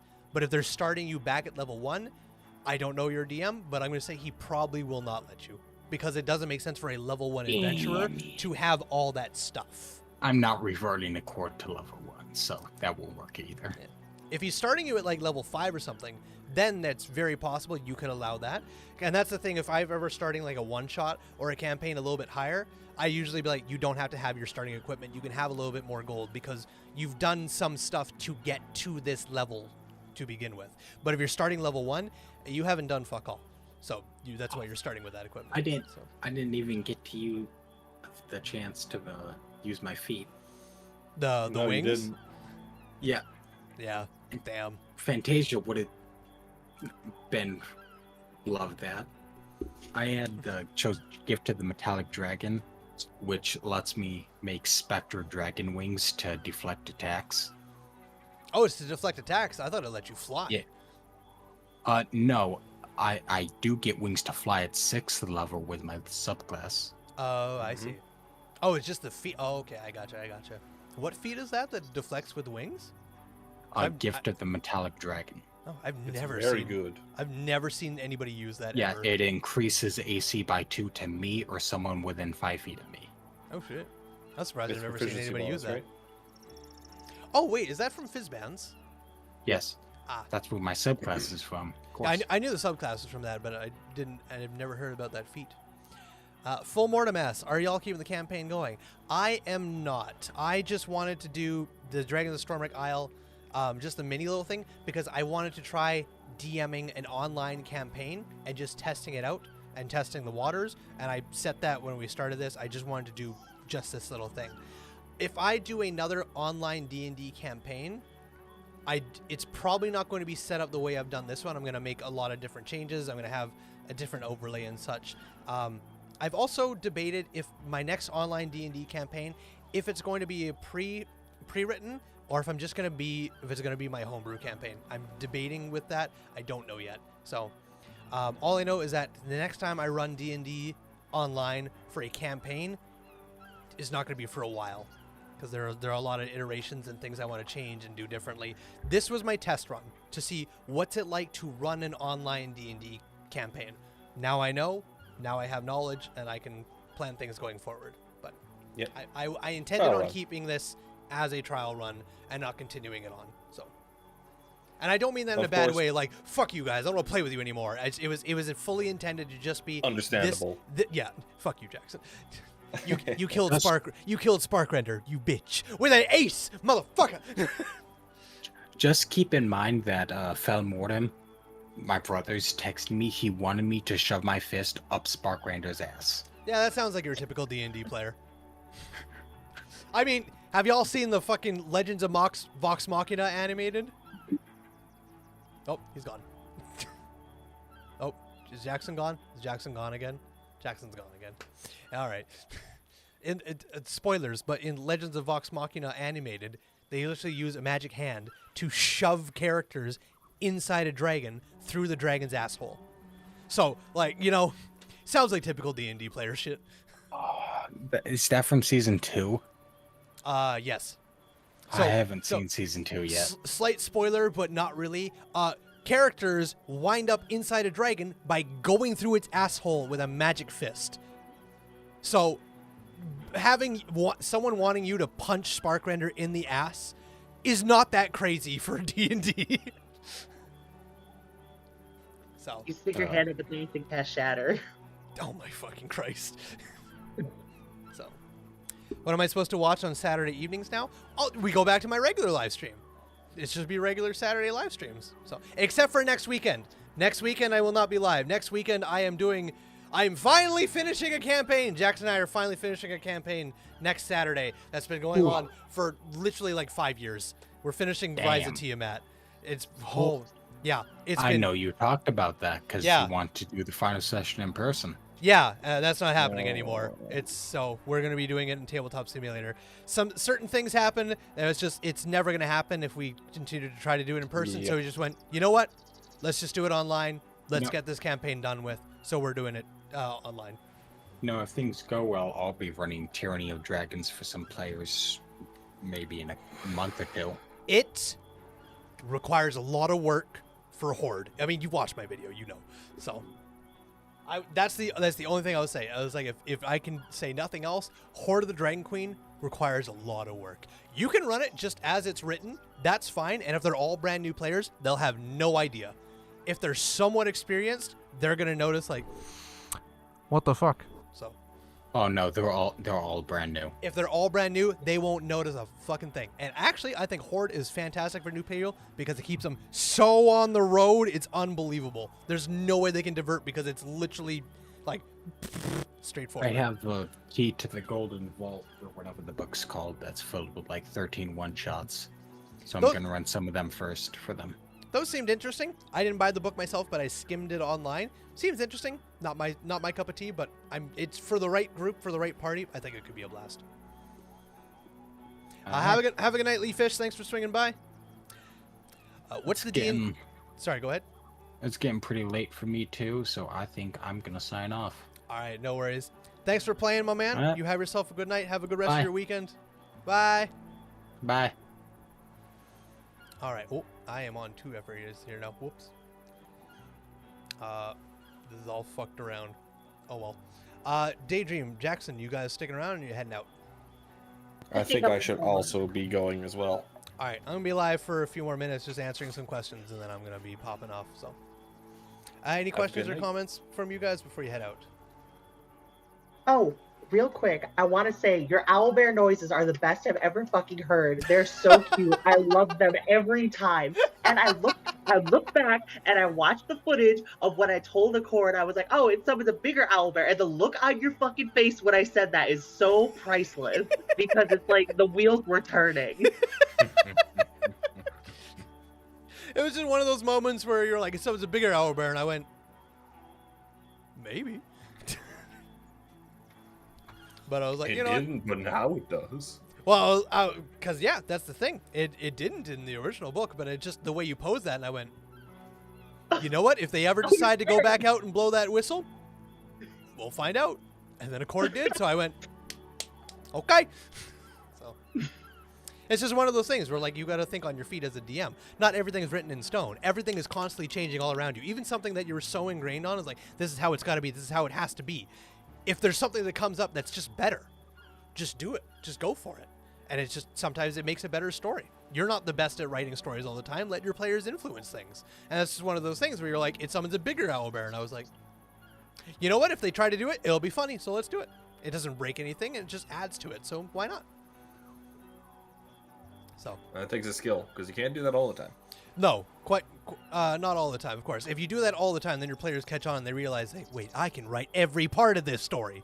But if something happens and a player like says something, like even if a player says something like off-candidly, just like for shock value or just for the sake of saying it just out of the blue, you just pick up on it and you go, you know what?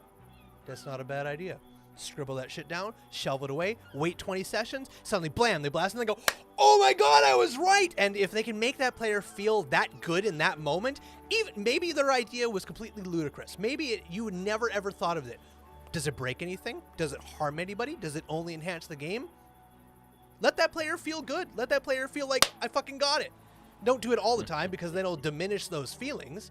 But sometimes, fucking throw your players a bone. Let them feel good. Let them feel like they got their idea. If it's better than yours, fucking run with it. You're not the king of the world. You don't know everything that's best. Let your players feel like they got something. Sorry, I'm revealing a little bit, but like, it's good to do that for your players because it makes them feel like they're in tune. They got something. Even if it wasn't something they initially did, if it's better than your idea, run with it. So, anyways. All right, I gotta sign off. All right, you have Thank you yourself for a the good game. night. Thank you for Thank playing. you for running it. All right, good night, everyone. Bye, guys. All right, peeps. Then it was just you guys and me. All right, I'll be live for another 5 minutes here. If you guys have any questions, comments, or concerns with Dragons of Stormwreck Isle before we end up. What's the D&D content going forward? For live streams, not entirely certain. For YouTube videos, not going to share. You will see the YouTube videos when they come out. For D&D content, on terms of live, I don't have any plans for D&D live streams as of yet. I'm sure I will again in the future, but as of right now, I have no plans. All my D&D games are kind of coming to an end right now. It's a little bit weird. Like, we just finished Dragons of Stormwreck Isle now. Next weekend, I'm finishing Tyranny of Dragons. Finally, after 5 fucking years of that campaign, we're finally finishing it next weekend. And then my my home game that I do on Sundays, Descent into Avernus, we're almost reaching the end of that. I think they have maybe 3-4 sessions max left, and then that one's done. So I've got 3 campaigns all coming to a close here, like this month. So I got a lot of calming down to do before next thing. I know for my home game, what's currently running Avernus on Sundays, we're going to be jumping into Dragonlance immediately after, and that should be fun. I'm really excited to run Dragonlance. Don't know much about it, but one of my players read like every single Dragonlance novel, so I'm very excited to run it for him because I think he's going to have a blast finally being able to play in the world that he grew up with. I'm really excited to give that opportunity to him. So, nothing wrong with players writing their own stories. The DM can keep it in check. Yeah, like and that's the thing. Like I mentioned before, don't give them everything. Don't throw everything to them because when you do that, then they feel like they'll catch on and they'll realize that okay, there's nothing unique to discover anymore because I'm guessing everything and it all ends correct. There's got to be a balancing act to it. So.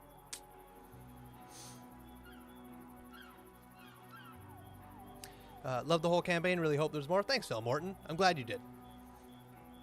I messed up several times. I had a couple of hiccups here and there, but overall, I'm happy with how the campaign turned out. I think it was good. I'm glad I live streamed it. I'm glad I got the party that I did, and I'm happy with how it turned out thus far. So I'm really excited to do this again. There are definitely some things that are going to change for the next time I do this live campaign. I don't know when it's going to happen, but I think the first thing I can say is the next time I do a live D&D campaign, I really want it to all be in person. I want all my players here in person and set it up like Arcane Arcade or Dimension 20 or Critical Role, that kind of thing. But the unfortunate thing is, like, I play D&D with a lot of people, but not all of those people are good for playing D&D live. There are some people that I play D&D with who would not do well in a live environment, or they would completely change in a live environment, and I don't think it would be for the better. So that's why it's going to take a long, long time before I do D&D again. Because while playing online is great and everything, there's so much more you can get out of playing D&D when it's in person. There's so much more you can get out of it in person. So I think if I do this again, it's going to be with people in person with cameras and microphones and such. And that's something I can absolutely achieve. I have the equipment to do so. It's more so finding the right group for a live streamed game. A group that can play D&D and not change how they play D&D because cameras are on them. And I think too many players that I have in person currently would change how they play because a camera's on them, because they're being live streamed, and I don't want that for them. I want them to be able to play just how they would normally play. So, but we'll see. It's a long, long ways off before anything like that would happen. So. But, anywho, that'll be it for me, my friends. It is 11 p.m. for me. It is time for me to go to bed. I tried watching Match Game, didn't find it interesting. This one got my attention. Well, I appreciate that. That's incredible because everybody loves Critical Role. It's the biggest show. It's the biggest D&D live show for a reason. It's so good. But there's so many great D&D live shows out there. Like I mentioned, Arcane Arcade, fantastic. Dimension 20, fucking phenomenal. D4, I think it's called. I think it's just called D4. There's another live show, but there's so many great live shows out there. But anyway, peeps, you have yourselves a good one. I'll see you all later. Enjoy your evening. Enjoy the weekend. If you enjoyed the live stream, tell your friends. If you didn't, you tell me, and I will see you all next time. Skål, my friends. See you next time. Bye-bye.